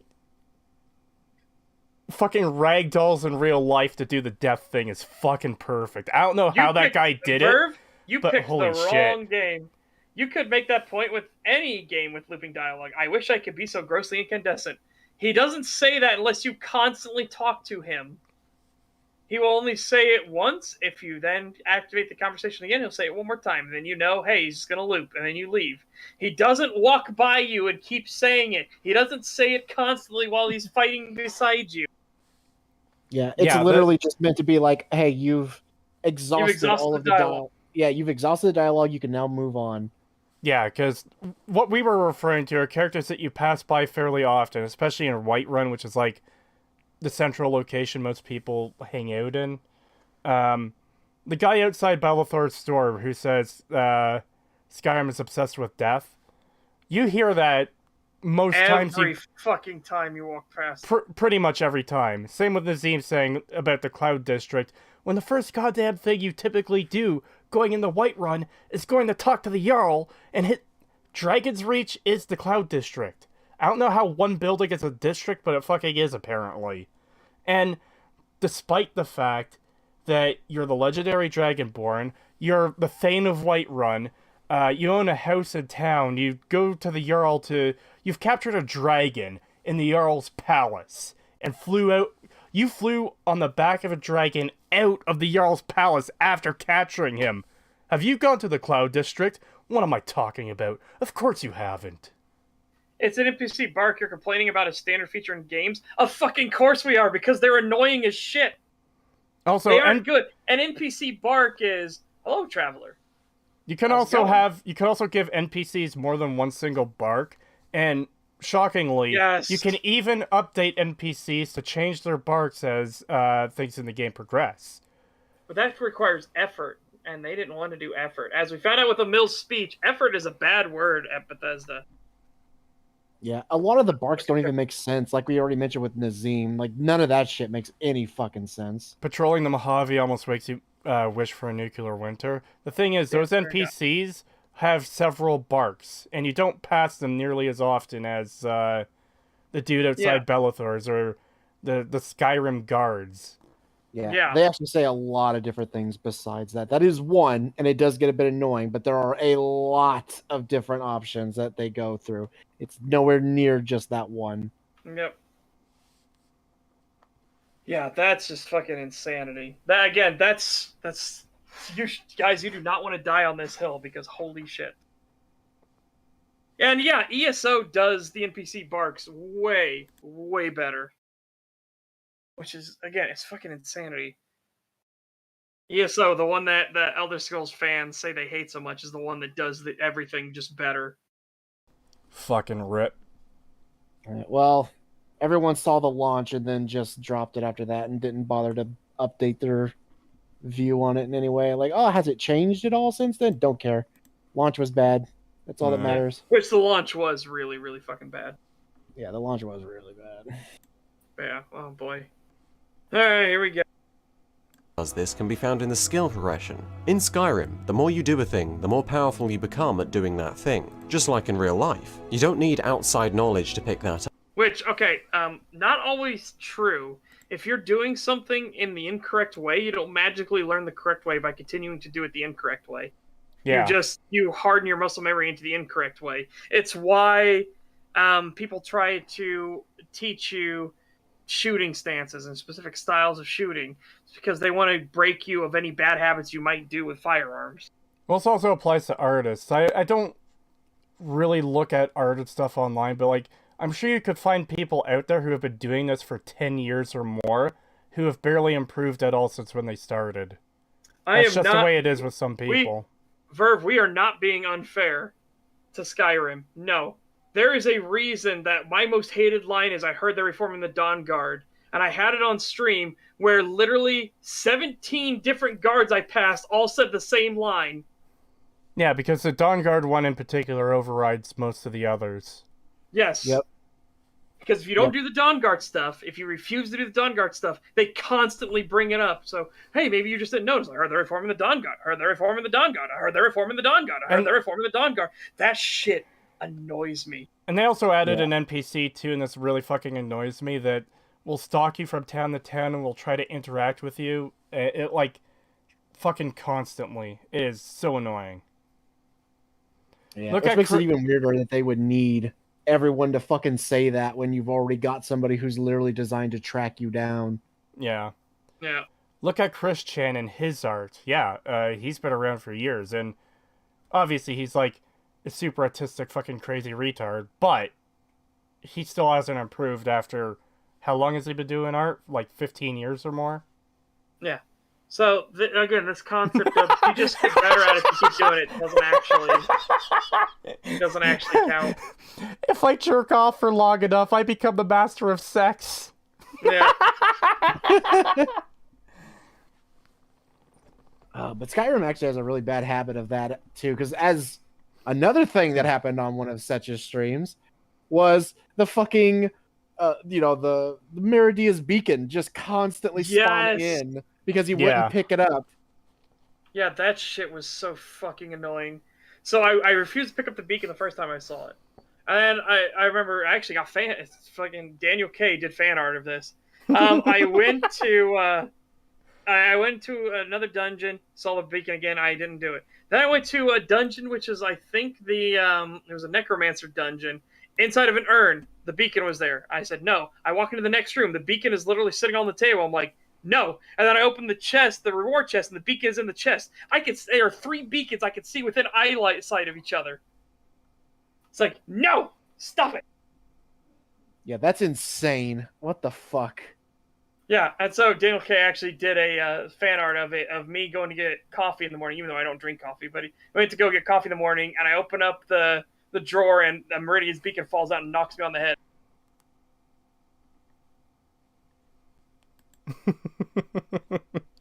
That was a good piece of fan art. Yeah, it was.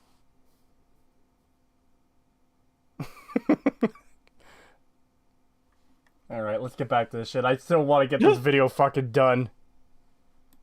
Top. What? I found something. Someone posted something that Setch might really like Uh-oh. for the audio. Oh no. The fuck? Okay, we probably can't. I don't know what this is. I'm not gonna play it because stream. Yeah, you don't need to play it. I just wanted Setch to see it. All right, are we good to go?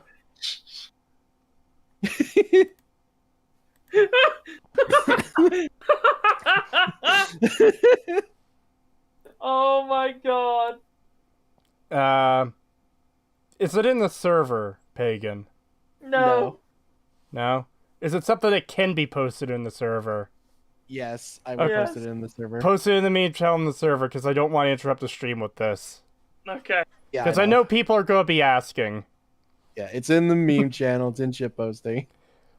Babe, it's 4 p.m. Time for your boring fetch quest. Yes, honey. All right. Opens the cereal box. All the flakes are Meridia's beacon. Yeah. Oh my god. All right, here we go. The parallels to our own are right there. And again, No. through that, anyone, no matter how experienced, can easily choose a playstyle in these very distinct, simple categories and In these very distinct, simple categories, again, where you're showing modded categories everywhere. He's also saying it's anyone could choose a playstyle. Alright, I want to be a pure mage. What now, motherfucker? Let me tell you, that is horrible. It's a horrible experience to be a pure mage. Yeah. Also, hey, I want to be a trader. Well, no, you can't do that. But you said I could pick a playstyle. I want to be a robber baron. That's what I want to be. I want to be the literal wealthiest person in all of Skyrim and have a trade monopoly. Well, no, you can't do that.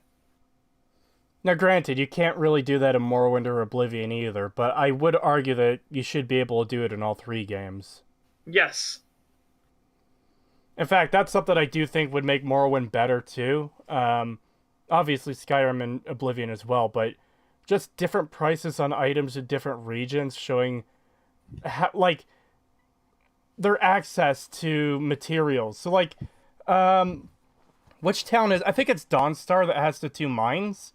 So obviously in Dawnstar there should be a bigger supply of like ore and ingots and stuff like that, but they also you won't sell them for as much in Dawnstar because, well, this town has mines. Why would they need to buy your ore and ingots? But a place that doesn't have access to them normally, let's say Riverwood, would probably get better prices for them selling them there. Yeah, a proper economy would be nice. The thing that Pete Hines said existed in the game, but absolutely doesn't. Yeah, and you remember, if you burn down the mill in Riverwood, it will increase the prices on all furniture in all the rest of Skyrim. Yeah, and like you should be able to hire pack animals and caravans and wagons and guards to protect them and all that kind of shit. Oh God. Because stuff like that would be useful to players who aren't playing merchants too. That's the other thing you have to consider. Is like, oh hey, I have a pack animal that will follow me places. Okay, I'm gonna tie you up outside of this fucking cave that I'm gonna loot. I'm gonna load all the shit I loot onto this and dump it off at the next town I stop at. What? No, I'm not a merchant. I'm just a person raiding random dungeons. Yeah. Oh God. have a satisfactory bit. Couldn't be simpler, but it could be better. There are disadvantages too. As you play, the walls keeping you locked into the playstyle you picked grow slow from archery to two-handed 100 hours in. You'd be completely cream-crackered, and so you have to keep using bows if you want to continue playing well. Swapping would take hours upon hours of farming experience with the new weapon type, on top of blowing your entire bank on skill vendors, who give you levels for gold. You could just smith and enchant something absolutely insane, negating the need for experience, but you're still making a sacrifice, and you'd need to have farmed your ass off for smithing and enchanting to be good enough. If you feel the need to farm... Yeah, smithing and enchanting at the lowest levels are basically useless. Did you notice he did the thing, though? What? He did the most inefficient form of the Iron smithing. Dagger? Iron Dagger, Iron Dagger, Iron Dagger, Iron Dagger. Oof, my dude. Oof, oof, oof. and enchant something absolutely insane, negating the need for experience, but you're still making a sacrifice, and you'd need to have farmed your ass off for smithing and enchanting to be good enough. Look at all If you them feel iron the need to daggers. farm just to use a different weapon after 100 hours of gameplay, especially given the quality of Skyrim's combat, Also, Especially given the quality of Skyrim's combat, which is dog shit. I agree. Why would you want to change? I'm pretty you sure just want to finish it. I'm pretty sure he does say the combat is bad in this video. I don't remember for sure, but I think he does. But the Okay. reason I paused was, remember what we were talking about bugs earlier ruining the experience? Yep. I know a lot of people think, haha, funny, you get launched into fucking orbit. This is incredibly silly, though. And if this Yeah. was a game I actually cared about and liked, I would find this even more annoying. Because it's like, this breaks immersion. This makes me take it less seriously. This is not good. Yeah. So hey, if he does say that the combat is bad, that'll be fucking interesting. Yeah, I'm pretty sure Yeah. it will. The iron dagger thing, you don't want to do iron daggers, you want to do gold rings. That's just better in every way. Alright. just to use a different weapon after 100 hours of gameplay, especially given the quality of Skyrim's combat, there's something wrong. Sure, a mage shouldn't be able to use a sword competently, but a two-hander not being able to switch to a sword 100 hours in? Come on. Skyrim is not an MMORPG, but this does encourage multiple playthroughs at least, just not for the best of reasons. Because of craving variation in combat, not because you're so unbelievably excited to see how combat plays with a different kind of weapon. The truth is, Skyrim's combat is pathetic. To illustrate Absolutely. I agree. Yeah, Skyrim's combat is pathetic. Yep. Like, to an absurd degree. Well, definitely points for White Light there for getting that right. Holy shit. Well, again, while we agree with him, we need to see if he backs up the claim. Again, he's made the claim. We need to make sure he actually backs up the claim. Yeah, that's the other... We agree with it, and we can back up the claim, but we also have, an unlimited amount of time to do so. He has, God, 20 minutes of this video left still. Fucking hell. Okay. Oh, Yeah, we're not even halfway through yet. God, I just want this No, shit hey. to end. Back to it. Please back up the claim, please, for God's sake. every reason was so adored, I've got to talk about a weakness. Combat fits the bill perfectly, and it's probably what frustrates me the most. The state of it isn't really a surprise. Hold on, I just have to pause it because something he said there. I have to talk about a negative, and combat fits the bill perfectly. So, first of all, if you're talking about games, you don't... Well, any type of media, you don't have to talk about the negatives if you don't want to. It feels like he's using bad combat to check a box that, yeah, this is a good game for this reason, that reason, these reasons, but there is a negative, so it's not all praise. You know? It feels weird to me. Yeah. Alright, backing up a bit. Yeah. What frustrates me the most. The state of it isn't really a surprise. I mean, hell, the only game I've ever played with good first-person magic/sword fighting was Dishonored, and that game was literally scared of its own brilliant combat system. So Skyrim's not got It's because the combat system wasn't that brilliant, man. It's... Oh, boy. So I've never... Yeah, Dishonored has a lot of issues, and the biggest problem is because of its magic and combat system. You're supposed to be a sneaky, stealthy assassin guy, but you are like the harbinger of death in Dishonored. It doesn't fit the theme and tone that the game is trying to go for. Oh. You can literally empty out entire levels because of the combat. Again, the combat's good, but it just doesn't work in that world, in that setting. It literally breaks the game over, it bends the game over and then snaps its spine. Oh, dude. No, I don't want to do high chaos. I want to do low chaos, which is kind of what the game is trying to get you to go towards. By the way, I got a lot of Vinny stream clips recommended by being here. How the fuck is that even possible? We only mention... Is YouTube recommending Vinesauce's clips because I said it on stream? Yeah, well, it does that. That is fucking creepy. Yep. Remember, EFAP was talking about how they'll just talk about something and then suddenly he'll get a bunch of ads for that. See, I have ad block on pretty much everything, so I barely ever see ads. Yeah, I wanted to play a really good stealth game as well, and God, you have to try hard. If you make sure you don't use any spells whatsoever, you can try to turn Dishonored into a good stealth game, but it's not great. It'd be like a 6 out of 10 stealth game. Again, if you don't use any of the spells. If you use any of the spells, it's literally a cakewalk. Which kind of deflates the whole, like, you're being stealthy, sneaky.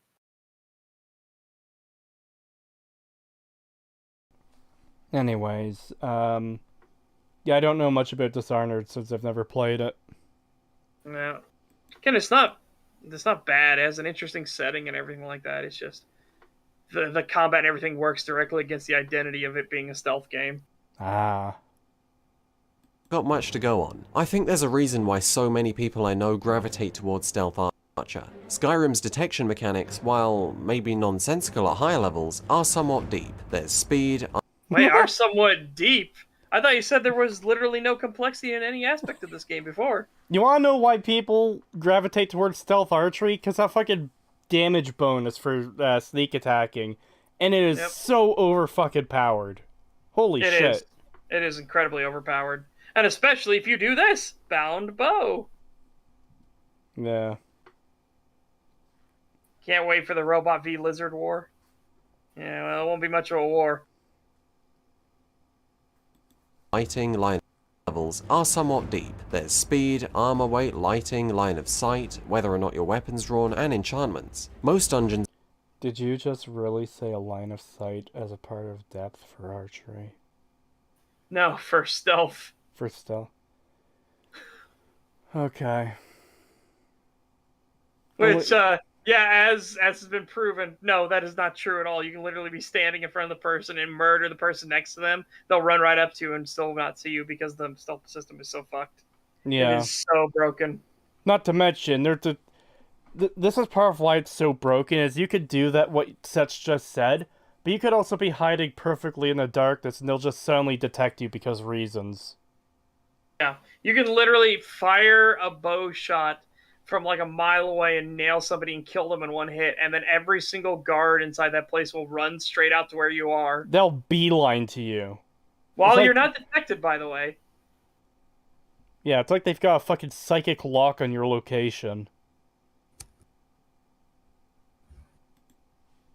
are designed well enough for everything apart from maybe the boss. Add a dagger into the equation and you've got a fairly satisfying game of cutthroat assassinations. Add a bow? Well, now you're up to something a lot more interesting. Archery in Skyrim is probably my favourite archery system in games. Not that there's much competition. The bows are badass, the kill cams are endlessly satisfying. Endlessly satisfying? Man, No. you are very easily pleased.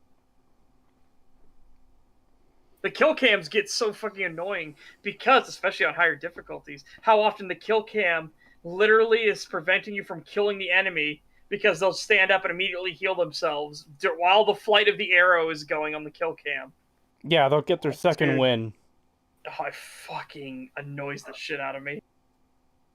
Arrow jutting out my fucking eyeball. Guess it was just my imagination. Yeah, you Guess it was really, just the really want wind. kill cams off. You really want all the kill cams gone. The kill cams for archery and Skyrim prevent the capstone perk from working. Well, that's fucking great. What's the capstone perk? I don't know. Because I lose my focus when it comes to the archery tree. I just get the damage stuff on the bows. The paralysis activates as the arrow is fired. Oh, it's fucking hilarious.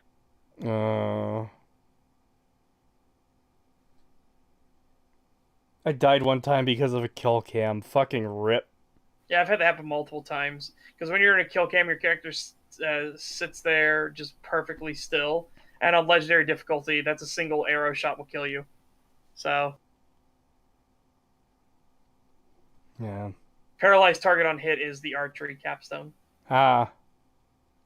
Alright. Actually burrows deep within their targets, which looks amazing. And the rag...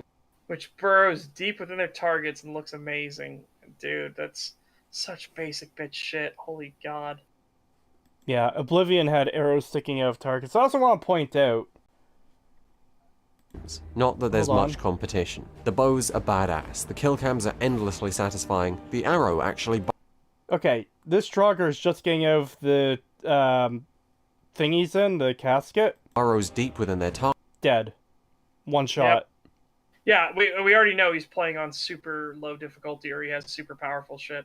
Because he was one tapping all the Draugr before this.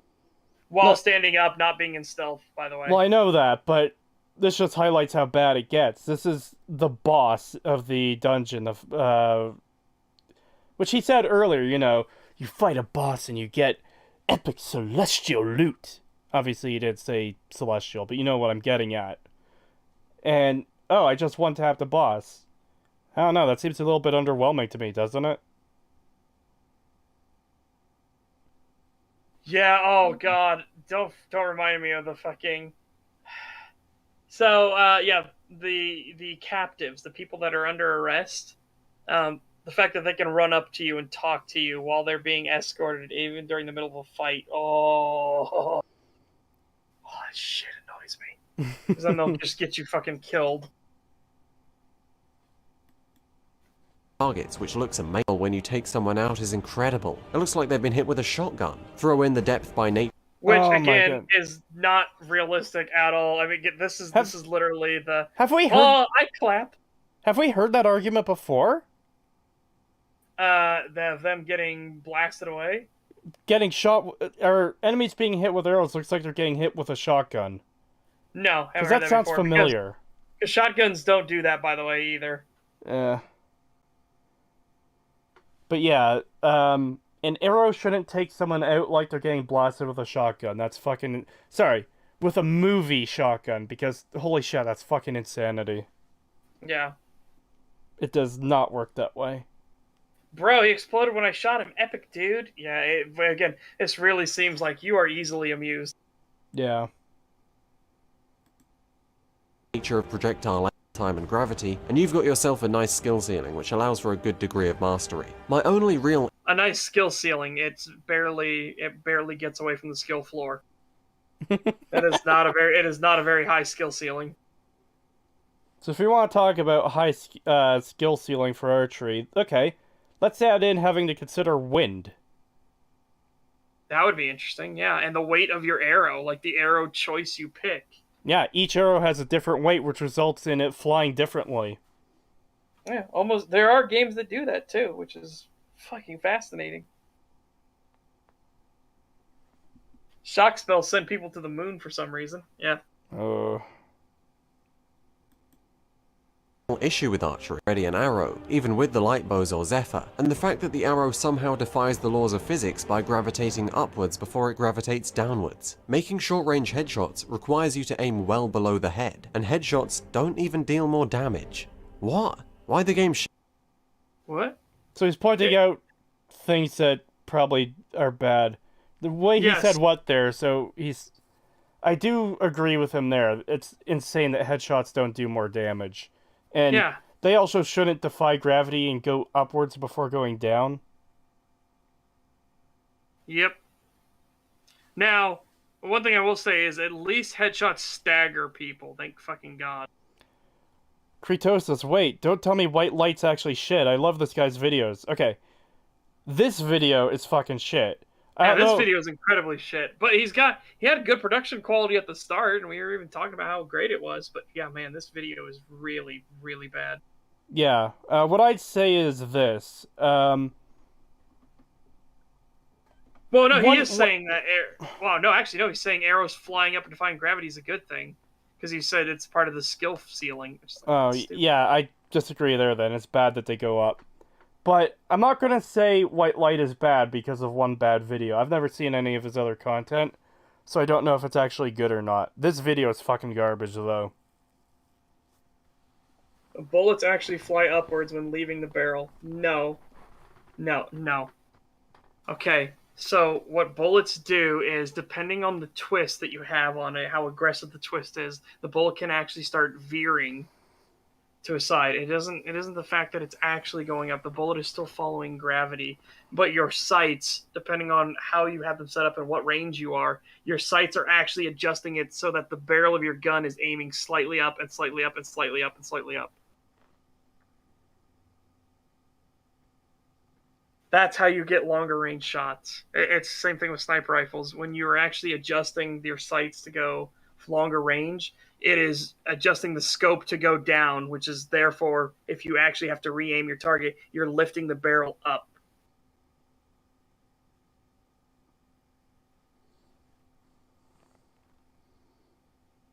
Again, there is such a thing in sniper rifles, which is the slight drift when it comes to the spin of the bullet. When the bullet spins hard at a sharply to the right or left, counter or clockwise, then it will actually cause the bullet to deviate. So you have to know that going in ahead of time. God damn it, Des Volt said the thing I was going to say is a shitpost on voice here. You could curve the bullet by swinging your gun hard in a direction. It is a thing of your... Oh my god, Domain Chaos, why are you always the one? Let's just move on. I want to get this video over with. Yep. Even with the light bows or Zephyr, and the fact that the arrow somehow defies the laws of physics by gravitating upwards before it gravitates downwards. Making short-range headshots requires you to aim well below the head, and headshots don't even deal more damage.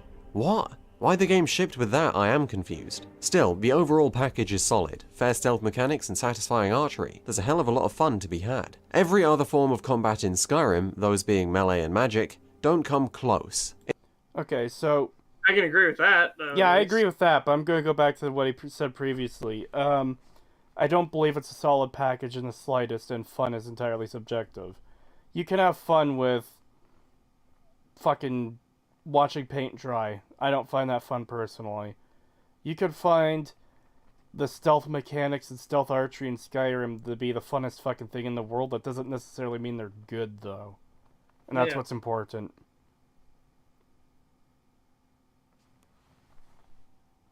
Creetosis is even worse. In Wanted, the bullet curves the opposite direction of the way you swung it. Dude, yeah, Wanted is just insanity logic. Just the ending shot is so hilarious, of going like through the hole of a donut and everything like that to get to the target and everything. It's like, who the hell eats their donuts that way? What? So when he fires the shot to kill the final guy, it goes like through the hole of a donut. Some guy is eating a donut, but he's like eating it sideways. It's like, why do you have it turned that way? And it's specifically so the bullet can go through the eye. Oh, it's crazy. If you've never seen this, it doesn't just go through a donut. It goes through a bunch of different tons of stuff, like open windows and shit like that. And, yeah.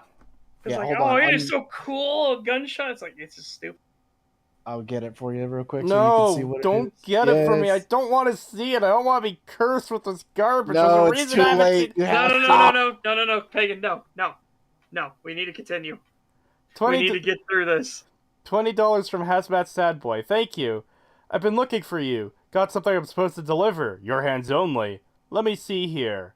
I've got a letter and a lot of hold. Something about it being your inheritance. Looks like that's it. Gotta go. No. Fine, the whole thread knot. Fine, but people know what I mean when I say the eye of the donut as well. Anyways. In the case, away at the right time in the enemy's attack animation to ensure you never get hit. You can also learn how best to time heavy attacks and shield bashes for the most useful staggers. That is it. Because the AI will almost never back up, attempting to employ these techniques requires you to be heading backwards at all times, especially when you're taking on a group, because you're also going to want to try and disperse them. This hyper-defensive style of play can get extremely lethargic, and on the more basic enemies, you can shrug off a few hits as long as you've got maybe a few perks and restoration and a ring. The vast majority of melee players just rush, which boils down to spamming attacks on completely unreactive enemies, and maybe blocking once or twice. The most satisfying...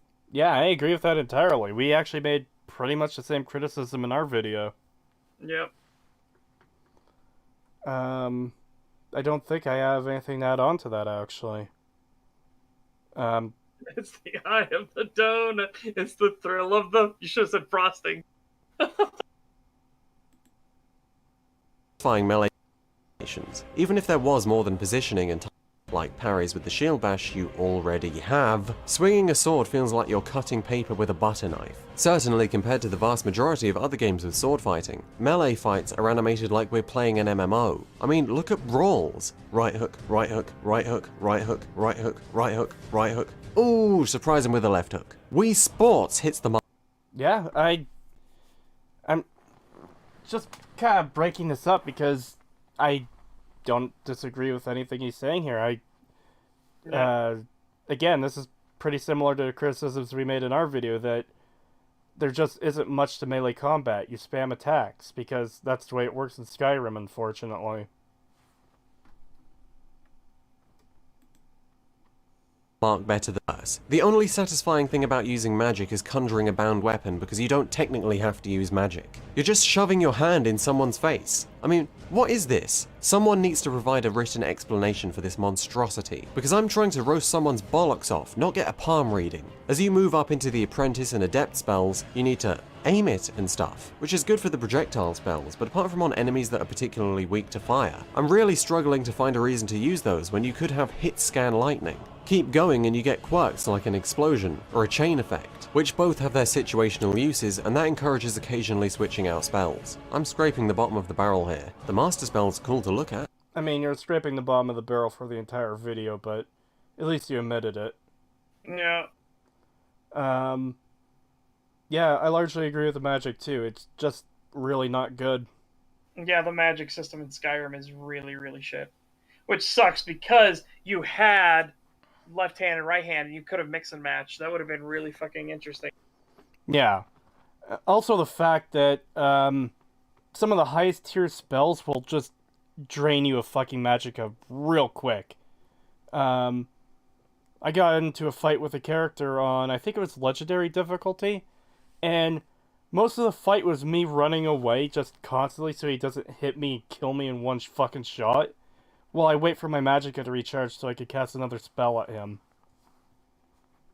Any low tier spells barely did any damage, and the highest tier spells didn't do a whole lot of damage either, but it did more, and it seemed to be the most effective way to take this guy on. Yeah. You need to have potions to be a mage. Kinda, yeah. Does Morrowind and Oblivion have better combat? Unironically, yes. Yes. Like, Oblivion has the problem of, targets not reacting to you, but oh well. Like, that's a small price to pay for, being able to leg sweep people and, knock people around and stuff. And actually having, hand-to-hand combat tree, which is a fucking blast. And Morrowind's combat is just way, way better. Yeah.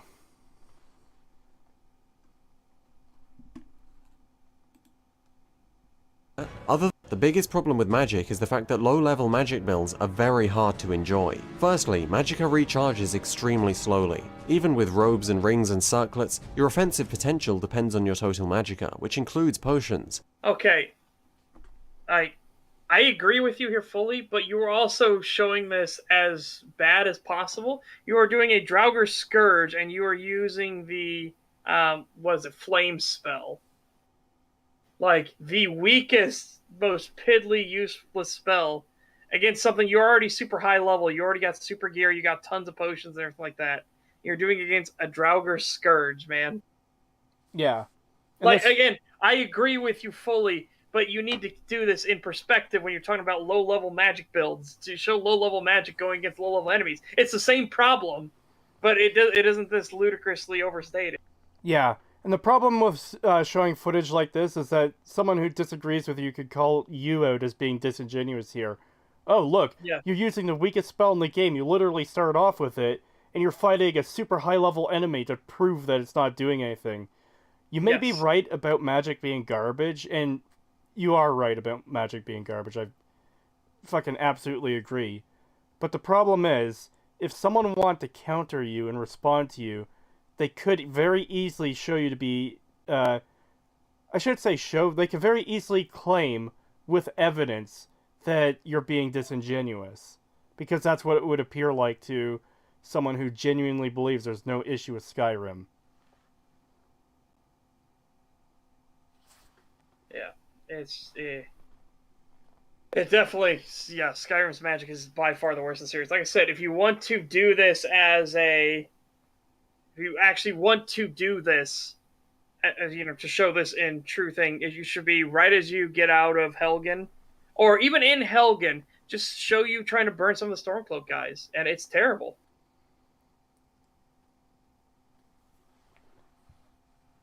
Also, I want to point out, too, that I said the very similar thing about Semi-Oline's video of Elder Scrolls' dumbing down.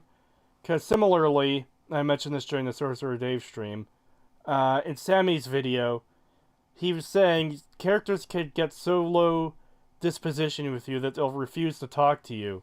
Now, this does happen in game where your only option is just goodbye. It'll actually show up in the normal text box as an option. It'll be the only option, which obviously exits dialogue with that character. So it's hard to get to talk to them again.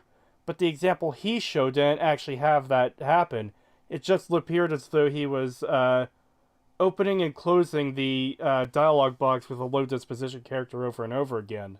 I know what he's saying is true, but he was using bad footage alongside it to prove a point that someone could call him out on as being disingenuous.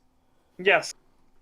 And that's why having proper footage matters when you're doing these videos, because even if you're right, the evidence you might be showing could be used against you if it's situations like that, or situations like this where high-level enemy using the starting spell to say magic is bad. Yep. Yeah, it's just something you don't need to do. Yeah. I'll be right back. Oh, okay. Alright.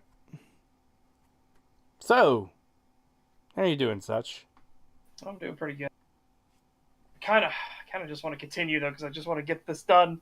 Yeah, I want to get it over with, too, at this point. We've been going 5 hours? 5.5 hours. So, that's... We're over the halfway point, and we got through a bit of this video fairly quickly, because there's just stuff we agreed with and couldn't really elaborate a whole lot on. Let's call a vote. Do you want to continue without Pagan? I kind of do. If you run out fucked. Many magic builds then will have a crutch smart to drain magicka, that or a huge pool of magicka and a low spell cost to start with, that they then hope is enough to get them through fights. But that's only going to be practical late game with enchantments, gear, and a hell of a lot of levels in magicka. Magic can get so hopeless that when you inevitably run out of magicka, you pretty much can't win because you've got the pain tolerance of a football player and maybe a sword that might as well be a stick for all it'll do. In a way, yep, still agreeing with this. I just gave the example of how I had to run away from a random Argonian named Argonian who wanted to kill me for some reason, and... okay, well that happened. Who wanted to kill me for some reason, and I just had to run away, I have enough magicka, blast him, run away, have enough magicka, blast him. Oh no, he got hit on me, I'm dead.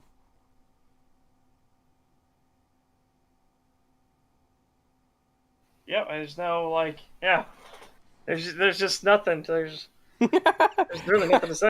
Chad is going, I love democracy, because we called a vote to continue without Pagan. Yeah. Alright. being a stat-based RPG makes it... Oh, you good? Skyrim being a stat-based RPG makes its lack of depth a good thing. Holy shit. Yeah, I had the Lodi circle, so I didn't catch that. Okay, yep, backing that up, yep. Just gonna answer a question in chat quickly. Also, Kree, are you using an emulator to play Legend of Dragoon? I've got a PlayStation Mini that's been modded to have extra games on it, and that's what I'm playing it on. Inevitably run out of magicka, you pretty much can't win because you've got the pain tolerance of a football player and maybe a sword that might as well be a stick for all it'll do. In a way, Skyrim... Oh, by the way, When he says football player, he means soccer player. I'm assuming this guy is a Brit. Okay. Because it's not like an Yeah, American football player who probably has a way higher pain tolerance than a fucking soccer player who comes within 30 feet of another player and fucking dives. All right, backing it off again, so we can Sorry. make sure you get Sorry. to hear that. Inevitably run out of magicka, you pretty much can't win because you've got the pain tolerance of a football player and maybe a sword that might as well be a stick for all it'll do. In a way, Skyrim being a stat-based RPG makes its lack of depth a good thing. Because everything is so basic, it doesn't really matter how good you are with the actual combat mechanics. You ain't beating a dragon with a wooden sword, unless Do you... Okay, I understand the wooden sword part. Do you realize how bad everything else you just said was? Yeah. Oh my god. Because of being a stat-based RPG. Holy shit, man. It's supposed to be bad. That's literally all I'm hearing at this point. It's supposed to be bad. What the Alright. fuck? Alright, here we go. you exploit it to As such, you can't ever get so good on the higher difficulties that using all the combat performance affecting systems like the level ups, perks, armor and weapon upgrades, enchanting, smithing, potions, scrolls and such would be completely unnecessary. You're going to be interacting with them, beginner or advanced. Whereas in a more deep game, you might get so good that you'd forego leveling up or upgrading. Is this an excuse for the state of Skyrim's combat? Actually, again, as it's pointed out, the most efficient way to play Skyrim to make sure you get the least fuckery from the game system is to actually go stealth and then never level up at all, ever.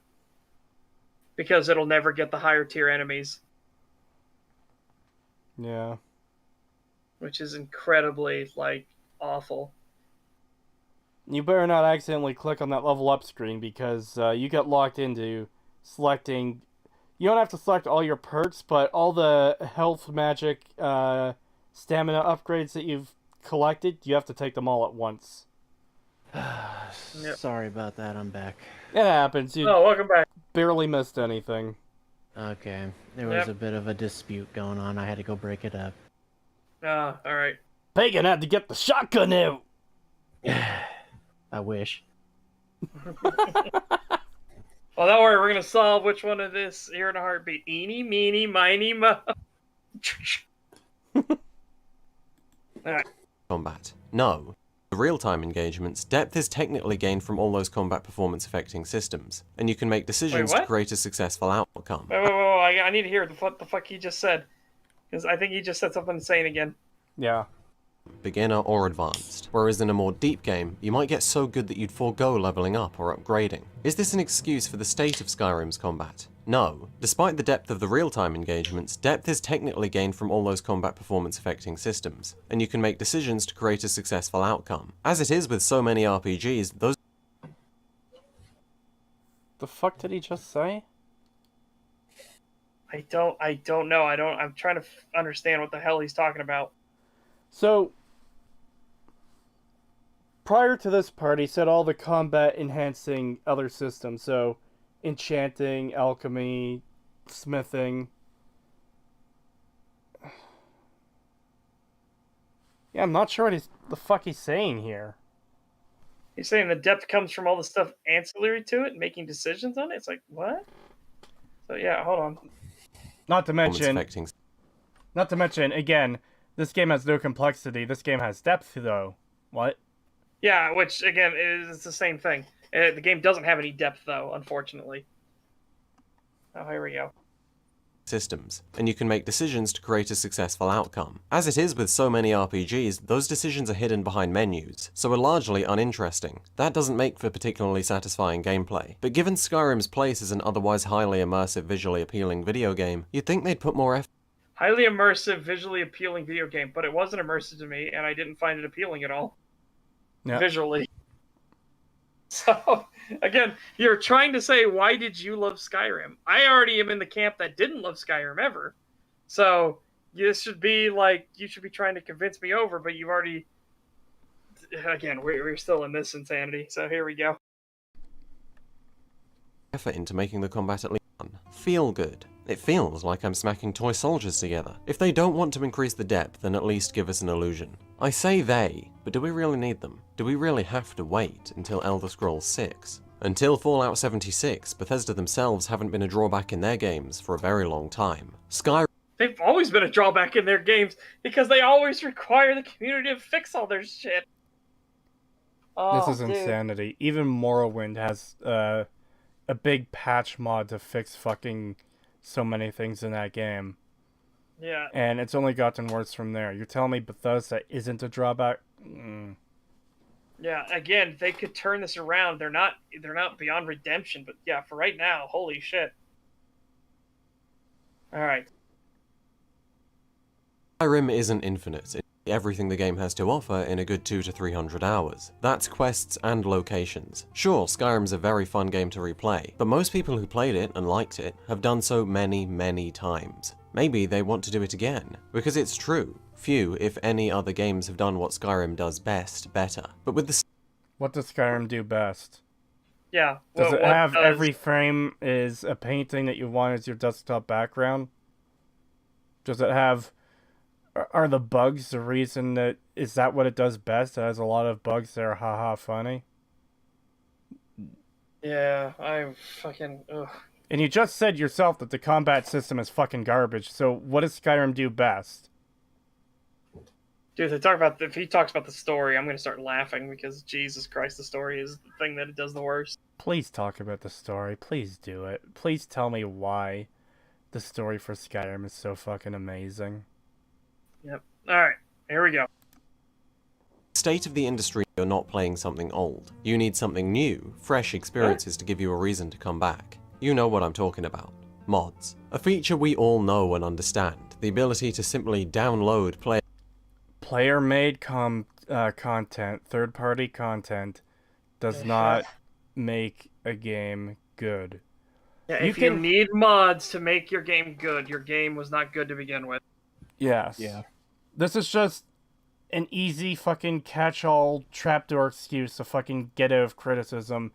Oh, well, you have a problem with this game? Mods could fix it! Doesn't fucking matter if mods can fix it. If there's a problem with the game, that shouldn't have been there in the first place. If the story is poorly written garbage, I shouldn't need a mod to fix that. Not that most mods do even attempt to fucking fix the garbage quest lines or factions or main story or fucking whatever else. Yeah. Also, Alright. it's not the modding community's job to make the game good. Yes, exactly.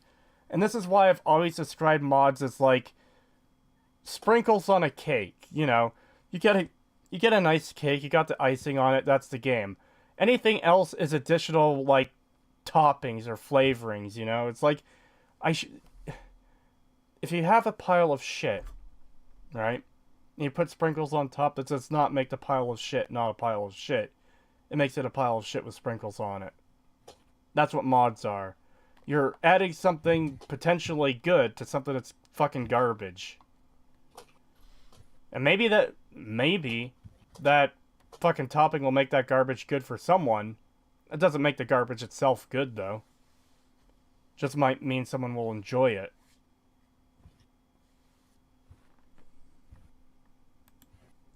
player-created content in Bethesda's game. PC players have had this option for years, but with Special Edition, console players can too, right from the main menu. What's so especially magical about this is that the biggest bar between the player and mods is now removed: being bothered. You'd be shocked at how many people would mod, but don't, because downloading player-created content is either too scary or too bothersome. Now, you just boot up Skyrim, and right from the main menu, you can search up a new quest to download. New armor, new gameplay mechanics. Let me show you. Armor and weapons we already know and understand, but it's incredible how just a simple alteration in the power of certain spells, or a retexture, can make the game so much more entertaining. Thomas the Tank Engine Dragons? Count me in. Replacing Fusro Da with ramping up the power? Letting me use it on myself? This is a better Just Cause than Just Cause. But you and I know that's not the reason we're modding. We're here to become a heckin' bone mat. No, we're here to A better Just Cause than Just Cause. Which, no, it's absolutely not. No. So Don't even try. this is probably the farthest we've seen anyone go with the mods will fix it argument before, but all of this is just worthless garbage to me. It's not to say these mods are bad. I can understand people enjoying these mods and wanting to make them. I've got nothing against the mod owners, but this just goes back to the same thing we've already said. This doesn't make the game good. Skyrim is still Skyrim. That's the problem. When I put these mods into it, Skyrim is no longer Skyrim. Skyrim is Skyrim, but with shit that makes it a little bit less fucking annoying to play.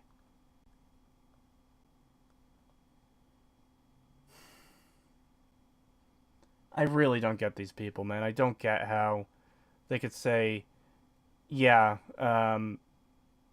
this game is just better because it could be modded. Yeah. And this is why people loved Skyrim. It's like, no, because I had other games I could play that didn't require mods to make the game even remotely enjoyable. Yeah. And you take other games too, like Team Fortress 2 is a good game on its own. All the custom player maps and game modes and stuff, that only makes the game better. Well, I shouldn't say better, but you have that option for an already good game, so you could get more playtime and enjoyment out of it. For someone like me, Skyrim's fucking garbage at the base level. Why would I waste my time putting mods in to try and fucking extract joy out of it? That's just insanity to me.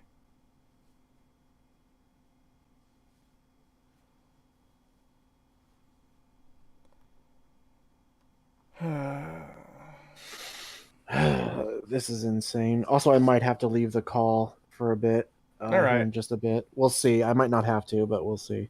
Okay. All right. But you and I know that's not the reason we're modding. We're here to become a heckin' bone mat. No, we're here to fix Skyrim's problems, and to make it more of a game than it already is. Okay, so it's a video game. It can't be any less of a video game than it already is. It can't be any more of a video game than it already is. It's 100% video game. That was a stupid thing to say. That and was. also, thank you for highlighting my fucking point. We're modding to fix the problems. Don't you see how that's a fucking issue? Yep. Don't you see why that's something you shouldn't have to fucking say? Because, as people are pointing out in chat, we're here to fix Skyrim's problems. That's not your job.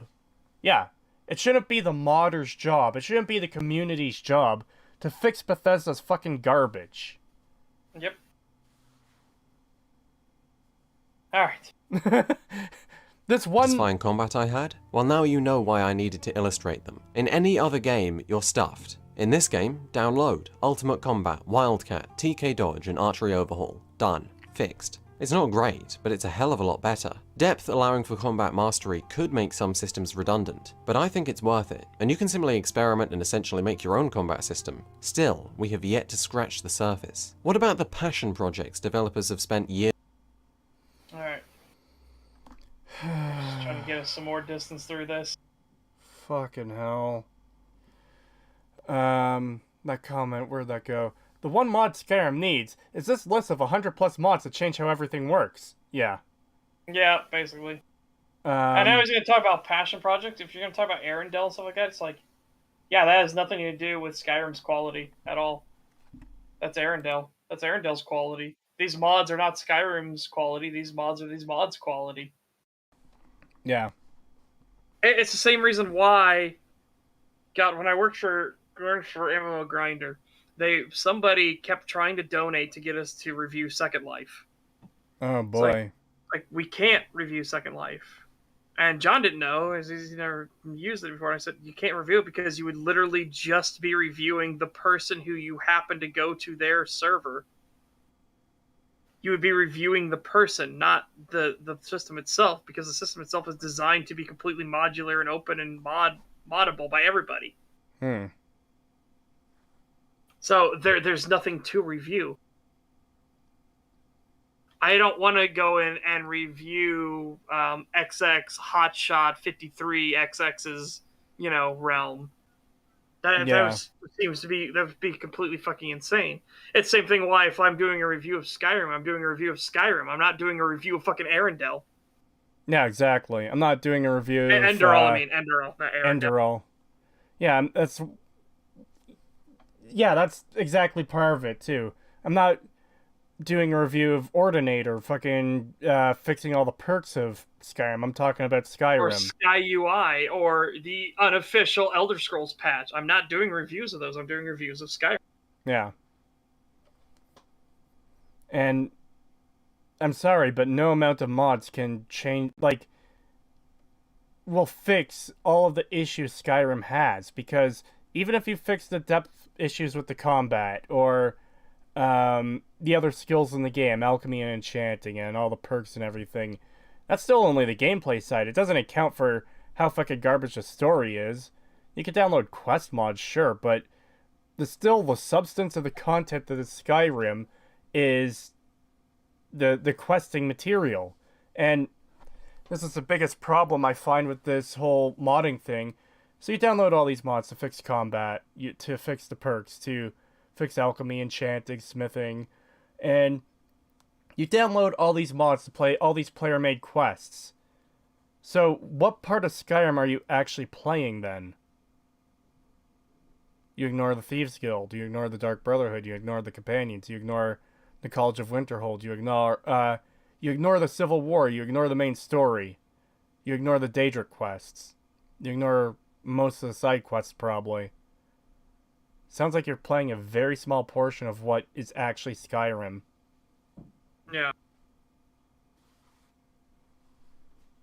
Alright. Oh, 1 second. I'm getting someone knocking at the door.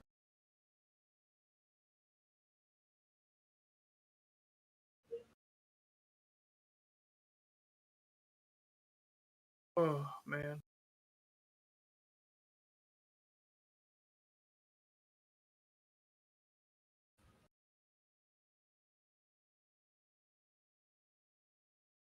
Oh, chat. Oof.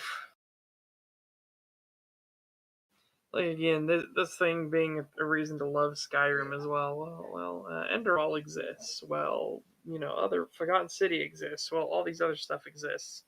It's like, that's not a reason to love Skyrim. That's not a reason why people love Skyrim. This is fucking insanity. Yeah, this is terrible. Like, what the fuck? You're essentially just buying a modding platform at this point. You're not even buying a fucking game. And there are better modding platforms, much like there are. Minecraft. Yep. How to solve half the main story problem after finding the wall you can kill Delphine? Oh, dude, that'd been great. Yes. I'm back, by the way. Welcome back. Sorry about that. Dude, a lot of people do take mods for granted. Yeah. Years of their lives working on mods. That's what we're going to focus on now. I've picked 3. Project AHO. Is he just talking about mods now? Do we have to go through this mod shit? Because I guarantee I haven't played these mods. Yeah, and they don't even fucking matter. Yeah, they because don't matter to Skyrim at all. It doesn't matter how good or bad they are. They're not Skyrim. They are somebody else's creation. Well, let's just go and see if we can get there. we might have to start skimming shit if he's talking extensively about these mods. We might be at the end of the video, technically, then. I hope to God we are. Yeah, I hope we are, too. $5 super chat from Kappacat. Thank you very much. Thank you. Said it before, I'll say it again. If you need mods to make a game good, it's not a good game. Yep. Yes, agreed. Again, we're not referring to compatibility to get older games functional on modern systems or anything like that. There's a difference between patches and fixes to get a game running that wouldn't otherwise in modern systems, and, well, let's overhaul a combat system and all these other systems and add additional content to the game. That's what we're talking about. Yeah. Alright, let's see what this guy has to say about mods, I guess. The Forgotten City, and Falsgar. These three present a very good range, each of which will allow me to illustrate a separate point. But the true extent of the quest modding scene is mind-blowing. With that out of the way, let's begin with the biggest. Falskar is currently the most popular quest mod ever created for Skyrim. Imagine the Dragonborn DLC and make it a little smaller. That's what you can expect from this massive player-created expansion. Sounds good, but the intro leaves a surprisingly bad impression. The gate portal texture's bugged, the map not only cuts off at the end, but also looks incredibly low grade, and by god, the opening is ridiculous. There's this guy, he's supposed to be a guard, and he tells you that a traveler coming through that gate is supposed to signal horrific times to come. So what does he do with you? He says he'll let you go if you help him out on an errand. Like, seriously. I'm not even joking. Thankfully, that doesn't Again, what does this have to do with fucking Skyrim? I think he's just talking about mods at this point. Alright, well, we'll try and skip. We'll try and skip forward. set the precedent. What we have, side quests go from hiding in bushes to catch a possessed wolf eating a farmer's what I've ever played.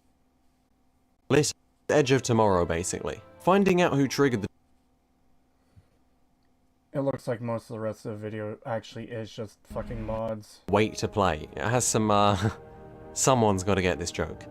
Potential! Exclamation mark. Along with the Writers Guild Award and my recommendation, I hope you can achieve. Time you get to do something remotely interesting into a dungeon, you still have to follow your slave master. And when the chains are off, you can't go quality when you mod. The concession and city with your friends, so long as you all have the mod. Builds, houses, factions, so many paths and things to do. Oh, here we go. I And think we're back dense to Skyrim. creative content. Finally. I was just turning it down too because there's so much garbage I was just skipping. Yeah, here we go. Alright.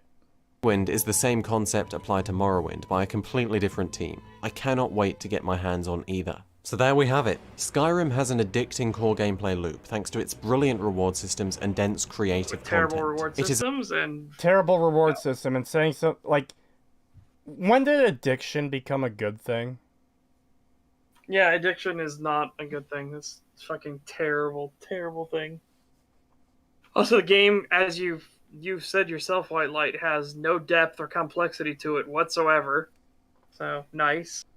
Yeah. Thank you. It's a streamlined RPG that even people new to gaming can pick it up, yet still manages to deliver on almost everything you want from a game in the genre. Classes, builds, No. There are no classes, Well, there you are no fucking classes. liar. Yeah, holy crap. Classes, they don't exist. Builds, I mean, you're stuck with one particular playstyle. Like, you don't have much choices. There isn't even wouldn't classes technically be character build because the way this game works is you level up stuff that you do. That's less building and more just the game reacting to what you're doing. Yeah. God. Why do people keep saying there's fucking classes in this game when there aren't? Yeah, it's because they're fucking crazy people. you want from a game in the genre. Classes, builds, houses, factions. Houses. Oh boy, houses. boy. Oh Yeah, boy. the houses, the incredibly lame shit houses. Even the Hearthfire houses are awful because there's an obvious optimal way to build your house. Not only that, So fucking annoying. not only that, there's no choice when it comes to building stuff inside your house aside from do I want to build this thing or not? Yeah. Because let's say you've got a corner of a room. There isn't an option of do I want a bookshelf here or do I want a table here in this corner? There's no such thing like that. It's just essentially a fucking boring grind. Just pay for the materials or mine them yourself, Yep. depending. And then it's just And one of the materials is an infinite respawning material right next to your fucking house. yeah. And then it's just, okay, build this thing, build that thing, build all the things in this room, now I'm done. And that's the way it is for every section of the house, every room of the house. So, Yeah, the only option you get is which room do I want to have and where? Like, do I want my armory on this side of the house or this side of the house? well, no, it doesn't even go that far pagan, because let's say you want the armory. It will only be on the left side of the house, for example. I'm not sure which side it's actually on, but let's just say the armory is on the left side of the house, okay? The other two options are...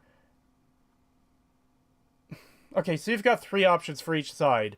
A room with a patio on top, and you have there's 3 rooms that fit that design, but they only spawn in one place: left side of the house, right side of the house, and the back of the house.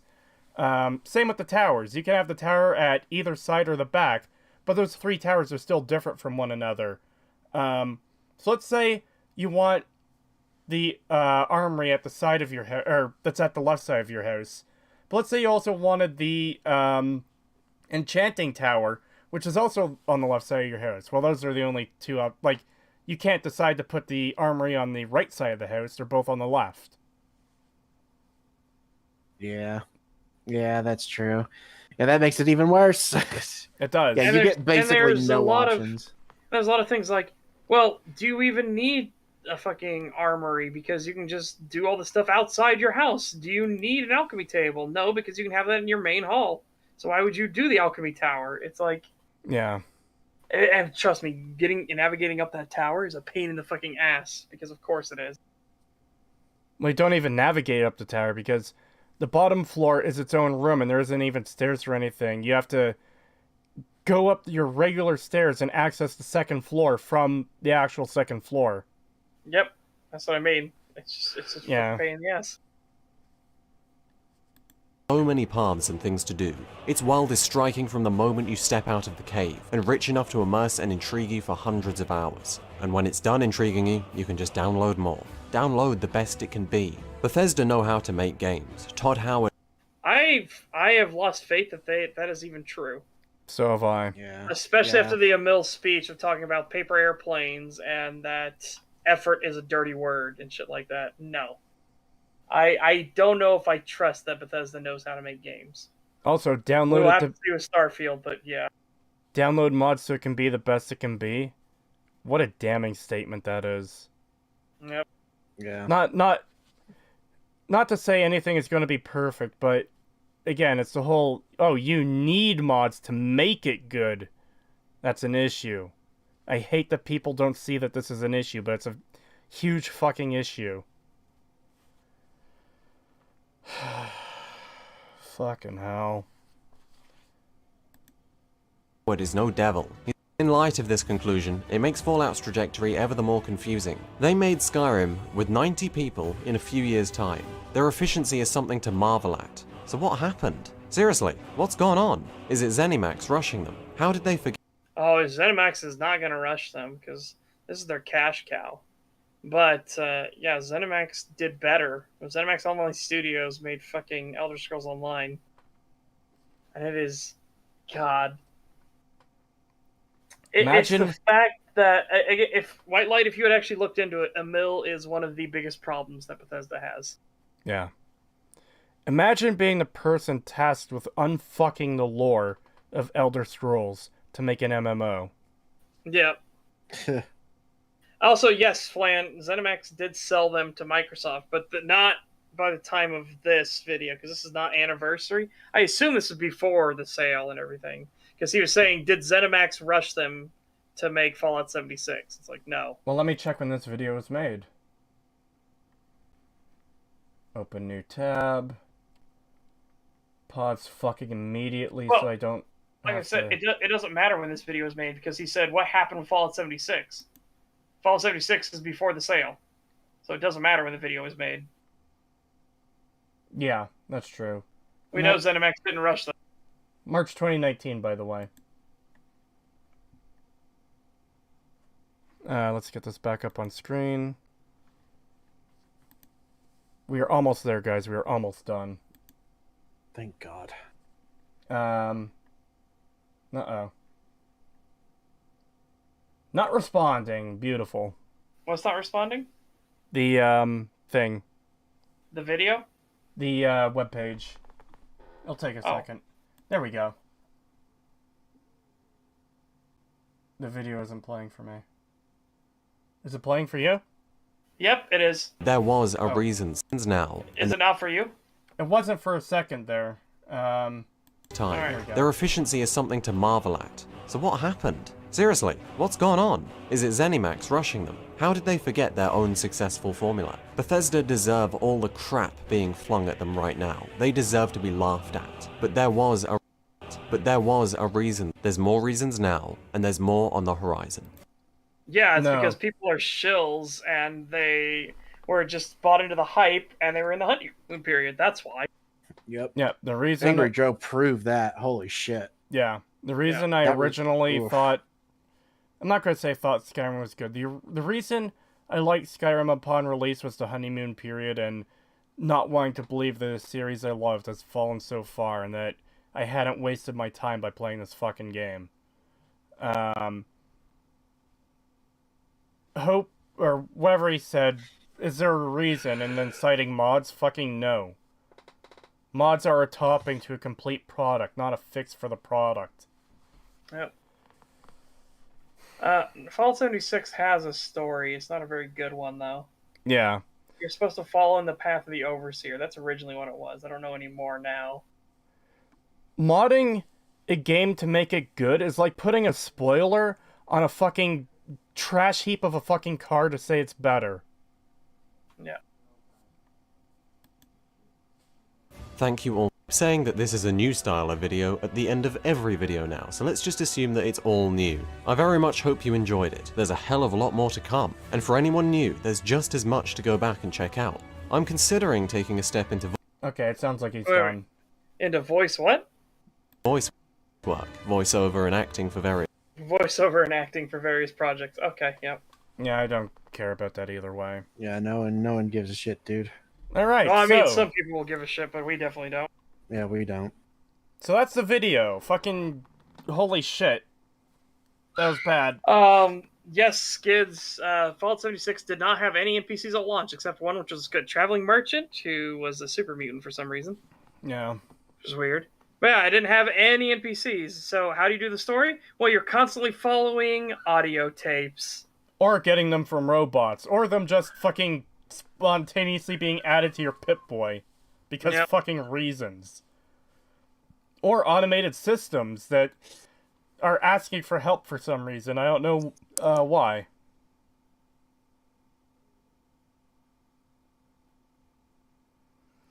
As someone who has dumped over 600 hours into 76 with each update, I do not recommend the game. It has the worst writing even with the new content. Good to know. Thank you. So that's it for today, I suppose. You guys have anything you want to say before we end the stream? Oh, apparently there was a dead Deathclaw that was a traveling merchant in Fallout 76. I got the super mutant that was the traveling merchant. That was one I showed on my stream way back in the when. There was a traveling Deathclaw merchant that... Yeah, in Fallout 76. Who doesn't have anything. He's literally there. Wow, that's completely fucked. That really bugs me, because the intelligent Deathclaws didn't come until the fucking Enclave tested on them and made them... Yeah, and for them to somehow be all the way on the East Coast when the tests took place On the West Coast. on the West Coast. Well, Yeah. Yeah, that makes... those tests took place, I assume, between Fallout 1 and 2. Yeah, 'cause they had only to show up in because- Yeah, because the Yeah. Deathclaws then established themselves with Vault 13. Yeah. Yeah, which means there's no way that they could possibly exist at that time. Yeah. That makes no sense. That's fucking stupid. It's like that meme of someone saying something bad about not Todd Howard, about Bethesda and Fallout and Skyrim or whatever. And then there's that image of Todd following it where he has the, like, fucking AK or whatever pointed gun at the camera with the Todd screaming, "You take that back right now, or I'll make the followers of the apocalypse a pre-war faction."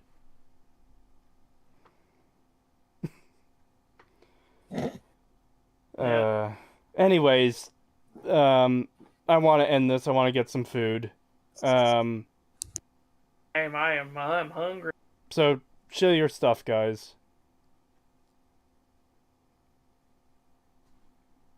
Go ahead, Ping. I figure we always go left to right. I don't have much to show right now. There's my channel. I'm still doing a playthrough of Fallout New Vegas. I plan to do other stuff in the future as well. I'm going to start splicing some 7 Days to Die stuff into that as well. Hopefully, I can get my fucking account back from Discord if they ever get off their lazy fucking ass. Maybe I'll get my account back and be able to actually start doing shit on there again. We'll see. Yeah, That's hopefully you get your account back soon. That's fucked. Meanwhile, I am going to be streaming. I stream every weekday on Twitch at 10 Eastern time, 10 a.m. Eastern time. So feel free to come over there. Tomorrow we are going to be doing some more Space Station 13. So hopefully you'll enjoy that, guys. We're on the TG servers. So yeah, that should be an enjoyable experience, an enjoyable, crazy, puritism experience. Otherwise, you can subscribe to my YouTube if you want. There hasn't been a new video there for a while because we are currently working on the Dark Souls video. And the Dark Souls video, I am 20 pages into the script, and we got a long way to go because I'm just barely starting to talk about the Asylum and Dark Souls. So we've got a lot of road to cover with that. Alrighty then. And we've got a €2 super chat from Enclave Emily. Thank you. A thanks from me to the STAG crew for being awesome. Oh, well, thank you. I suppose that's it then. Have a good night, everyone. Yep, take care, everybody. And hopefully you'll join us again for more Some Tangents Are Guaranteed. Yee.